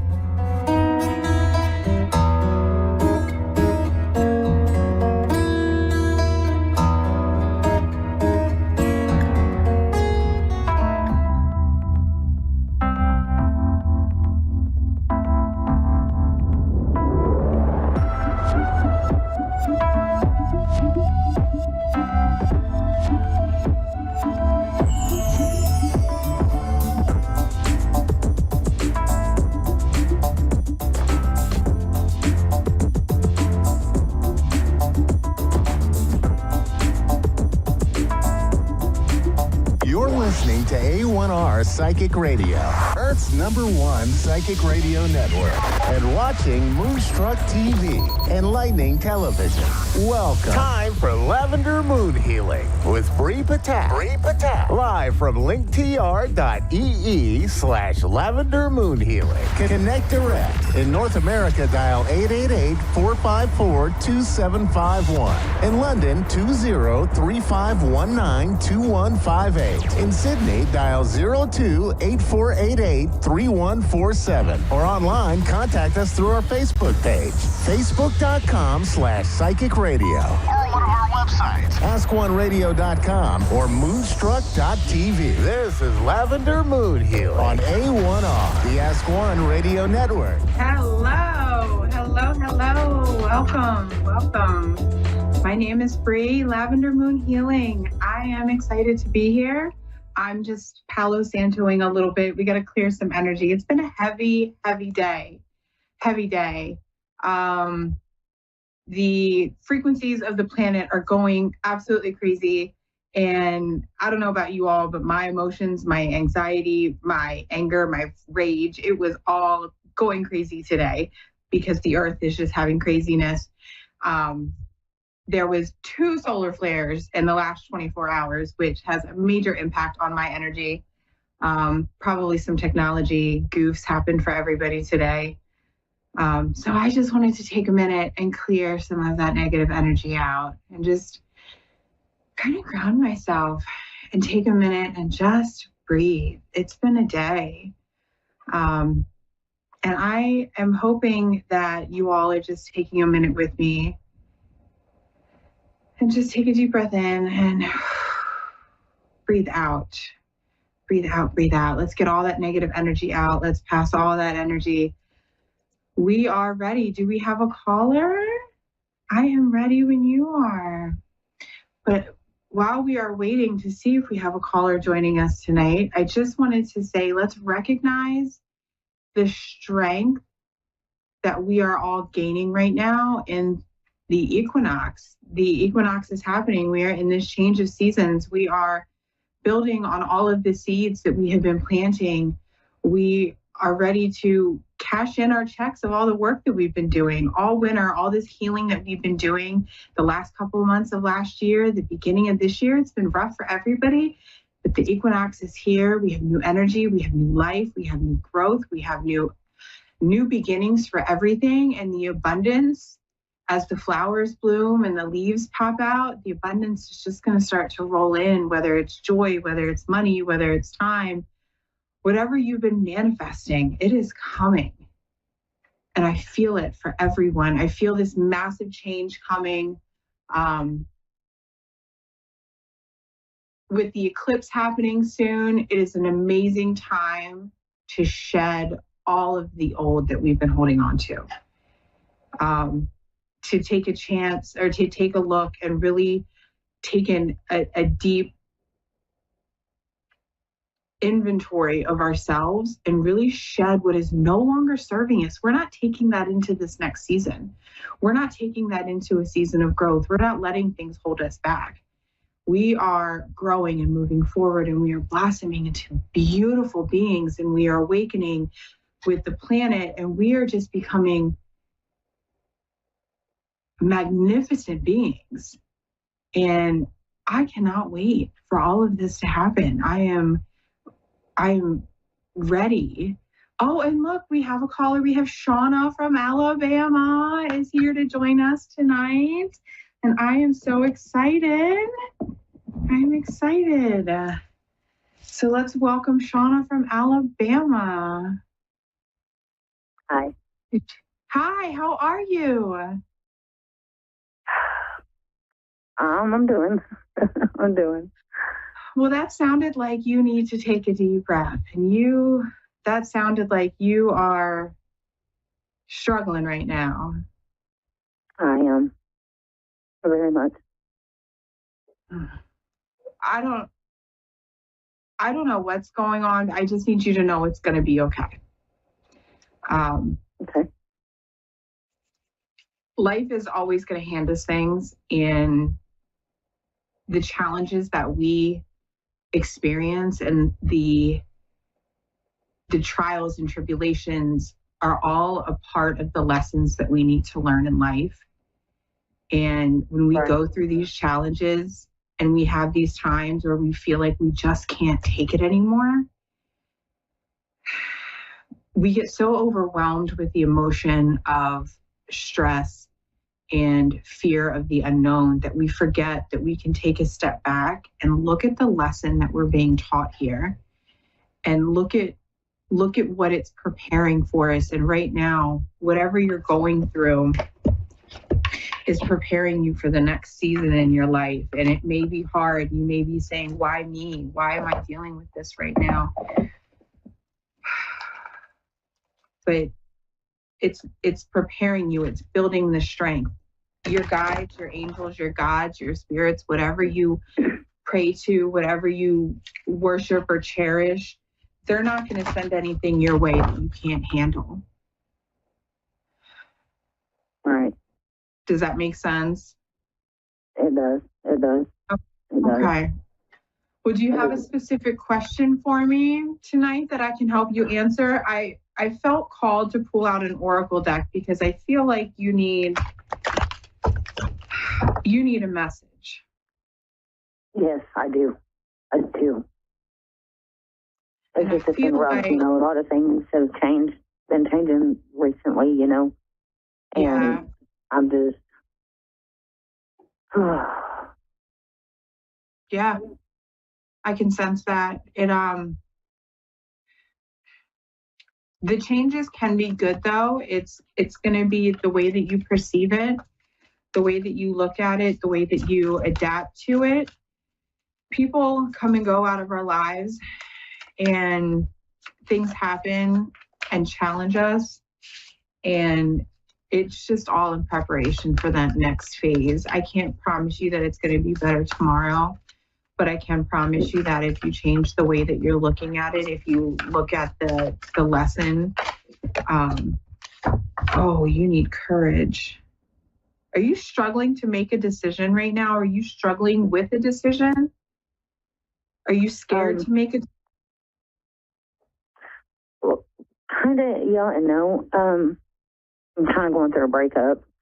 Okay. I just got a job, and I'm trying to find my own place. And for the first time in my life, I'm putting me first and trying to learn to self-love me, and I'm struggling with it. Yeah, because I don't know what I'm doing.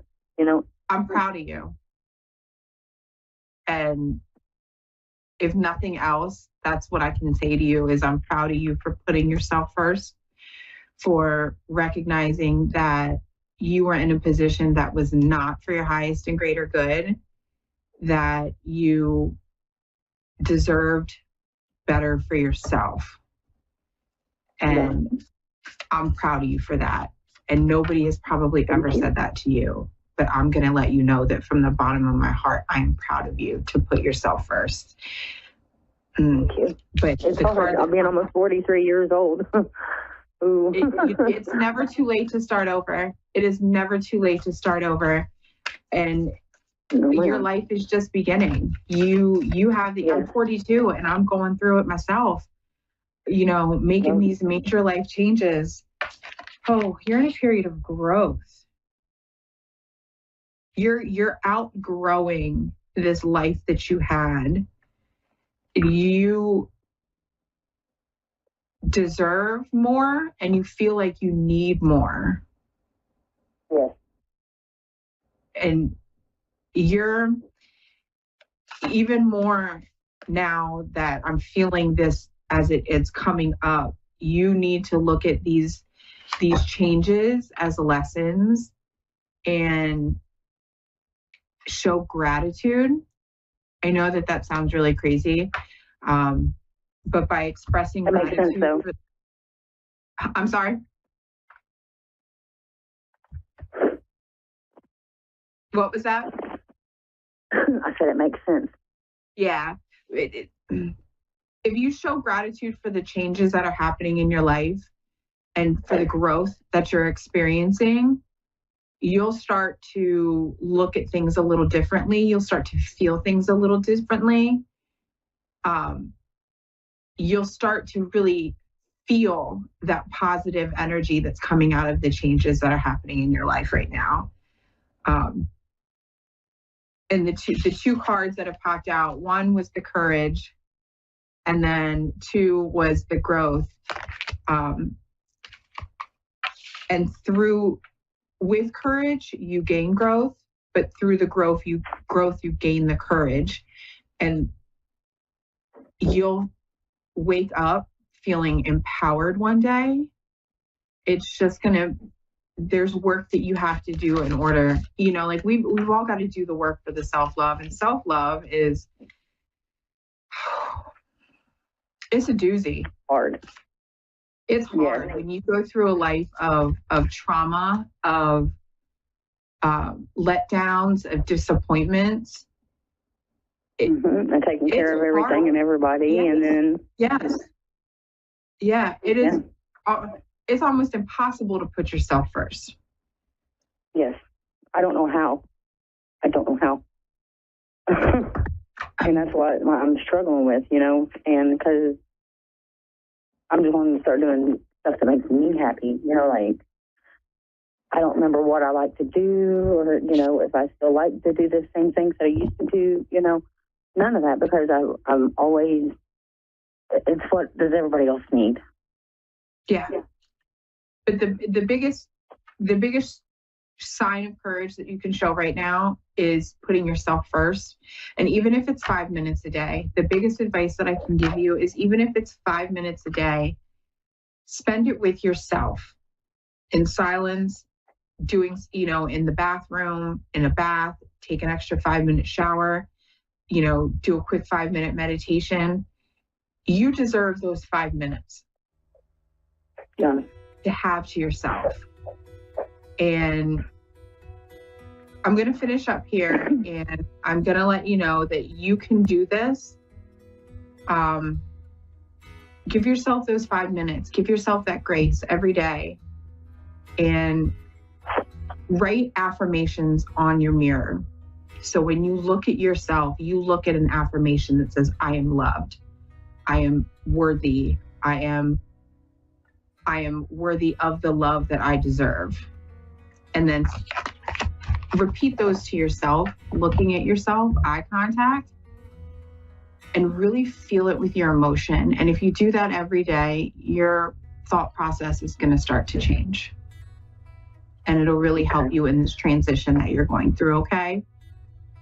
Okay, thank you. Well, thank you. I am so honored that you joined me tonight, and I do hope that I gave you a little bit of healing advice and a little bit of optimism. And I am so grateful that you joined me this evening.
listening to A1R Psychic Radio, Earth's #1 psychic radio network, and watching Moonstruck TV, enlightening television. Welcome. Time for Sacred Insight with Andrea Bacon. Live from mindbodynourish.etsy.com. Connect direct. In North America, dial 888-454-2751. In London, 20-3519-2158. In Sydney, dial 02-8488-3147. Or online, contact us through our Facebook page, facebook.com/psychic radio. Or one of our websites, askoneradio.com or moonstruck.tv. This is Sacred Insight on A1R, the Ask One Radio Network. Hi, everybody. Welcome to Sacred Insights. Thank you so much for joining us today. And I hope you're all doing good. I don't know if you're sensitive to energy like I am, but some people have been talking about the astrology going on. And some people are feeling off because they're sensitive to energy. And so, we've got a full moon, we've got Mercury retrograde, the eclipses, and it can be a lot. And it's all kind of happening together. It's going on for, kind of a long time as well. And so I thought that we would chat for a few minutes about intentions and affirmations because they really help. They can help you with co-creating your desired reality, working with the universe and higher consciousness energy. And, we can use this as a reminder to stay connected to the vibration of cosmic harmony, the healing energy, or cosmic consciousness, as some people call it. But it's a healing energy. It's a higher vibration. It helps us feel better and uplifted, and that's a good thing. So I recently read a really interesting book. It's by Paramahansa Yogananda. Now, he also wrote autobiography of a yogi, but the book I read just recently is called Scientific Healing Affirmations. So what's amazing is this book is from 1924. It's 100 years old. It's so cool. But he talks about the spiritual laws and, harnessing the power of the intention setting, not only for physical healing, but to help us achieve success in different areas of life. So he was saying that words are vibrations. They bring sound to our thoughts. So we're going from energy, the thoughts are coming from energy, and the sounds and vibrations are bringing that into matter and bringing it into the physical. And our words and, our thoughts as well, they hold energy. So they can either come from ego, they can come, or your spirit, and which would be basically coming from a fear-based perspective or a love-based perspective. And our thoughts and words, they're like boomerangs because eventually they come back to us. When our words are filled with sincerity and faith and intuition, they bring high vibrational energy to help us. So they can help us remove obstacles. They can help us create desired change in our life. So like with the affirmations, when we use them for certain things like chronic issues, you can use them either for physical things with the body or for mental, emotional, and whatever. He is saying doing so with attentive repetition and patience is going to help create the new habits. So saying them out loud at first, and then just basically mentally, they become almost automatic. And then this new habit, they help repattern the thinking process. So he says, as much as possible, be free from doubt and inattention. And repeating it is key in reforming this new thinking habits to affect the subconscious mind. So he also talks about how you're thinking, what you're working with.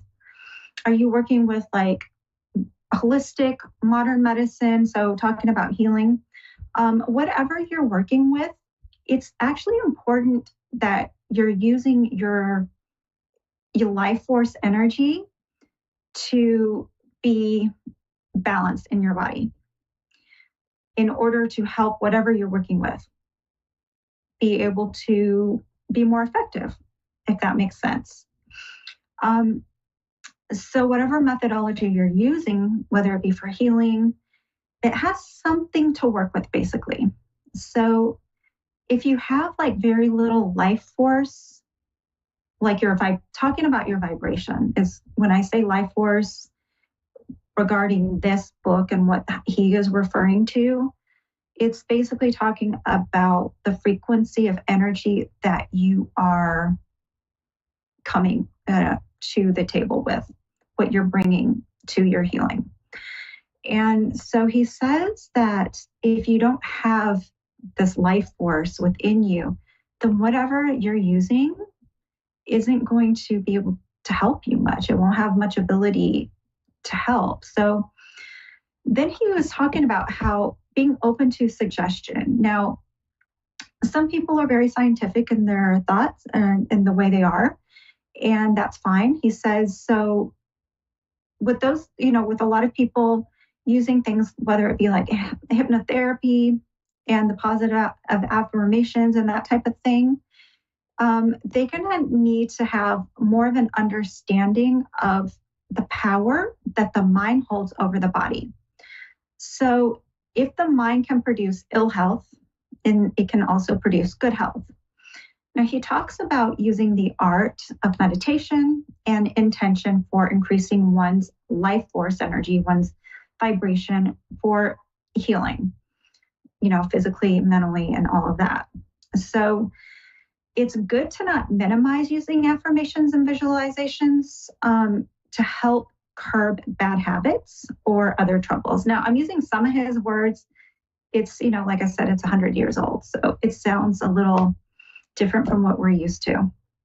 So if I sound a little different, that's why. Okay, but it's a mouthful, that's for sure. But anyway, so let me see. He was saying that results depend on effective awakening of this life force within you, your energy, and the subconscious state of the person. So disbelief can keep the flow of this energy away.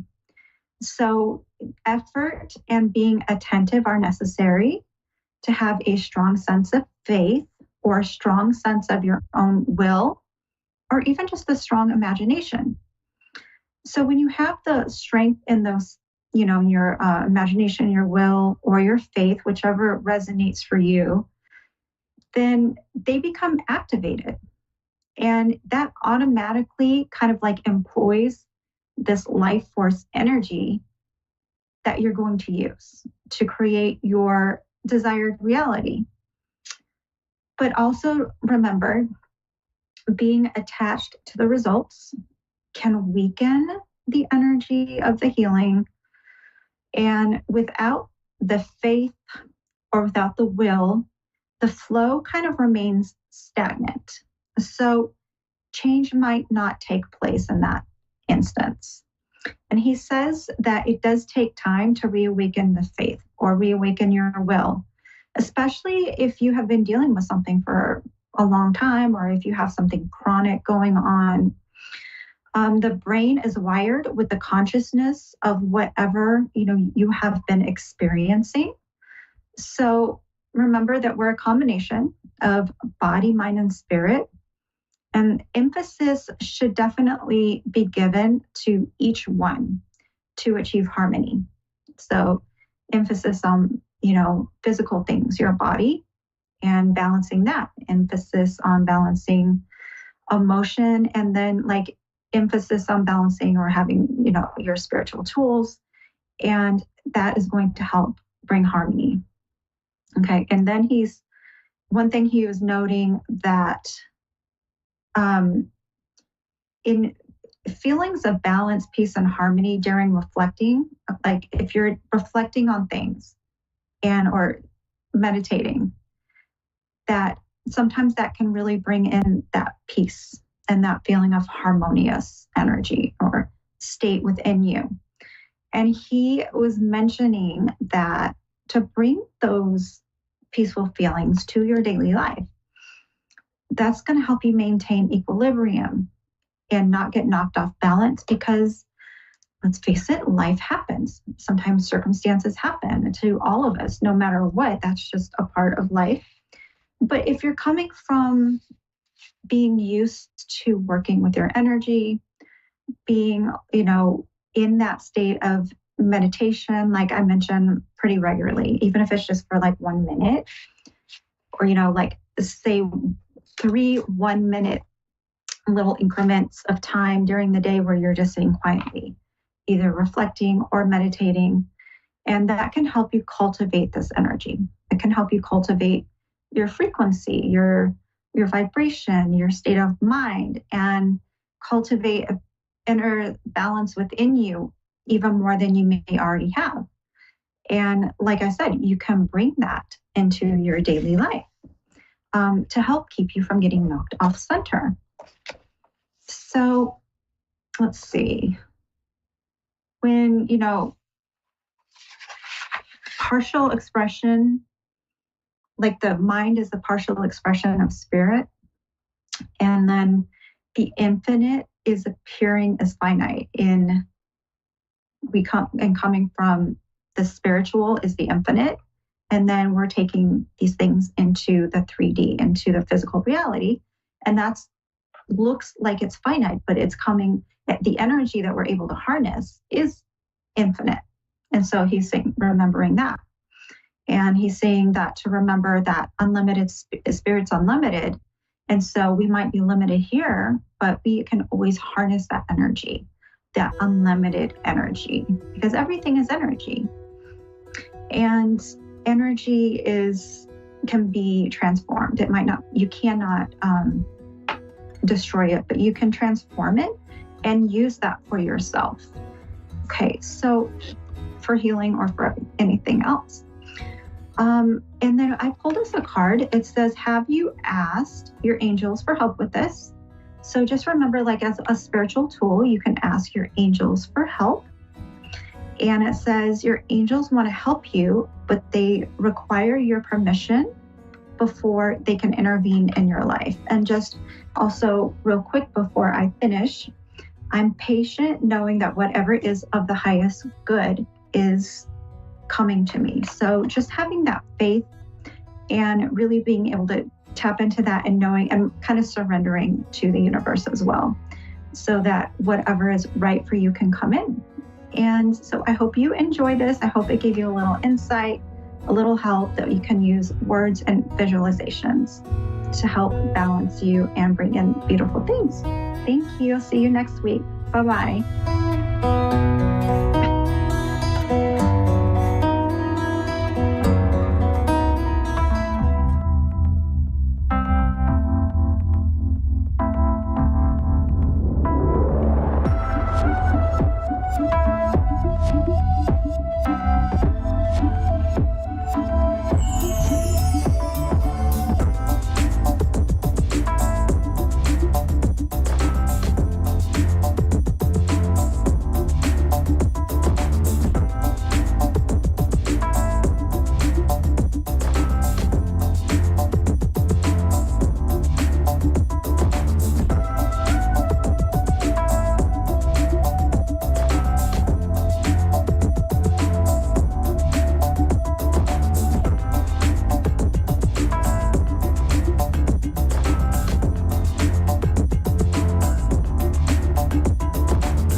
to A1R Psychic Radio, Earth's #1 psychic radio network. and watching Moonstruck TV, enlightening television. Welcome. Time for Maria Leggett's Medium Show with Maria Leggett. Maria Leggett. Live from MariaLeggett.com. Connect direct. In North America, dial 888-454-2751. In London, 20-3519-2158. In Sydney, dial 02-8488-3147. Or online, contact us through our Facebook page, facebook.com/Psychic Radio. Or one of our websites, askoneradio.com or moonstruck.tv. This is Maria Leggett's Medium Show on A1R, the Ask One Radio Network.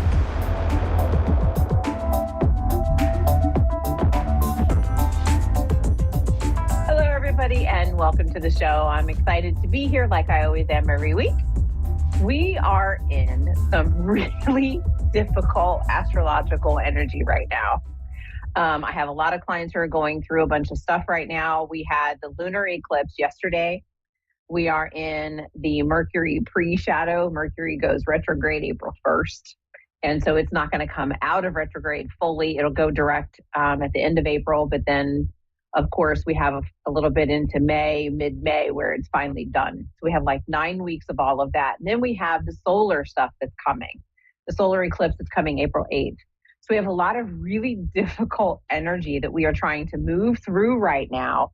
And so it's really important that we start talking to our spirit guides, that we start connecting with them, because the last 4 years we have been asked, go within. If there's anything that the pandemic taught us, it was, yes, the outside world is great and it's a place for us to go, but there's a time for us to go within and start learning our triggers, learning what's going on with us, learning what's important to us. And we have got to start addressing what is known as the shadows in the metaphysical realm. And your shadows are literally just the things that we hide in the dark, the things that we don't want to address, our pain, our discomfort. And those are the things that we need to start looking at. So it becomes really important for us to begin healing ourselves. It's one thing that I say to anybody and everybody who will listen, which is you were born with everything that you need to heal yourself.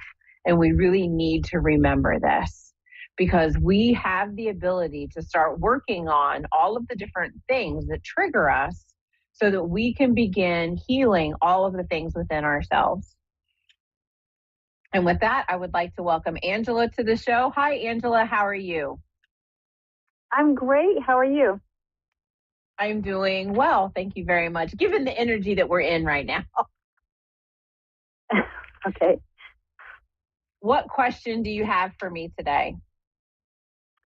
So I'm just wondering if you have any messages from Spirit for me. I will always have messages from Spirit. And I have in my hands right now messages from your animal spirit guides. So we're going to work with animal spirit guides. And I'm just going to say your name in my head and ask them, what messages do we have for Angela today? And allow the cards to come out. Here we go. Okay. So what we have right now is we have Gorilla. And for anybody who's watching, I'll put the card up. And the message on Gorilla says, take the time to listen compassionately to those you love, especially your family members. And, you know, it's really interesting, Angela, as I sit with this information, Spirit shows it to me as though you have to remember that you are also one of your own family members. And it's time for you to go within. And they're showing it to me as though it's going straight down into the solar plexus. Do you know where your solar plexus is? No, honestly. That's okay. Your solar plexus is a chakra in your energy system, and it's right above your belly button. So that's where we have our gut instinct, our intuition. A lot of that comes from that space right there. And so Spirit is talking about going right down into that solar plexus chakra. And I'm wearing bright gold today, so that's perfect for the solar plexus. And it's time for you to start compassionately listening to yourself. This is going to mean being able to speak to yourself. That's like pretty much spot on. I could relate. Yes, thank you. Good. Oh, my pleasure. And so being able to be compassionate with yourself, listen to yourself, and give yourself grace to move through some of the difficult things that we need to move through in life. And this means being open to listening to yourself and speaking to yourself in a very calm manner. And we have to remember, would we talk to ourselves in the same way we talk to our best friend? And sometimes we catch ourselves saying things like, oh my gosh, you dummy, what were you thinking? And we would never say that to our best friends, but we say it to ourselves. So it's learning to not only listen compassionately to yourself, but speak compassionately to yourself. Does that make sense? Perfect sense. Wonderful. And it's interesting because I'm looking at gorilla, right? And gorilla is this big, strong, masculine spirit animal. And what I can see is, gorilla also has this very beautiful, soft-natured side, because the female gorillas, they nurture their babies and they carry them and they do so much for them. And as I sit there and I start talking about this, Spirit says, remember that it's important that you stop carrying everybody else's stuff and only carry what's yours to carry. Does that make sense? Absolutely. 100%. Yeah. Wow. Yeah, so it's time to start. We often carry other people's things like a baby or on a backpack. And then we don't realize, why our shoulders are hurting and why our neck is so sore. And it's because we're carrying all these extra burdens that aren't ours to carry. And so it becomes really important right now, especially with this energy that we're in, that you start to go into meditation and you can look at it and go, okay, here's what I'm carrying for child one, or here's what I'm carrying for my partner. And you can energetically say, I'm no longer willing to do this, and you can give it back to them. And I have a 5-minute meditation on my YouTube channel at Maria Leggett Medium that you can listen to. You have to be comfortable with swear words because it's got some swear words in it. But it is literally giving back things to people because you're tired of carrying them. And you don't want to carry their stuff anymore. So it's a great way for you to start saying, okay, I am done with this. I don't want to carry your stuff, and I don't want to carry your stuff. I only want to carry mine. Does that make sense? Absolutely. I do this all the time. I take on everybody else's stuff as my own. So that makes perfect sense. Good. I'm glad. All right, Spirit. They're showing me that taking on some other people's stuff can actually affect you right in the heart chakra, which is where your heart chakra is literally where you would think right in your heart, in your energy body. And it can affect us in the way that we would have, like I can feel some tightness in my chest. So it would be like having a panic attack or some anxiety that comes with it. And sometimes it hits us out of the blue and I'm like, I don't understand what this is. I'm not really upset. Why am I having a panic attack? Does that make sense? Absolutely. That was just a few months back that happened, actually. Wonderful. Well, I mean, not wonderful that it happened, but I'm glad that you understand. Yeah. And so what happens resonate, is, yes. Perfect. Resonate, yes. So I'm glad that you understand it, because here's the thing. When this happens, we are etherically connected to the people in our lives. And with these etheric connections, it's a wide open straw where they can just send their panic down to you. And they're like, okay, I don't have it anymore, but now I handed it off to Angela, and now Angela has to deal with it.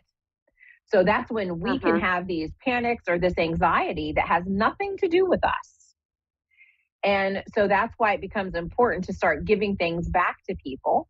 I also have on my YouTube channel as well an etheric cord clearing video. And what it does is, Angela, it's going to teach you how to pull etheric cords out of your body and give them back to the person so that when they reconnect, if they're meant to reconnect, that they come back in a healthy way.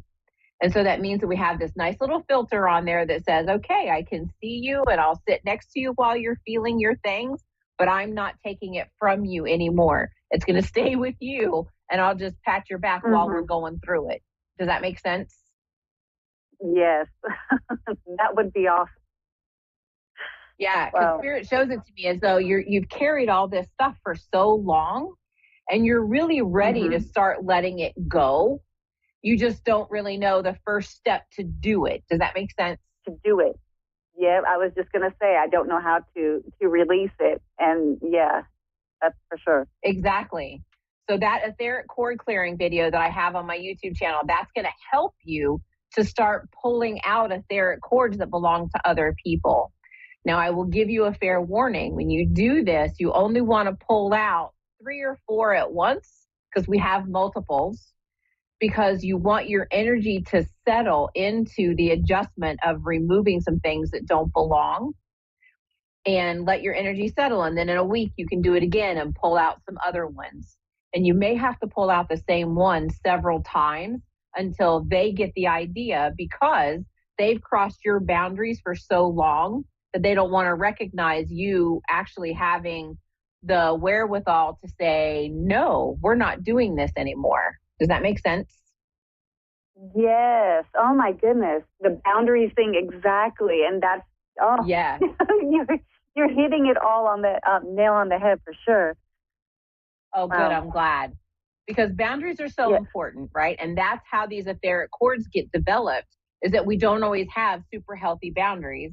So when we have really healthy boundaries, when the etheric cord comes, it doesn't automatically just allow everything through. So when we have the healthy boundary, it's okay. Only what's good for me comes through. And sometimes it's a lesson that we need to learn, so it's not always fun. But most of the time it is, we're just going to stop right here because I don't need that stuff.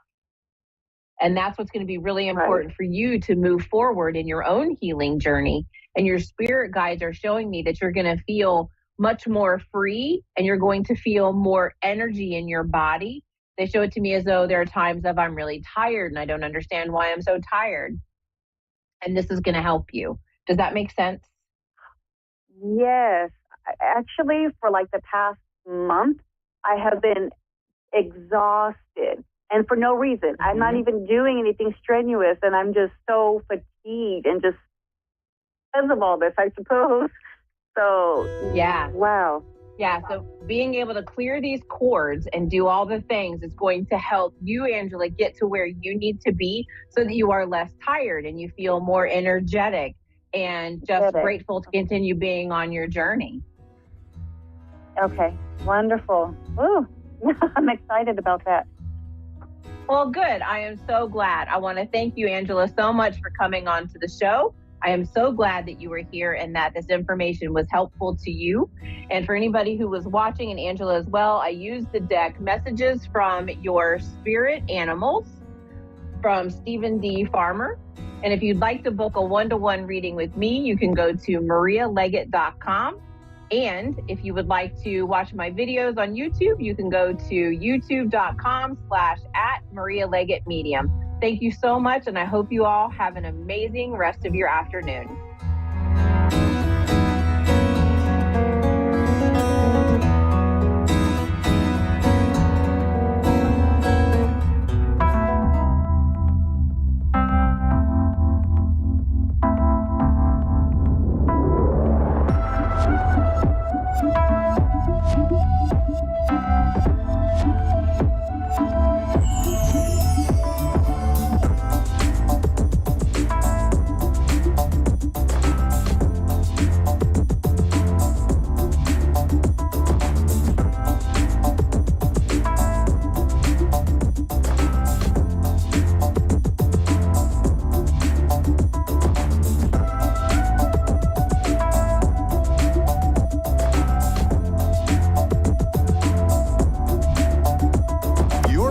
To A1R Psychic Radio, Earth's #1 psychic radio network, and watching Moonstruck TV, enlightening television.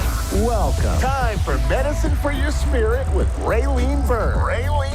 Live from Raylene Byrd connectdirect.com. Connect Direct. In North America, dial 888-454-2751. In London, 20-3519-2158. In Sydney, dial 02-8488-3147. Or online, contact us through our Facebook page, facebook.com/Psychic Radio. Or one of our websites, askoneradio.com or moonstruck.tv. This is Medicine for Your Spirit on A1R, the Ask One Radio Network. Namaste, everybody. Raylene Byrne, Medicine for Your Spirit. Wow, we've just come through the equinox time. Spring equinox in the Northern Hemisphere, autumn equinox in the Southern Hemisphere.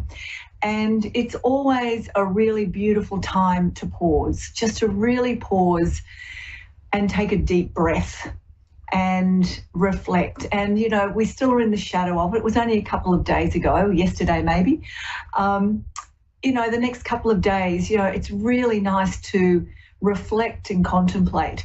So equinoxes and solstices, in my outrageous opinion, are the 4 universal nudges that we get in the Earth's 365-day dance and twirl around the sun. And these 4 nudges are they herald the change of season, really, for in the old way of doing things, not in the Gregorian calendar, but in the old way. And when you think about it, an equinox is all about equal light and dark on the planet for the day. So in the Northern Hemisphere and the Southern Hemisphere, we're having equal light and dark, morning, day and night, basically. 2 days out of a 365-day orbit around the sun are dedicated to the thought process in the awareness around balance. Interesting, isn't it? We have so much stress in our lives around trying to find our balance and our, you know, get everything right. And when you step back and look at the bigger picture, we're being shown 2 days out of 365 are really in perfect balance. So what does that say to us? It tells us to relax. Relax. Balance is something that we need to be making adjustments with constantly without the stress. There's a lot of industry around at the moment, you know, helping find your work-life balance and doing this and doing that. It becomes another thing to do and it becomes another stress in our life. So we need to sit back, we need to relax a little bit, just relax. Okay, today's not such a great day. I'll make sure tomorrow I'm just a bit kinder to myself or kinder to others. You know, let's just relax a little bit. So we've just come through this equinox time, and as I said, it's a really beautiful time where the earth seems to pause in its dance around the sun and take a big breath. And for all of us at the moment, feeling that little bit of a pause, and I know many people I'm working with, many clients are saying they feel like they can't really do too much right now. It just feels like everything's resting, or it's the pause button has been pushed and they've just got to take care of themselves even better while the momentum is starting to build again, or the pause button is unpressed and life carries on. If there's any time that you're feeling this sense of pause, reflect between now and the solstice, which was around about December the 21st. Go back in the last 3 months. It's only 3 months. 2024, we've only lived 3 months. It feels like we've lived so much. Go back and see if the things that the things you've changed, the things you've let go, the things that you've aligned with, how different you are now, what's changed in your world around you. Have a moment of reflection and then offer deep appreciation for where you're at right now. And then the momentum will start again, and off we go. We start, you know, moving with the force of life. So I just wanted to remind you of that because, you know, so many of us have been indoctrinated with this push, go, do, keep moving, you know, if you've got a problem, you know, don't sit back, just push through it. In our olden way, it was, you know, that was how it was. It was a world that supported that, but the world now doesn't support that. We've got to actually show up more filled with integrity, more aligned, more truthful, more tuned and more on purpose, our soul purpose, not our life purpose, our soul purpose. So little things to contemplate over the next day or two as we head towards a big full moon. And we've started the astrological new year. We've started Aries, so it's a whole new beginning. We're coming up to Easter, which is renewal, reset, rejuvenation, and we have eclipse season. So there's a big chunk of energetic push-pull and movement about to hit us. So take a day or two to prepare. Get yourself feeling really strong and balanced and grounded and aligned and really connected to yourself, because the next few weeks are going to be quite chaotic energetically. So I have a caller, Amanda from Texas. Hi, it's Raylene. How can I help, support, offer guidance? What can I do for you? Hi. Yes, I was wanting to see if I could get a love reading, please. A love reading? Yes. Did you say? A love, okay. Love, are you interested in... Okay, I'm not even going to ask. I'm just going to do it this way. I've got my beautiful cards. So we've got Amanda from Texas here, and she's requesting a reading on love. Okay, let's see what we've got here for Amanda. So calling upon the lineage of healers and ancient healers, calling upon the lineage of mystics and mysticism, and calling upon the information of the universe to bring through simple, relatable, doable, understandable information for Amanda about love. A love reading. Okay, let's see what we've got here for her, Amanda. Oops, we've got two that have jumped out. Oh, okay, so the first one here is core healing. So this means you're getting ready for a new beginning. It's you've moved through stuff. It's now time to start getting very, very clear in what you want for yourself, how you want to express that, and I keep getting boundaries. I don't know what you mean with the love thing. If you're wanting more love or if you're in a relationship, I don't know what that is right now. You'll know what this is about, but it feels like the word I'm hearing very strongly for you is boundaries, very clear boundaries around what is your level of own self-worth, respect, and how you're treated. So if you're calling a relationship in, you need to really up your ante around that, because you want the best you can possibly get, because you want to give the best of you.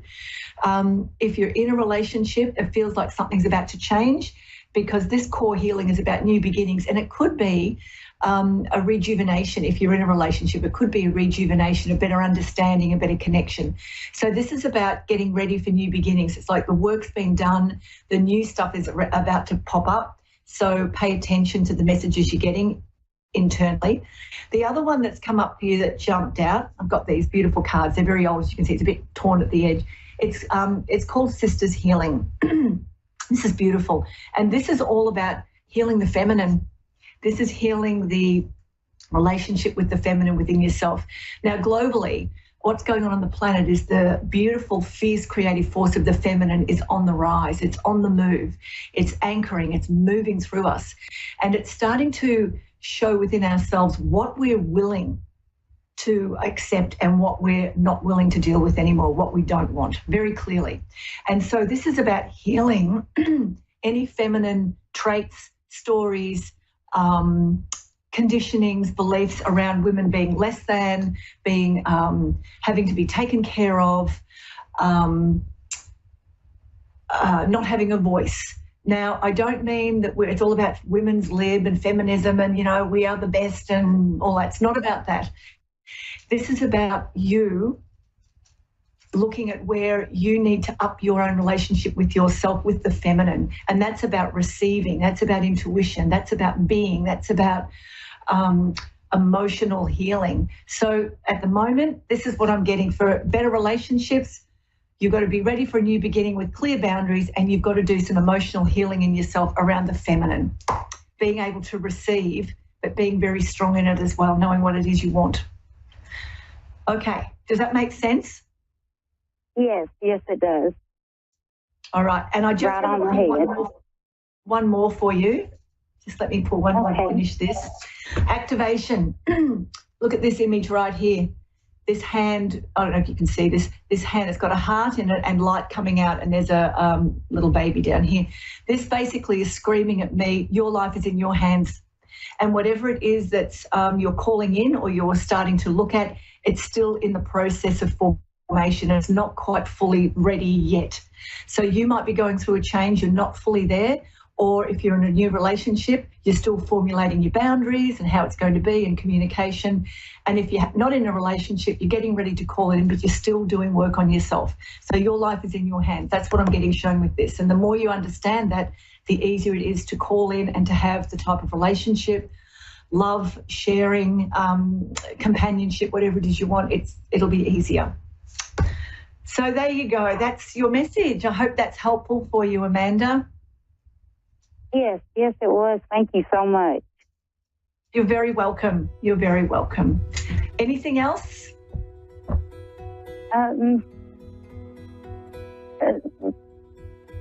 No? Did you, hello?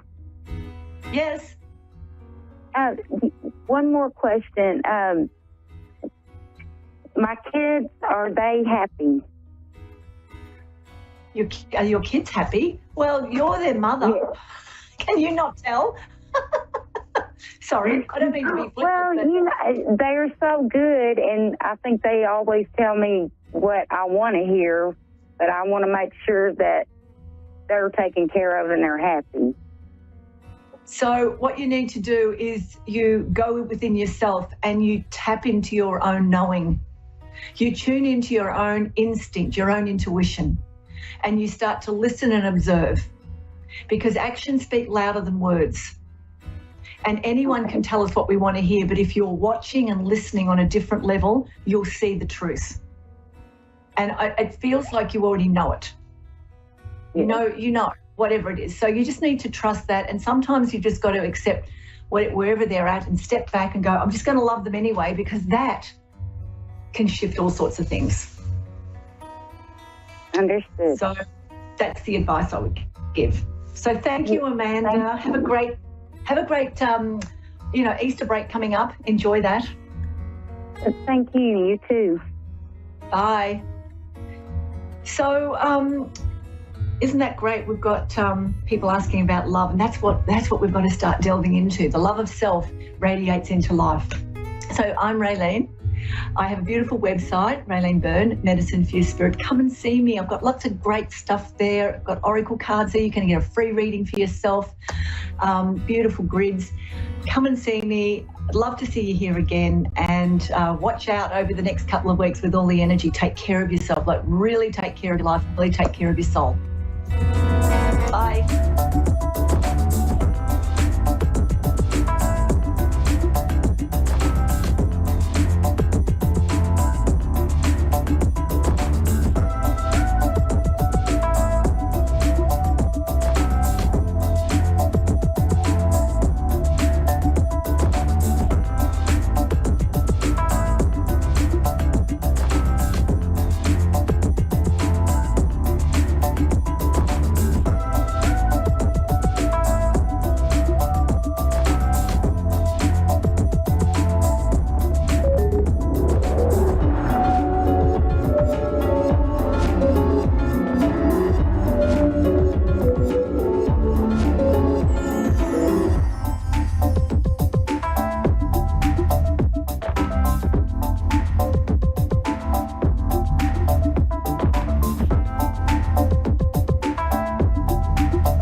Psychic Radio, Earth's #1 psychic radio network, and watching Moonstruck TV, enlightening television.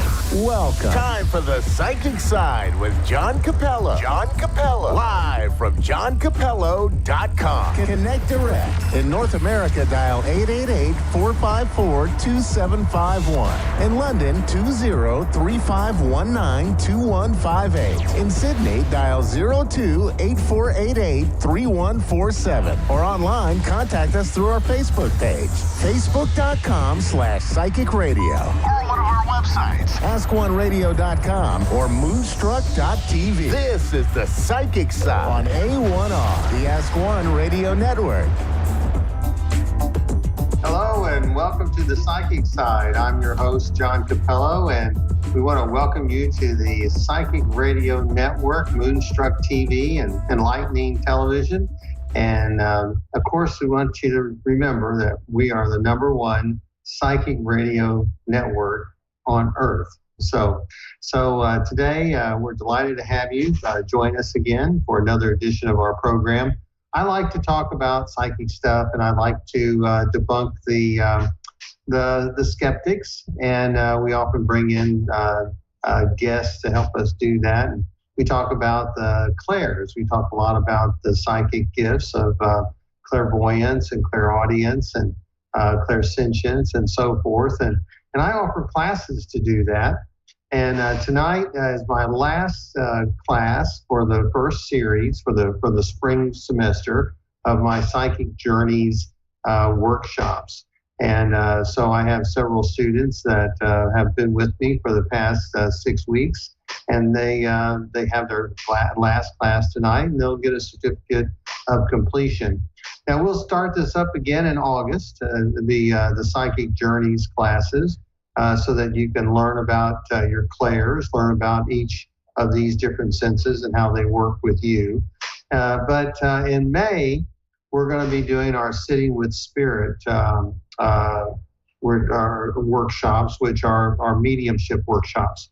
Now, I won't let you take my mediumship workshops until you take my psychic workshops, because you need your psychic senses to work with mediumship.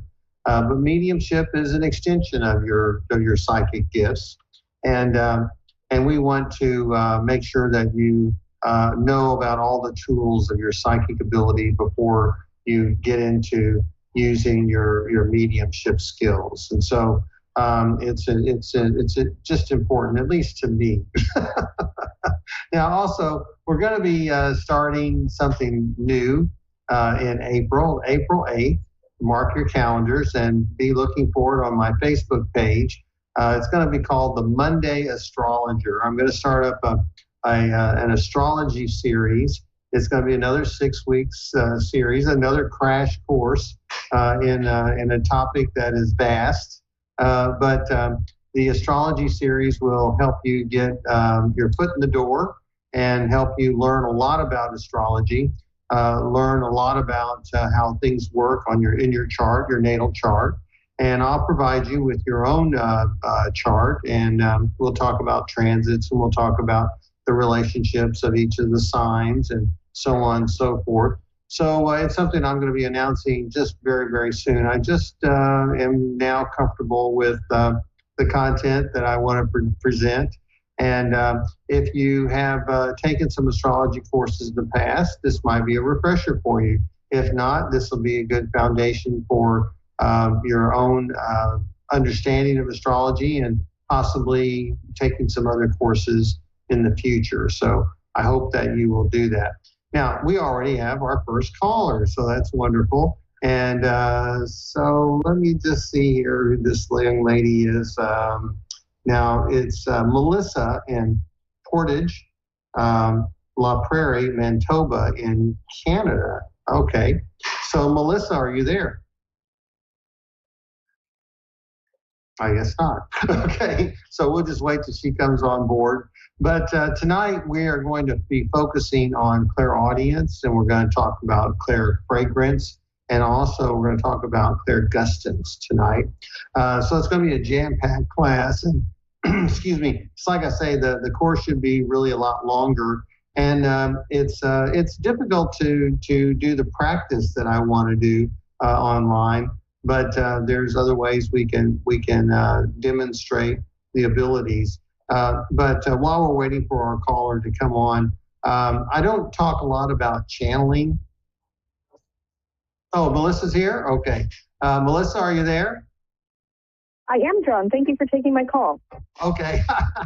I thought I lost you. So how do you pronounce the name of your city? Is it Portage?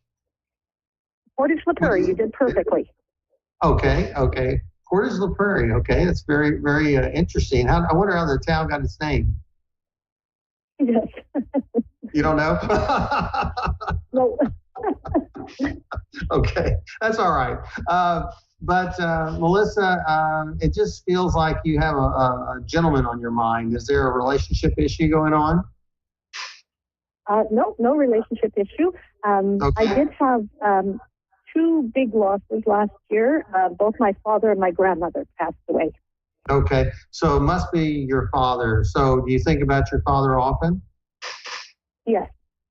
Okay, because that's the person that must be trying to ping me and let you know that he's around.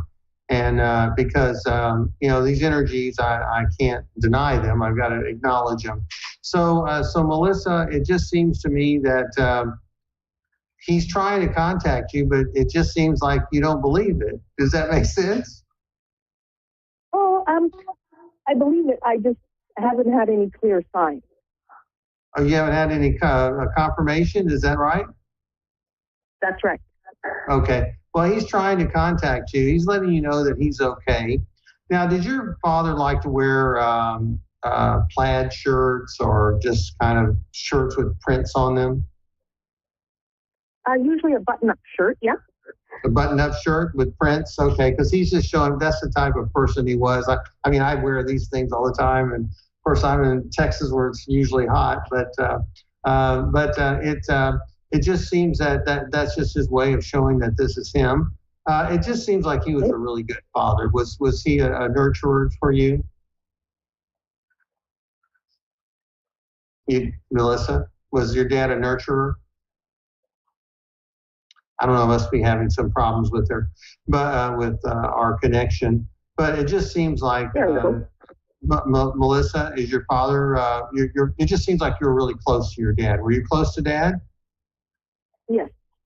Okay, because he wants to maintain that closeness with you. He says he's dependent on you. He says that the other members of the family seem to lean on you. Is that right? Yes. Okay, so he just says that he knows that you are always emotionally available to them, and that they have leaned on you during this difficult time since he's been gone. He says grandmother is okay. Now, was this not his mother? Was it your mother's mother? No, it was his mother. It was his mother? Yes. Okay. Well, is your maternal grandmother in spirit, or is she still here? Yes, she's in spirit. Okay. He must have a good relationship with her. Must have had a good relationship with his mother-in-law. So I'm just saying that it looks like he's with his mother then. Okay. Because it just seems like those two also seem to get along. So your family is maybe blessed by having everybody get along. How do y'all do that? Oh, we have our differences. That's for sure. Okay. All right.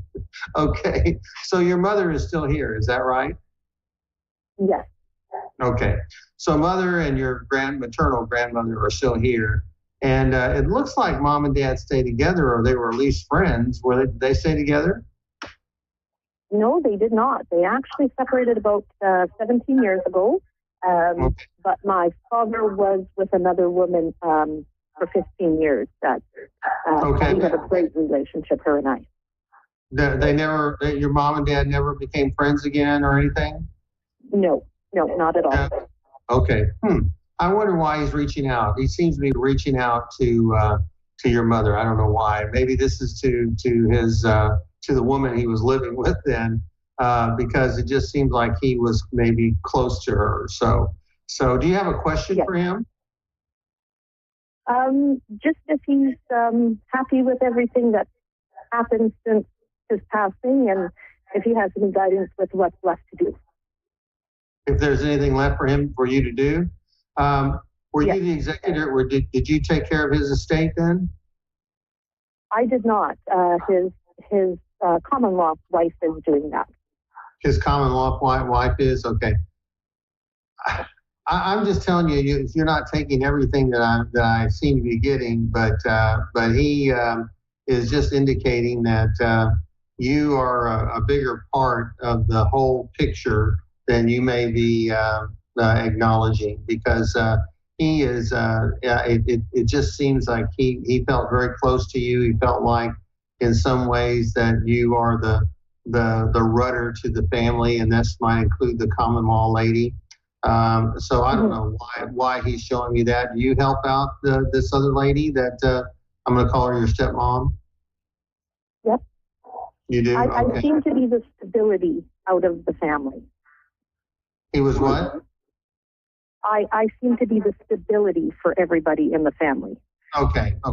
So it just seems that you kind of have taken his place in that regard, and sometimes it may appear hard, but I feel like you're doing a good job with that. Now, as far as your grandmother is concerned, she too is looking favorably upon you. You seem to I don't know.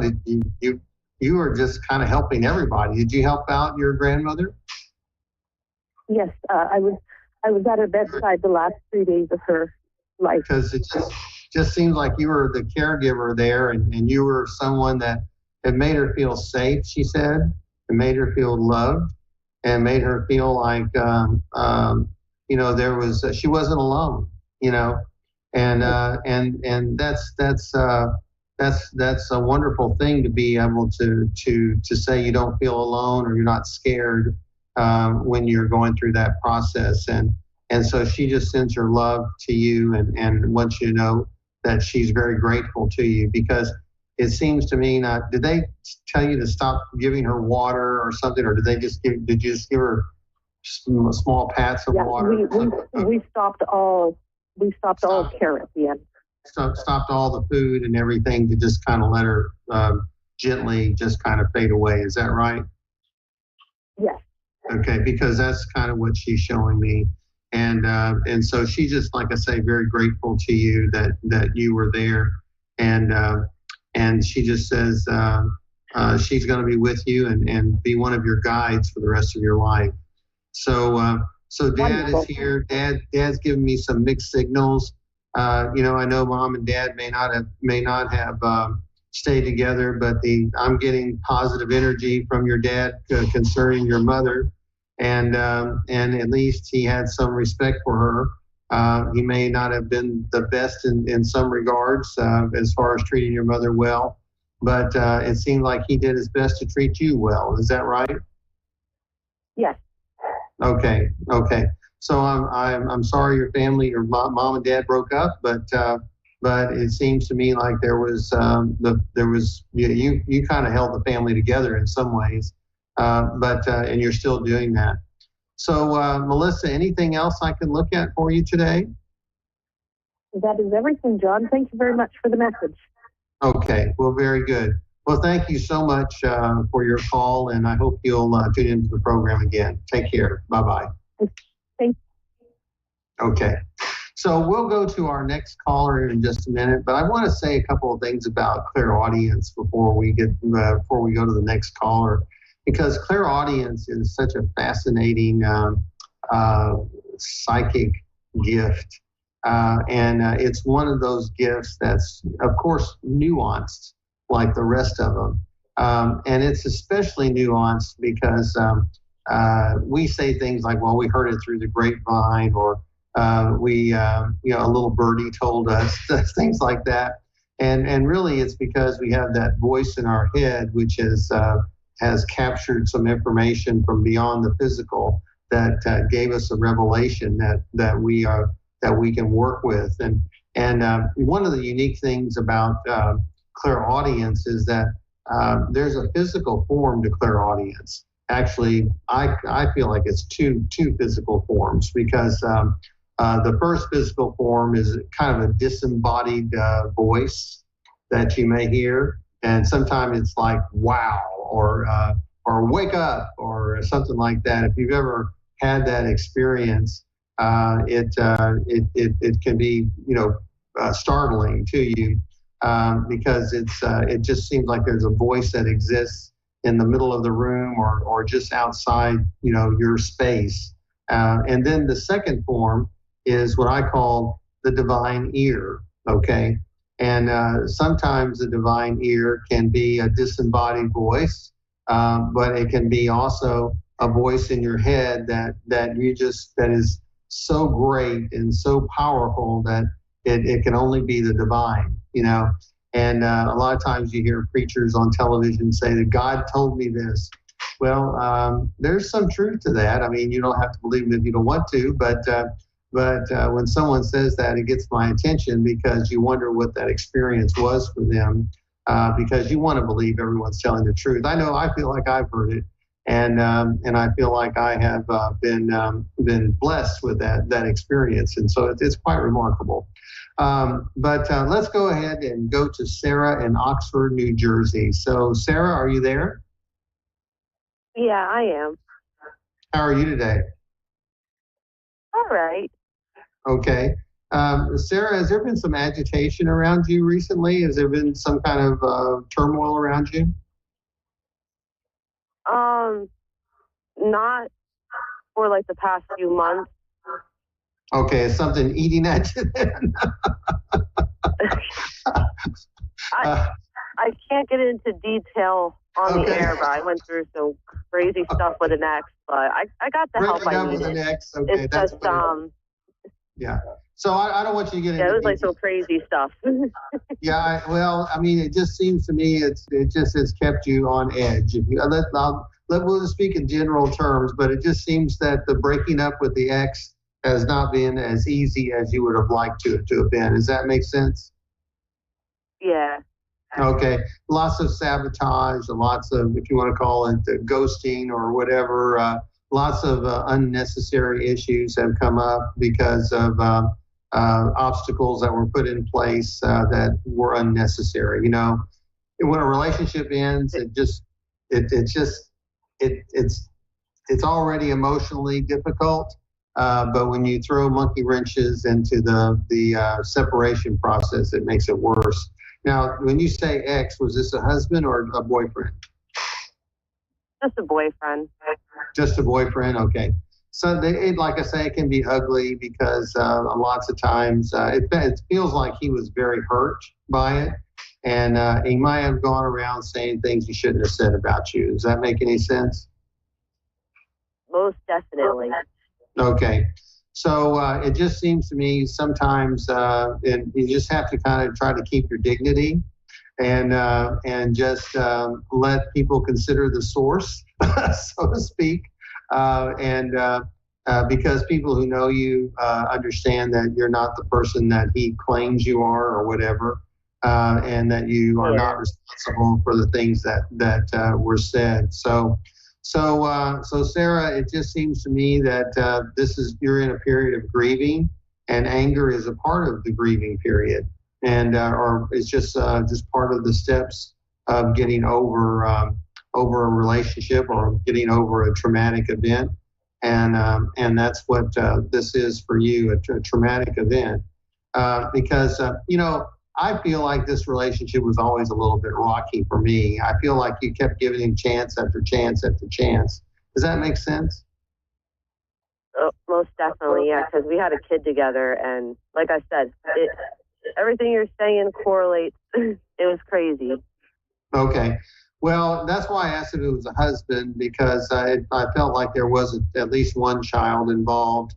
And that always really complicates the situation, because you can never make a full break, a clean break, because that person's always going to be in your life in some way whatsoever, some sense. And then, of course, it's not the child's fault. And I believe you know that, but I'm not sure he does. Mm-hmm. No, he don't.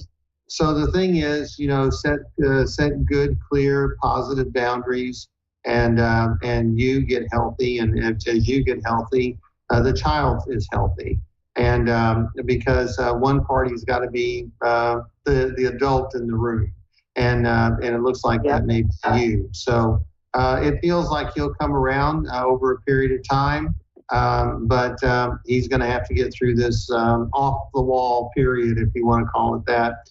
And unfortunately, it's going to last a while. Does he already have another woman, or has he already had several women in his life since you? Mm-hmm. Okay. So I'm just saying that I can read you. I haven't seen your face. I only picked this up from your voice, and boom, it just goes. It's funny because I love these phone calls, and I've been told I'm clairsentient. I hope I said it right. You did? But like I always follow like my gut feeling. Good. And can you hear me? Yeah, I can hear you. Yes, go ahead. And when this such person was coming around, it was like voices in my head too telling me it's not good. So I always listen to my intuition. Now, okay. So you said said several things there that I'll clear up for you. But clairsentience is about feelings. When you say you hear something, that's clairaudience. Okay. Yeah. With the feeling, I felt my cousin hug me when everything went down. Okay. Oh, that's mediumship. I'm going through a lot with my dad, and I want to know if it's. I don't know if you could confirm it for me, but it's like I heard his father come to me and say, like, at first I heard that's my son, and I'm looking around like, all right, and he was just telling, like, I heard things like everything's going to be okay, stuff along those lines. Like, I can't get into it because it's about my dad's health. Sure. Well, I tell you what. But it was relative to that. It sounds like, now, are you asking me what's going on there, or do you want to kind of sort yourself out as to what's going on with you? That's I guess that's what I'm confused about. I just wanted to make sure I wasn't going crazy. Well, when you're new to psychic abilities, sometimes you feel like you're going crazy. Each of my students, that's one reason why people take my class, because I get them sorted out. I sort them out, and you can. And I hate to be talking my book, but my book, Soul Exercises for the Open Mind, is a workbook, and it helps you sort yourself out. And so, developing your own psychic profile and learning about your gifts is something that will be very, very valuable to you, because you're obviously very sensitive. You obviously recognize different impressions that come to you, but you don't understand them just yet. You can understand them. It's just you need a little bit of coaching, a little bit of sorting yourself out, and the book might help you do that. Now, this is a lead in to what I'm going to say next. Now, my next Psychic Journeys classes are going to be in August, okay? And so I'll be promoting it for coming up. But if you want to get the book is the workbook for the classes. And I try to make them affordable, but it's something about learning about yourself, and it's about a journey of self-discovery. Because the more you learn about yourself, the more powerful you become, and the more effective you can become with making decisions. And you learn to trust yourself more, okay? Because, a lot of times we get a first impression of someone and we don't take it, and later on we go, I should have taken that first impression, you see. So when you met this man, there were probably a lot of wonderful things that he said, but something inside you said, no, where there's smoke, there's fire, but you went ahead with it anyway. And unfortunately, you're in the situation that you have right now. But don't beat yourself up. We've all made lots of mistakes in life. And just forgive yourself. It sounds like you have a beautiful child, and so you've got a lot to be grateful for and thankful for. So set some good, strong boundaries and move on the best that you can. So with that, I'm going to leave you because we've got to wrap the show up. But thank you very much for your call, or you can contact me at john@johncapello.com. So thank you very much, Sarah. Okay. Good luck to you. Okay. Bye-bye. Bye-bye. So we're getting close to ending the program again, another episode of The Psychic Side. I hope that you have can learn a little bit about how I give readings. And sometimes the energies have got to be refined a little bit, but you can also pick up a lot with just a voice print. So this is just one technique to use to pick up energy, and we all do it as psychics. Some people do use cards. I prefer not to. I use astrology when I find out people's birth signs. I didn't ask you their caller their birth sign today because I want you to see the purity of the psychic work, which is very, very powerful. It's something that I've developed the skills over 30 years, and it's something that I feel like I have gotten to the point where I can teach people what it looks like, or what it should look like, and I feel like I've made some progress because I have, like, several ladies are taking my class, and in the beginning, you can tell when people get it, and so when people have this sensation of, I'm going crazy with all this information. And then you see them slowly kind of calming down, and you see them understanding, and you see them, that's what that is. That's what that is. You see the growth that they have, and there's growth that I have too by watching them change and watching them evolve, because now they're going to be stronger people, and they make me stronger too. But they have more skills now, and they understand it. And they have a place to where they can talk about these things, because a lot of times people think you're crazy if you talk about psychic ability, which you're not, because psychic ability is a wonderful thing and something that we all need to learn more about.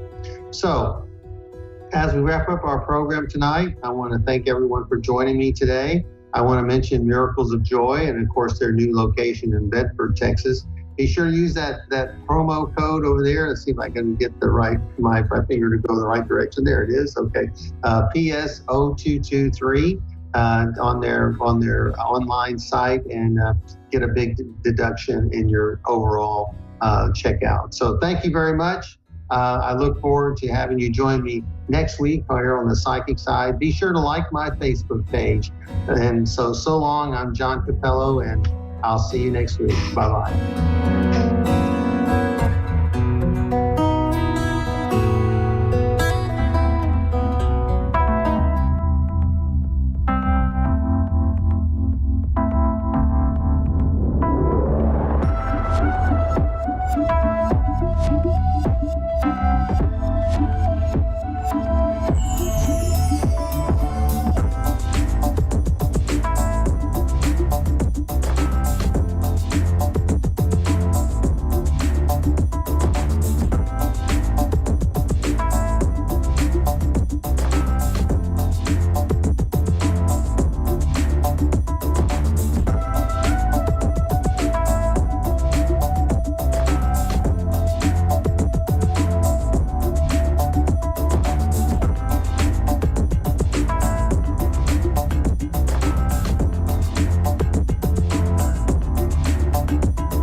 Psychic Radio Network and watching Moonstruck TV, enlightening television. Welcome. Time for Amanda Hall Psychic with Amanda Hall. Live from AmandaHallPsychic.com.au. Connect direct. In North America, dial 888-454-2751. In London, 20-3519-2158. In Sydney, dial 02-8488-3147. Or online, contact us through our Facebook page, facebook.com/Psychic Radio. Or one of our websites, AskOneRadio.com or Moonstruck.tv. This is Amanda Hall Psych on A1R, the Ask One Radio Network. Welcome to A1R Psychic Radio here on Moonstruck TV with Amanda Hall Psychic all the way from the Gold Coast here in Australia. It's been very sad news that's come in overnight and in the US with that terrible boat tragedy, the tanker that containing containers that ran into the bridge. I watched it sort of last night on CNN here in Australia and I just sat there in absolute horror. I can't wrap my head around what the families are going through, the first responders, everybody that's involved in it. It is a terrible tragedy, and let's hope that they get some answers and find anybody that might still be in the water.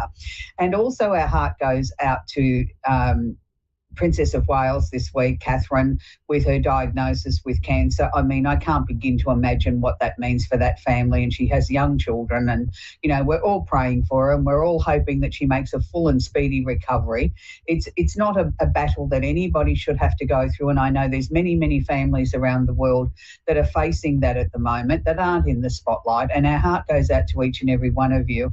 I mean, I don't think there's a person in the world that I've met yet that hasn't been touched by that terrible disease in some form or another, whether it's been a close family person, a friend, or just, knowing somebody, your neighbour or whatever that's gone through their battle with cancer. I haven't certainly missed that trip either. I've had a few family members that have fought it over the years and it's not an easy journey. And here in Australia, not to sort of leave the local stuff out, we had a terrible tragedy overnight too, where we had 3 fishermen died off the South Australian coast that were out, getting fish for everybody for the Easter holidays. So wherever you are in the world, if you've been facing anything this week, please know that you're in our hearts, you're in our prayers, and we hope that things improve for you over this Easter break. Anyway, the Simply Tarot card of the week is money problems. It's the 8 of Cups. It's the card of money problems, or turning your back and walking away, knowing nothing more can be done.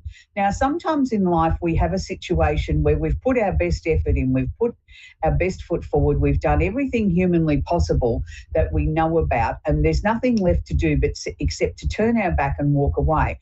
And if you notice that he's walking sort of what seems to be up the hill, not down the hill, the cups are in front of him, so it's sort of like the cups are still full, so there's still potential there, there's still opportunities there for you to be able to make some changes in your life that will bring about some improvements. But the first thing you have to do is let go of it emotionally. The Cups cards are always connected to emotions. You can see the moon in the background there. And for those people that aren't familiar, the Simply Tarot deck was brought out in 2005, I think it was now, and by Hinkler Books here in Australia, taken off the Rider-Waite deck. And this is actually a real live shot of the beach that's only 5 minutes away from me, Currumbin Beach. So we did use some actual Australian footage and scenery in these cards, and they were all purpose shot photographs. But anyway, getting back to the card at hand, it is time to turn your back and walk away from things that you can no longer have any control over.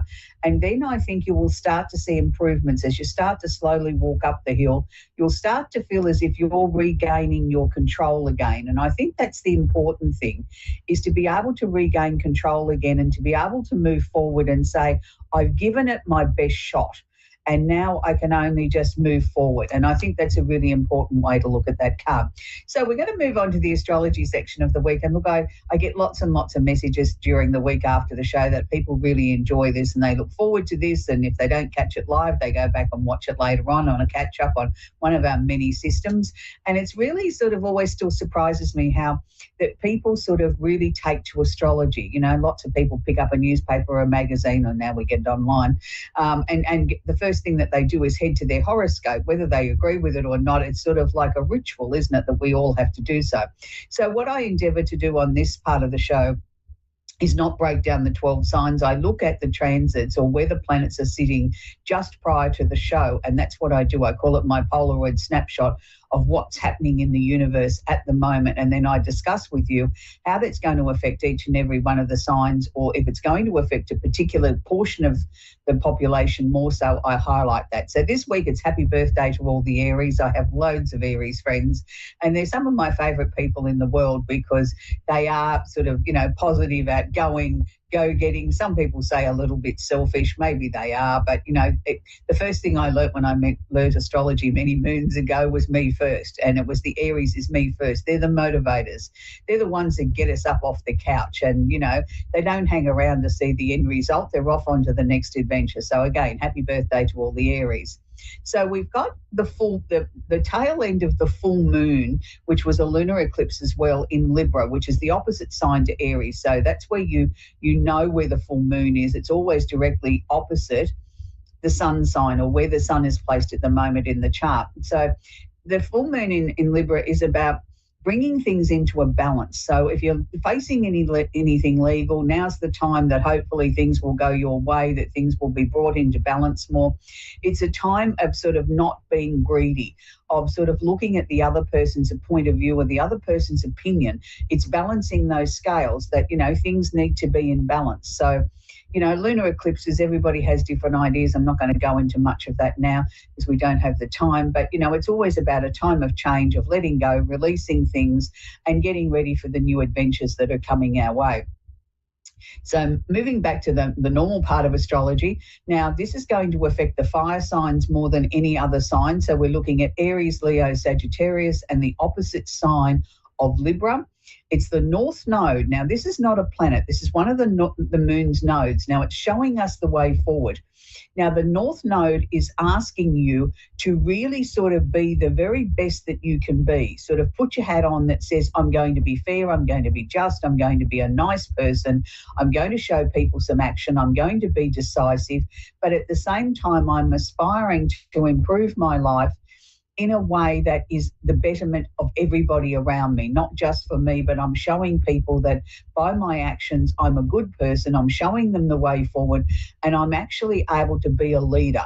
Now, this is really important because sometimes I think we get so bogged down in our own issues that we forget that sometimes we can motivate somebody else or help somebody else by just being kind, just a simple, little statement, or giving them something uplifting, or smiling at them, or even being nice to them can be that one thing that person needs. So let's hope in the next 7 days you can sort of be a leader and show a bit of kindness and a few smiles along the way. We also have Mercury, the planet of communication, which we talk about Mercury quite often on the show because, communication is incredibly important to each and every one of us, whether it's a telephone conversation, real live conversation, whether it's an email, a text message, snail mail, even any form of communication is really important. Now, Mercury is sitting in Aries at the moment, so we have to be careful that we don't become abrasive or a little bit too aggressive or a little bit too bombastic, that yes, we can be fiery and we can be enthusiastic and we can sort of show people we're passionate about what we're talking about, but make sure that it doesn't come across in a dictatorial or a bossy sort of manner. Now, Mercury is actually conjunct another one of what we call an Arabian part in astrology called Chiron. Now, Chiron is not actually a planet. It's not actually an Arabian part. It's where we look for in the chart where we need healing. Now, again, because we're talking about the Aries energy, it's predominantly for the fire signs that I previously mentioned, but it also washes over the remaining 8 signs too. So we all need to do some healing. And the best way that we can do healing is to understand what needs to be healed, to talk about it, to understand it, to share with the people that are important to us. Now, I want to stress that, holiday times are the times when it can bring out the best in us, but it can sometimes bring out the worst in us too. As we gather around the table with family and friends over the Easter weekend, whether it be Good Friday or whether it be Easter Sunday or Saturday or Monday, and we have these gatherings with people, it's not the time to bring up some sort of grievance that you might have or something that's been festering deep inside, that it ends up ruining it for everybody else. If there's something that needs to be discussed, this is probably not not the time, because you might find that you get a bit bombastic, you get a bit aggressive, you're looking at it only from your point of view, not necessarily putting yourself in the other person's point of view. And I know that, family gatherings, whether they be Easters, Christmases, birthdays, special occasions, quite often bring out the worst in people, and particularly when they have a little tipple of something that they like, gives them a little bit of Dutch courage. So please be very aware of that. If you're going to bring up something, make sure that you have your listening ears on and you listen to what the other person's got to say too, because their opinion or their advice or their take on the situation is also equally as important as yours is. So on the positive side, this can be the time where we can get some great breakthroughs. We can get some family healing. If we only listen to each other and leave our egos at the door, then maybe we can resolve things that have been troubling the family as a collective unit for some time. So let's put a positive spin on it. And if you're going to bring up something that's tricky, make sure that you have your listening ears on and be gentle and caring and kind and listen to what they've got to say too, because it's also very important. So for those that are seeking love, now this is really interesting because I don't know a person in the world that really doesn't want love in their life. People say, oh no, I don't want a relationship. Well, that's usually BS. It just means I haven't found the right person, or I'm a little bit battle scarred from the previous situation. We all like to have someone special in our lives.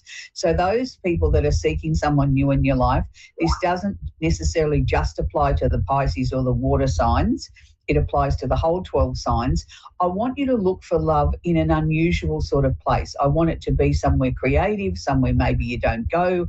Maybe it's got a religious overtone. Maybe it's, maybe it's going and attending a church service or going to something that's connected to the Easter break, somewhere where you wouldn't go on a weekly basis. You might be somebody that regularly attends church, but not every week do they have a special service, celebrating the life of Jesus and what the Easter weekend represents. So, look for doing something different outside the square. Look, do something that's different to you. And don't forget to put a smile on your face. This is a time when we should be coming across as being gentle, caring, loving, and quite creative. So, get out there and do something creative. I mean, if you've got an opportunity to go to a concert or something in the park that's celebrating what Easter represents, and they're having a bit of a sing along, even if you haven't got a good voice. It's all about participation, and it's all about being open to new and exciting opportunities as they come our way. We also have Neptune, the planet of creativity and positivity, sitting in Pisces also. So it's really sort of adding a flavour here to, a creative weekend coming up, or a time to get, immersed in the arts and the things that put a smile on our face. Now, finally, I want to talk about Jupiter is conjunct or holding hands Uranus in Taurus. Now, the Taurian energy is always about being fixed and rigid. It's earthy, it's practical, it's logical. It's about good food, good wine, nice home, nice possessions, things like that. So Jupiter's the planet of opportunity and expansion here. So yes, it is more predominantly focusing on the earth signs, which is Taurus, Virgo, and Capricorn, and the opposite sign of Scorpio. But you have to be aware here, because as Jupiter is conjunct or holding hands Uranus. Now, Uranus is like the Tower card in the tarot. It comes out of nowhere. It's sudden. It's deliberate. It's definite. It can clear the garbage out of your life. It can do things very quickly. But you have to make sure that you're doing things for the right reasons. And sometimes I think we can become blindsided or one-eyed about, well, this is the right reasons because it's for me. And particularly with the Taurian energy, which can be quite selfish, which is what's mine's mine and what's yours is mine. You have to be very aware of why are you doing something, or why are you creating this? Why is this happening? Are you being greedy? Are you being selfish? Are you not wanting to share? Are you not looking at the other person's point of view? Are you just looking at it through very narrow eyes? If that's the case, then Uranus can work against you. It won't necessarily bring the good fortune and the opportunities that you're hoping for. It will exaggerate that, in as much as, if you were going through a legal stoush and you were being greedy, so instead of you, say, only losing $1, you might lose $10. So you have to be very, very careful of this. And during the week, when I was doing research and focusing on things, it suddenly dawned on me that we've been talking so much about climate change when Pluto was in Capricorn that I overlooked the most obvious thing, and that's Uranus sitting in Taurus. And he's been there for some time now. And because Uranus is the planet of the unusual and the unexpected, what have we been seeing around the world? We've been seeing unusual, unexpected weather events. You know, they keep saying the 1 in 100-year flood, and it's the third time it's happened in 5 years.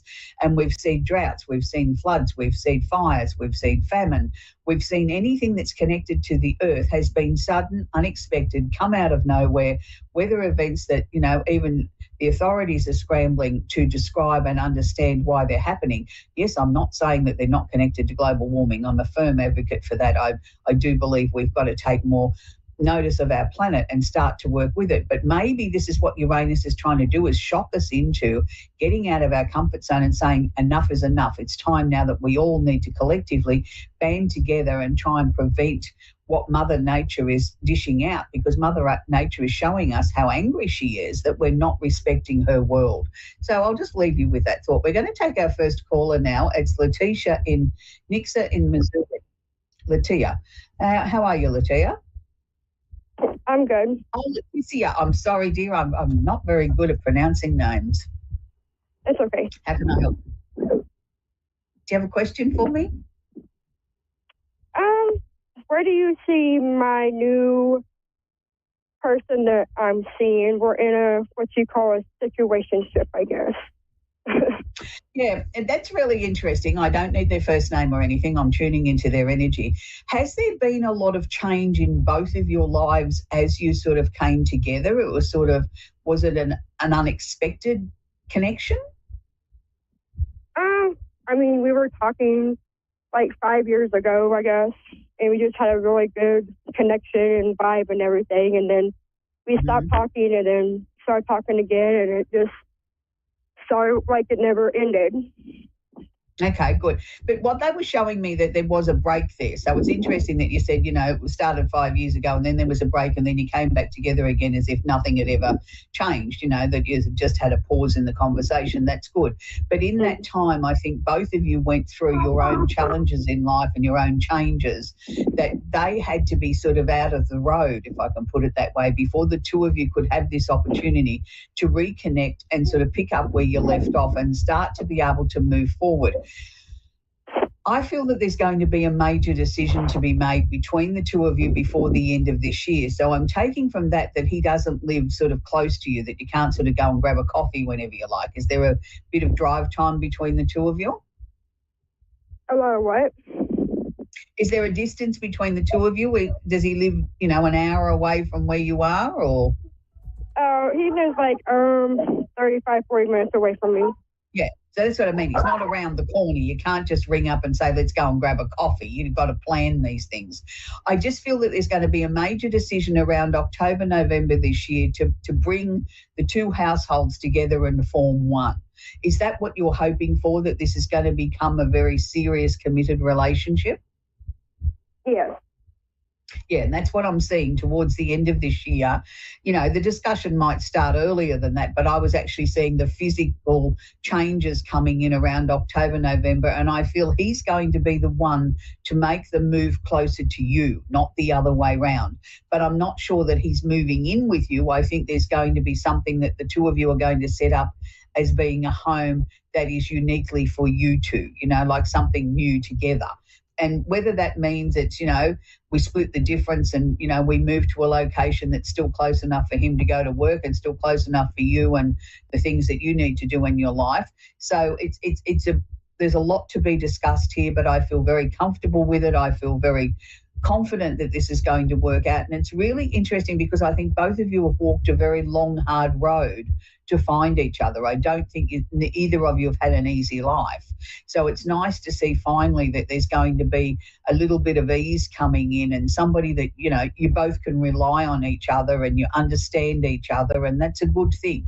You know, there's always great communication there, and there always will be. And that's a really important part of a relationship, is being able to communicate and understand, not always agree maybe with the other person, but understand where they're coming from, and let's find some some neutral ground there that we can build upon. He's a really, really lovely gentleman. I know he's going to bring you a lot of happiness, and you've waited a long time for this, as he has done. So what I want to suggest to you is just be yourself. Don't sort of put any labels on anything. Just be yourself. Enjoy the time of, really, really getting to know each other and sort of understanding everything about each other. And, don't let people sort of say to you, oh, this is not right because he lives too far away, or, you've had a gap in the relationship. Take no notice of the people that aren't positive and on your side. Just remember that this is what's meant to be. The universe has worked hard to get the two of you together so that the two of you can have this happiness that you both deserve. So I hope that's helped you, and have a very happy Easter. We're going to talk with Kimberlyn in Watertown in New York. Are you there, Kimberlyn? Hi, yes, I'm here. Hi, sweetie. Do you have a question I can answer for you? I guess I'm just kind of wondering if the guy that I'm interested in right now, if it's going to turn into a meaningful connection or not. Really, really interesting question, because as you were sort of phrasing that and sharing that with us, I got the symbolism of endings, but I didn't feel that it was applying to the relationship ending. I felt it was applying to the fact that things were going to start to ramp up. Like, we've gone through this sort of almost 2 steps forward, 3 steps backwards, take another 2 forward, another 1 back. We've done this shuffling sort of dance, trying to work out where the relationship's going. And all of a sudden, I think it's going to explode into, we're going to take this almighty giant leap forward. It's interesting because I'm picking up around him that he's quite shy. Yet most of his friends would describe him as being sort of quite extroverted, the life of the party, he's somebody that's always making a noise, when he's around. But when it comes to personal relationships and being in love, he actually is quite shy and quite nervous. And that's why I think it's taken this amount of time for the relationship to get any sort of traction. I don't feel uncomfortable with him. I like him. I think he's a decent sort of man. I think, he would certainly look after you and do the right thing by you. I just think he needs a little bit more confidence, where you're sort of more confident in how you feel about him. Are you not, Kimberlyn? Yeah, no, that's very spot on. He definitely is pretty shy in terms of feelings and relationships and stuff like that, but I am certainly not. I'm a very passionate person. No, you're very out there. If you like somebody, they know it. If you fall in love, they know it too. We just need to nurture that with him. It's just sort of like, I put him in a professional situation and he's super confident. He's the go-to person. And, put him in a love thing and he's like, and he gets all tongue-tied and sweaty and, and he's trying to find an excuse at why he can't go on the date, because all of a sudden he's got a pain in his tummy and a headache and his right toe's about to fall off. And it's just nerves. It's just, I don't know that he's had a lot of experience in that way. And, and even if he has had a little bit and he's been hurt, that sort of amplifies that. But look, he's just such a lovely man. Once he takes his floaties off and gets his sea legs, so to speak, he's going to dive into this relationship and he's really going to blossom and really show you that, he will take the lead when he gets his confidence. It's like night and day, but he's just such a nice man. And in a strange sort of way. He's a sweetheart. He's definitely shy, though. Yeah, he is. But what I also feel is he sort of looks at himself and says, how did I get this lucky? This can't be real. She's going to meet somebody else who's better suited to her and I'll be out in the cold. And he keeps telling himself he doesn't deserve you. And I disagree with that because, he's a very decent, kind sort of man. I mean, there's nothing I've picked up there that I didn't like about him, just other than the fact that I want to, give him a shake and move him along a bit faster. But, he's a real sweetheart. And yeah, it's interesting how he sees himself differently to how you and I view him. Do you know what I mean? Like, he doesn't think he's got a lot to bring to the relationship, and I disagree with that. I think he's got a lot to bring to the relationship. He's just such a sweetheart. Yes, 100%. And I feel as his confidence grows in the relationship, I think we'll see that spill over into his everyday life as well. I think we'll start to see him become even more confident in his job and things like that. People are going to start noticing there's a real energy about him because he's a very intelligent man. But again, I come back to this lack of confidence in even his ability. Even though he can be the go-to person on the job, he doesn't put himself first. You know what I mean? Like, he wouldn't be the first one in line to put an application in for a promotion. He'd suggest that everybody else do it. And, you know, when someone says to him, oh, you should, oh, yeah, I'll get around to that. Do you know what I mean? He just doesn't put himself in that that situation. And that's what I can see is going to grow. And that's what I think is so beautiful. Not only is he blossoming as a man and being able to come to terms with his feelings and talk about love and all those sort of things, it's overflowing into every area of his life. I don't know that, well, I mean, I know he hasn't really expressed to you how he feels, but, you know, he sort of gets all tongue-tied and whatever, but he's already started looking at rings. Wow. Okay. Well, that makes me feel better because I was good. You know, he's not very outspoken about his feelings. I know he has a lot internally that he feels, but he doesn't really express it. So it had me a little on edge. Yeah, but maybe what you can suggest to him or show him by example, sometimes when people have difficulty expressing how they feel, a song can say what they can't express. Do you know what I mean? So maybe you could make it meaningful, maybe over Easter, pick a song that you're going to send to him as your little special gift over this break that tells him how you feel. Do you know what I mean? And that might encourage him to do the same, because sometimes, you know, we do get tongue-tied. Nobody gives us the rule book on how to handle emotions and love and raising children. They're the two things in life that nobody gives us a rule book on, and they're major areas. But I know he's already been looking online at rings and the price of them and the shapes and all those sort of things. So he's definitely serious. That's where we're going to leave it, sweetie. Happy Easter and enjoy the time with your family. So we've only got a couple of minutes left of the show. As I said, you know, there's been a number of tragedies around the world. Our heart goes out to everybody. When I was getting ready for the show, and I always pick a song of the week, I sort of try and either go with something that's been driving me nuts for the week that I've had on the turntable a lot, or something I think that has meaning. And when I was doing my little bit of research last night and I was looking for a song that's epitomised Easter, and I thought, I can't think of anything like it. Christmas time, we have so many Christmas carols that we can choose from. Anyway, I was going through that and up popped something, then I thought, well, yes, that's appropriate. And I know last week we spoke about John Farnham and You're the Voice on the show, and this week I'm going to ask you to let me indulge myself again. And this week we're going to have another John Farnham song, but I think it's very appropriate for Easter. It's with two of his backing singers. One is Vanetta Fields and the other one is Lindsay Fielding. Now, for those of you that don't know who Vanetta Fields is, she was the backup singer for people like Boss Skaggs, Pink Floyd, Alice Cooper, and the list goes on, the Rolling Stones, and it just goes on and on and on. And I've had the good fortune of meeting Vanetta. She's a beautiful person and she has the most amazing voice, and I've seen her just in concert on her own many times here locally because she lives not far from me, or used to. And it's a beautiful song, and I think it's very religious. It's a beautiful song, and I think it's appropriate for Easter, and it's called Amazing Grace. So check that out on your devices. John Farnham and Amazing Grace and his backup singers. Until next week, have a very, very happy Easter. And I hope the Easter Bunny is very kind to you and brings you loads of chocolates. Bye for now.